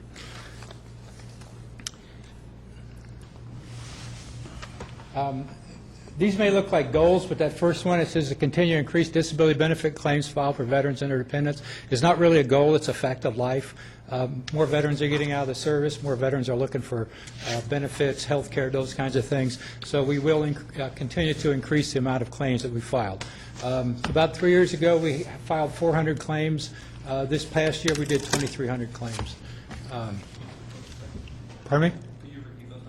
About 400 the year before I got here in 2006. We did 2,300 claims last year. And it's a huge number. That's about 765 claims per person that files claims in my office. That's a huge caseload. Some claims are very simple. A lot of people think claims are easy to file. You just fill out paper, send it in. To be a claims rep, you really need to be a lot of clerical stuff, filling out forms, computer, and all that other stuff.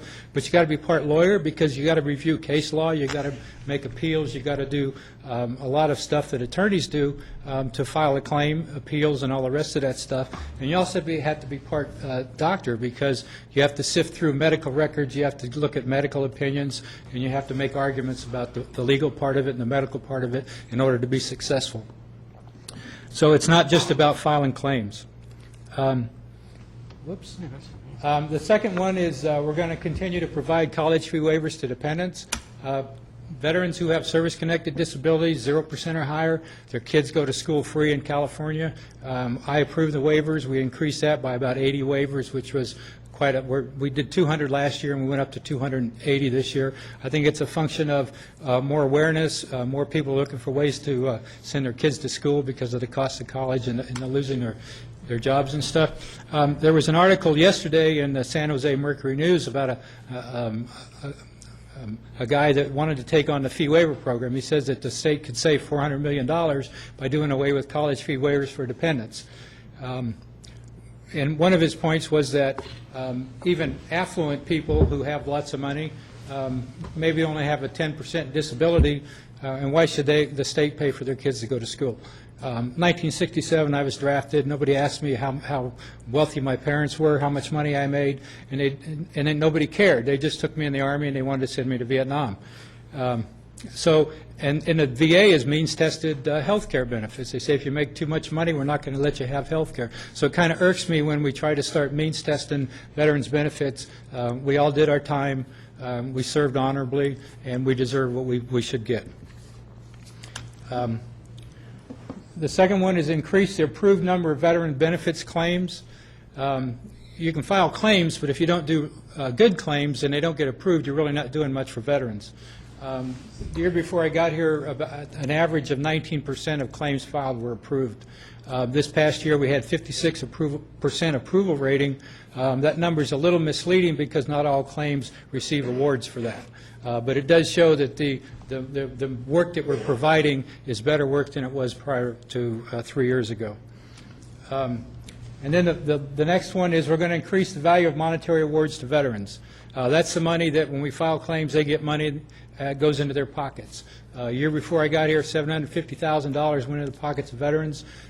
This just current year that just completed, over $22 million went into pockets of veterans who spend that money in the county. We tax it, it goes back into the general fund. So we're doing more claims, we're getting more awards, and increasing the value that goes into the pockets of veterans. And the last one is state subvention funding. That's the money based on the claims that I file, the success that we are. All of those things that we do, we get workloads for, and the state pays us. That's increased 225% since 2006. So that's why we're doing what we're doing, and we're just helping veterans. I just wanted to mention to Supervisor Rockholm, congratulations on your son. That is an amazing feat. I had the opportunity 2 years ago to the Army-Navy football game, and what a experience that was. All the pageantry, the cadets and the midshipmen marching out on the field and all that stuff. It was just an amazing thing. I can imagine going to West Point is a great deal. And not to mention the tailgate party was just... I'm still trying to remember what that was all about. Well, this year, I guess it'd be a really big deal as if Army could finally beat Navy. Well, yeah, we won't talk about that. That completes my presentation. If you have any other questions, I'll be more than happy. Do you have a question, Jim? Or you just No, just a great. You're good. Thank you for the job you're doing. The vets in Roseville are very happy with what you've been doing. Mr. Held. Mr. Chairman? Yes. As Mr. Held comes up, despite the fact that this department is fully funded by state and federal dollars and no county general fund goes to this department, I'll be stepping out while this item's heard. Okay. Thank you. Good afternoon, Chair, members of the board. My name is Troy Held. I'm the Director of the Department of Child Support Services. Thank you. First, I want to say that I'm very proud to be here and I get to talk about the child support program. And secondarily, as I've watched the presentations before me, I've noticed how eloquent and passionate all the departments have been, all the speakers before me, and I'm very impressed by that. Hopefully, as I follow, I will do them justice. In this federal fiscal year 09-10, you can see we've gotten a slight increase. As you may recall, we, as Supervisor Euler mentioned, we are a federal program that is overseen by the state of California and delivered locally by the experts at the local level. 66% of that funding is federal funding, 34% is state funding, 0% from the local general fund. We have seen our share of issues and funding problems over the years. Over the past 6 years, we've been held flat and have seen some reductions, and that's based on an automation project and some penalties that were handed down by the federal government. And so as we've passed that, the state legislature and the governor have wanted to reward the program somewhat for that accomplishment and provide some additional funding in what's called revenue stabilization funds. And those funds are to help the state of California compete for federal incentive dollars. As you may recall, this is a cost avoidance and cost recovery program, and so part of it is recovering TANF or state assistance, county assistance money, and part of that is to act as a go-between between parties so that child support is paid to parties that need it, and it avoids, hopefully avoids folks from having to go on to TANF or other county assistance.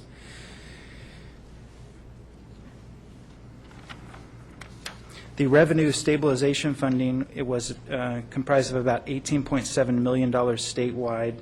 Our department was able to capture some of that. The remaining funding you will see is identified as federal funding, and part of the revenue stabilization funding from the state required that we implement an early intervention plan. And that early intervention plan incorporates activities from the Sheriff's Department, from the Probation Department, and the DA's office. And so a way to initiate that process, we've identified funding on a federal level to help offset those costs, and that makes up part of the increase that you see before you.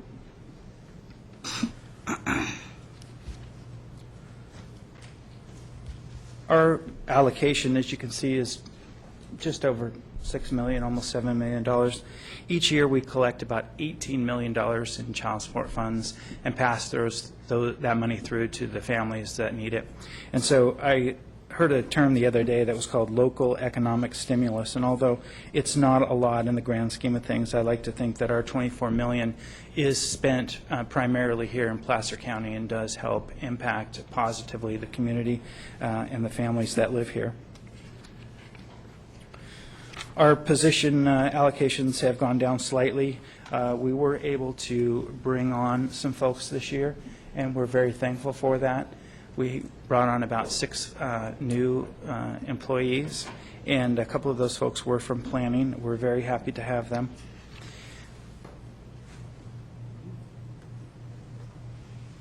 Where do I point this? Whoops. Back. There we go. One of the things that we do is try to provide information to the community through outreach, and we spent a lot of time in the last couple of years doing that, especially last year. We will continue to do that. We produced a video last year that we have on our website that talks about our services that are free to the public.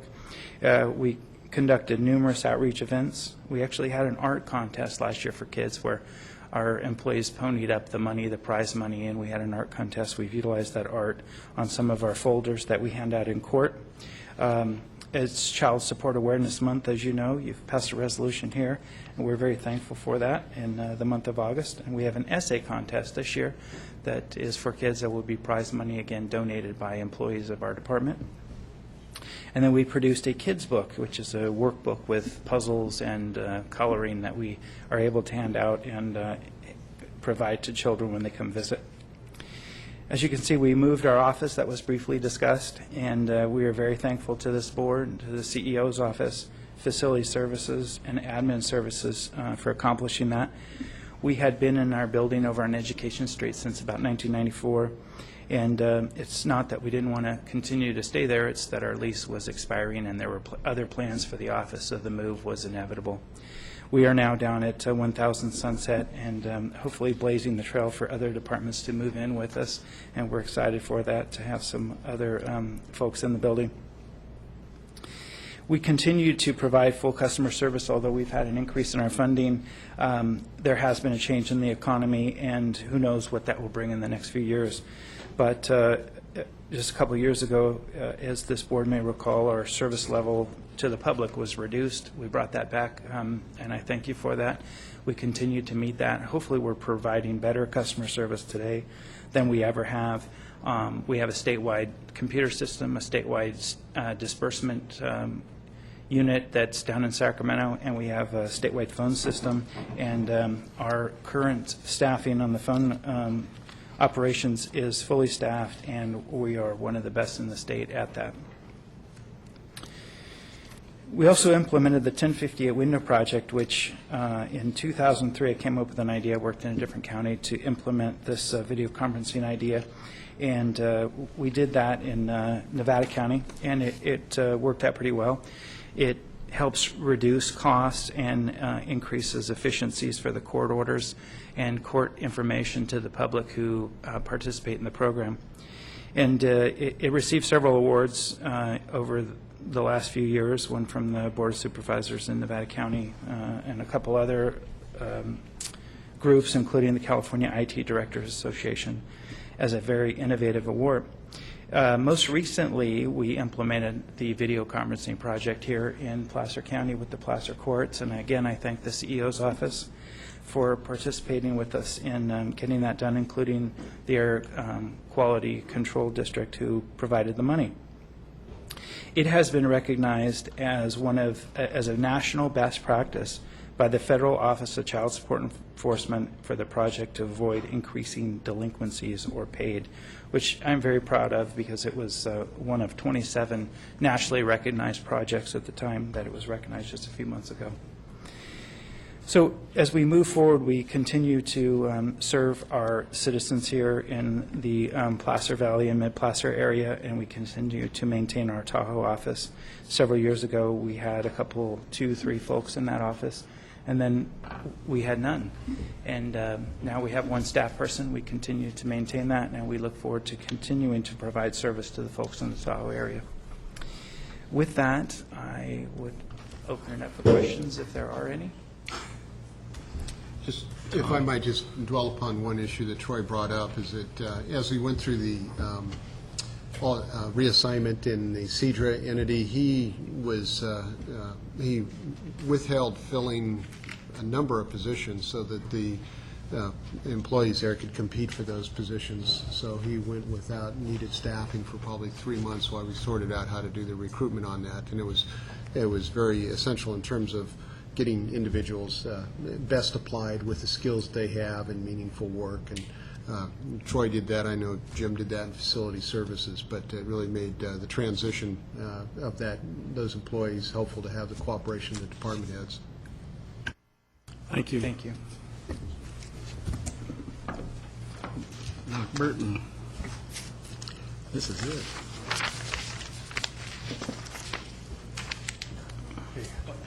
Great, thanks. Good afternoon, Board Chair, Dr. Richard Burden, the Health Officer and Director of Health and Human Services. I'm excited to be here today to talk to you about the great things that Health and Human Services is able to do and the privilege it is for all of us to work here in Placer County and serve the residents. On the slide, you'll see the summary figures. As you walk down through the slides, you see our final budget from 08-09 until our final 09-10 recommended budget is slightly decreased by $300,000 or so.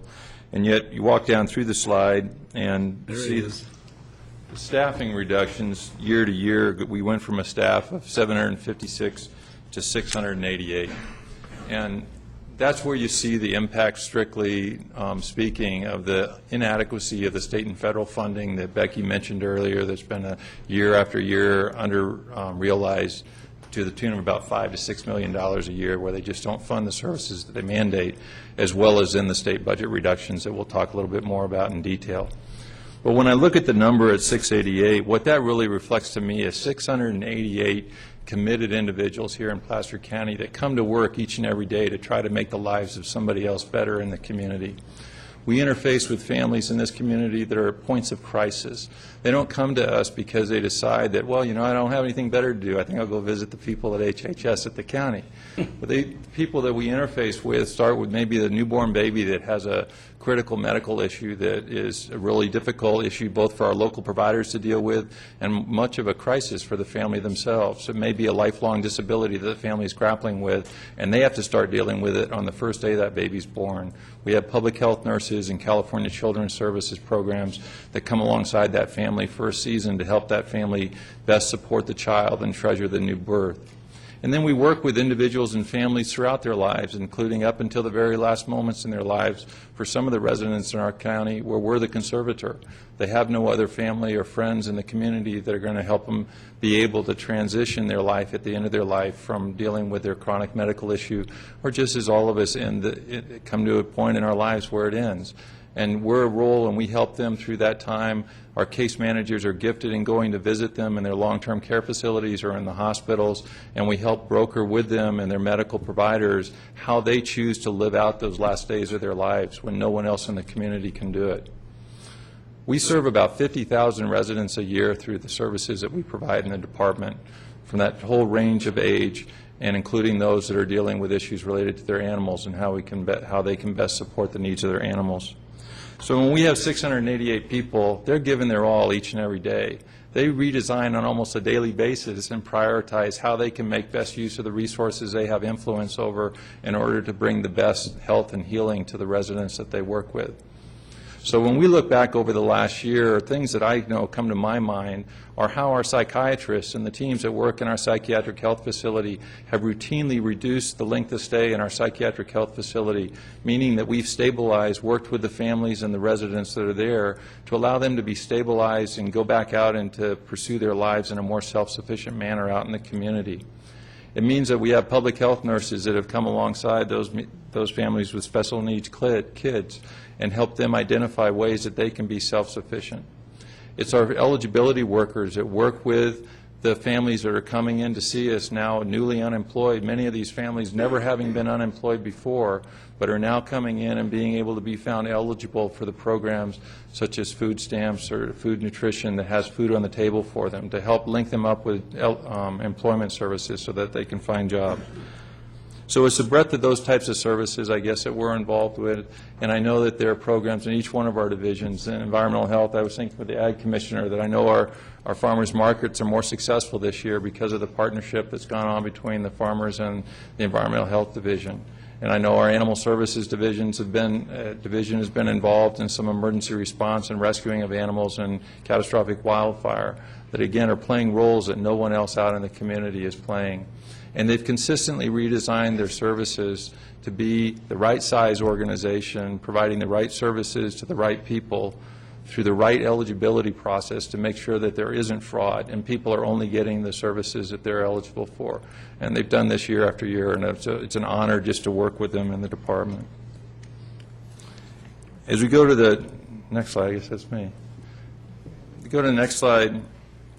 Start off with, so what has happened since the proposed budget? And Becky summarized it a little bit. I guess it's remarkable to me that in an economy where we have a doubling of our unemployment in our county in the last year, since February of 2008 to now, to June of 2009, we have a doubling of our unemployment. We've had a 200% increase in people coming in for food stamps over the last couple of years. We have most of our people that have health insurance have it related to their employment status, and in an era where we're having increasing unemployment, the areas where our state government chose to cut those dedicated funds coming to local jurisdictions primarily related to about $2.5 million of cuts that help people get jobs, help families keep their kids in child care so they can stay in their jobs, and help families come in and get health insurance in the form of Medi-Cal. So that was about $2.5 million of the state cuts had to do with employment services, child care, and health insurance. And they chose to cut another $1.1 million in substance abuse treatment and mental health services, outpatient mental health services. Well, in our county, I know in substance abuse treatment, we have 600 people living this year in recovery that are pursuing employment, living in stabilized family situations, and avoiding homelessness because of successful recovery programs that they participated in the last year. Because of the state cuts, there are 300 less slots in our community this year for substance abuse treatment, and the mental health services for outpatients have been decreased again by the state. I don't understand the logic of the state cuts when they come down to Health and Human Services, and frankly, I'd have to affirm to you that while I have a great team here and all of us actively participate in our various professional advocacy organizations at the state government didn't talk to local government when they decided what they were going to cut. They notified us, and we found out as everybody else did with the state budget rolling out. There was another $500,000 cut in some of that public health nursing program that I talked about that deals with families with special needs kids and dealing with teenage parents that are having to raise a child as a teenager when maybe they weren't planning on it and were pretty ill prepared. Some core programs that are going to help those teens and the babies that they are having be successful in the long run. They also reduced funding for communicable disease control in an era where we're going right into pandemic influenza fall. Certainly we're getting some dedicated pandemic influenza funding, but the day-to-day communicable disease control that's a local responsibility that's historically funded by the state to some degree has been reduced and eliminated in some situations when it comes to HIV testing and care.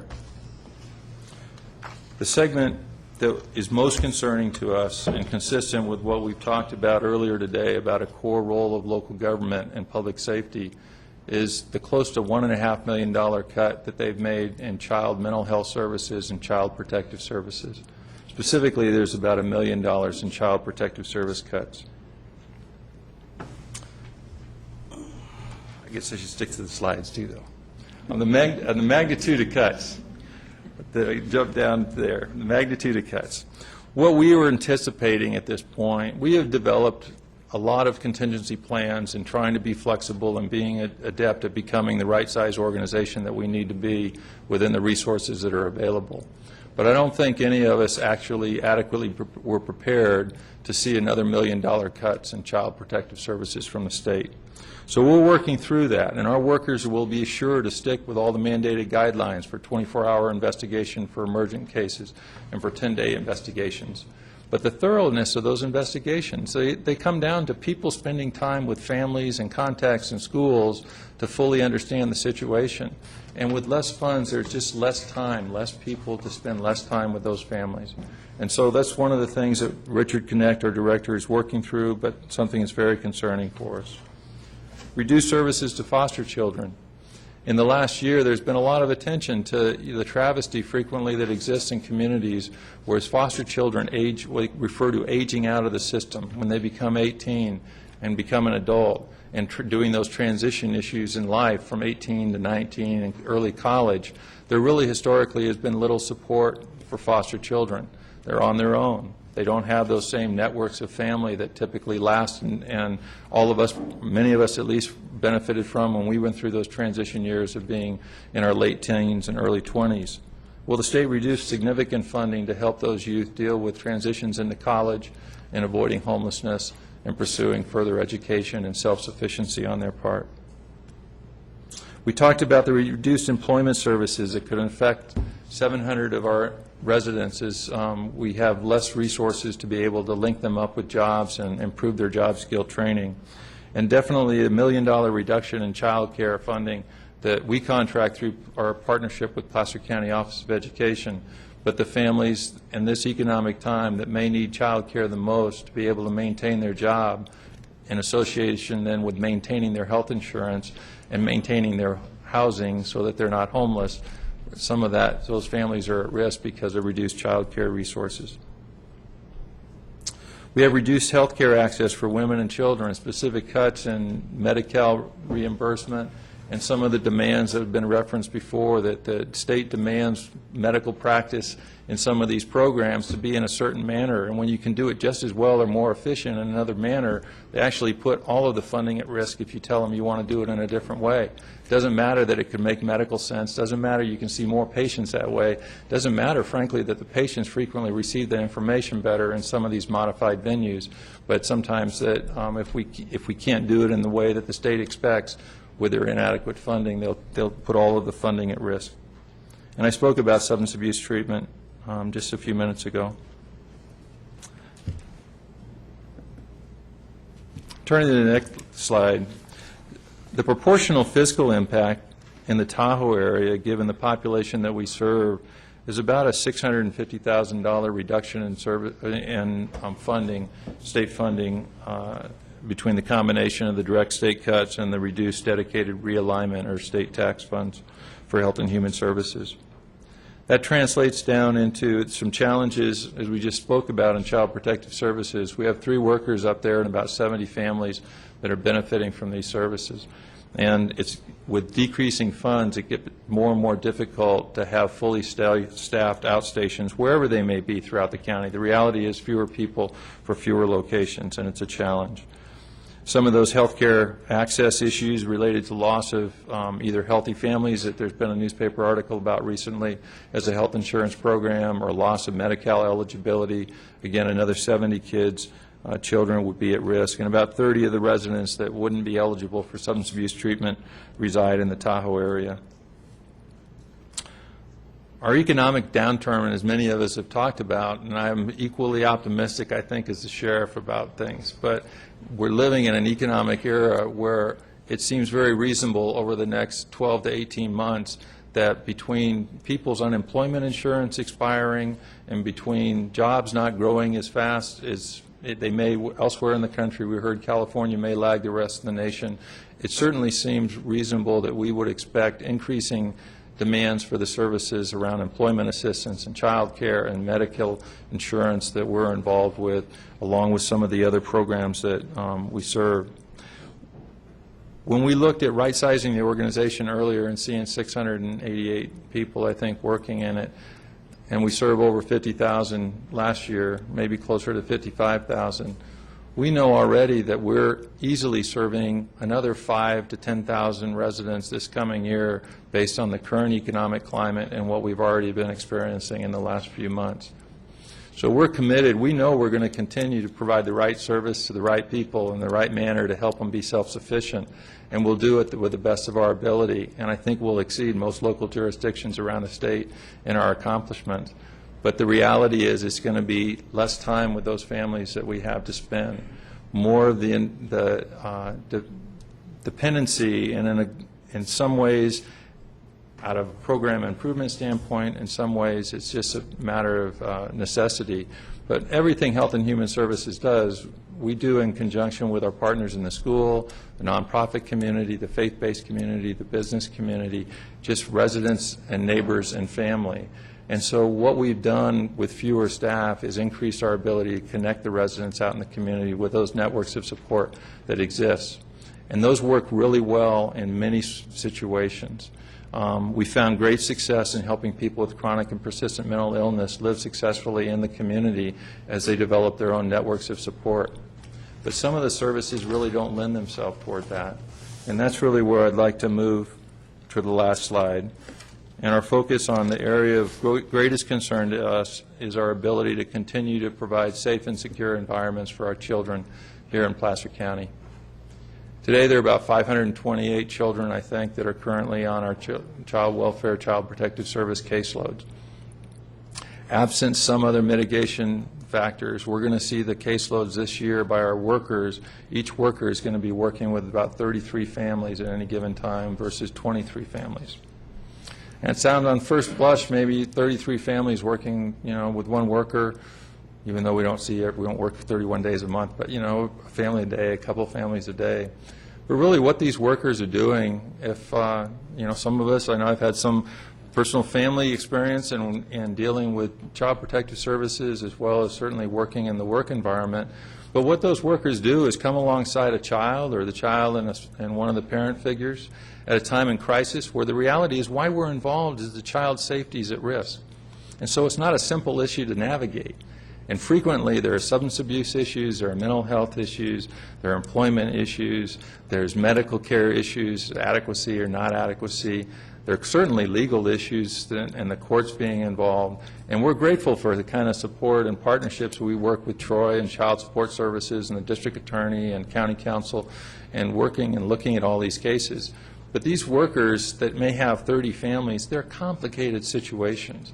And they take hours and hours to tease apart the details to get to the reality. And then it takes hours and hours as well to case manage and bring the networks of support together to get to the desired outcome, which is that child being back in the home stable with their biologic family. I mean, that's the desired outcome and what we're successful at the overwhelming number of times. We have lower out-of-county placements than we've ever had. We have lower placements of children outside their biologic families of origin than we've ever had. And it comes from Richard Connect and his staff that he works with in our partnership with PCOE and Probation Department and the courts, County Council and numerous partners. But we're achieving great successes, but the reality is we still have 528 kids today that are at risk of needing to be out of their home because it's that unsafe. They're not out of their home because of the work that's going on. As we increase the caseload with the workers in Child Protective Services, we know we're going to anticipate a decreasing ability to be as successful as we've been in the past. And with that, I know anyway, I'd be happy to answer any questions. I varied from the slides I know, so I'm going through. No questions. You did a good job. All right. Thank you very much for your support. Thank you.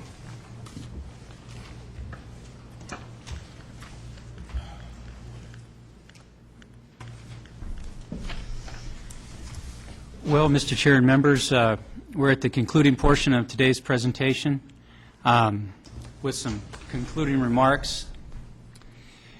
Today you've heard a lot about how we've gotten to where we are today, the about $12 million shortfall that we've talked about, the early actions that this board's taken over the past several years, the policies that your board has had the county adopt, and the actions that departments have taken. In fact, throughout the day, departments have come forth and talked about the actions that they are taking and what they're doing this year in their budgets. Thankfully, this county, as compared to many others in the state, has options to address the challenges that it faces. And as we head into tomorrow, we're going to be able to pursue some of those with you, and staff will be doing so. Again, as we look at, oops, looks like I lost my slide there. Greg, could you bring that back up? Thank you. That's quick. You're already on to day 2. Yeah, whoops. That was quick. Thank you. And as a reminder, as we go into tomorrow, looking at the state and knowing that the challenges the state faces, the fact that, as we've discussed, we probably could see another hit coming from it in this fiscal year. It's facing a deficit as it looks at its coming fiscal year, the next fiscal year after that, mitigating any hits on our reserves, acknowledging how important our general fund is, acknowledging the use of our general fund and the importance of our general fund on many of the other funds within the county. All of this plays into our conversation as we head into tomorrow. And looking at tomorrow, looking at what's in store, there'll be some remaining budget topics, a multi-year budget presentation, and some final summary presentations, and then time for additional board direction and concluding comments. So with that, is there any final questions for staff? I don't see any. Whoops, go ahead, Tom. Just to clarify, so what we would expect to come back and talk about solutions, recommended solutions for HHS and the sheriffs. Was there any outstanding questions that your board may have, or in particular items? We hit the Williamson Act, ag marketing. There was a number of things that you already asked about. Were those to your satisfaction? Okay, good. So we'll come back with that intention tomorrow morning. Tony wants to make a comment before I adjourn the meeting. Though we placed on the agenda the potential for closed session, we have not met in closed session today. The board did not meet in closed session today, will not meet in closed session today. So we're not going to have a report on closed session for today. So I guess I'll close the meeting. Thank you. See you tomorrow.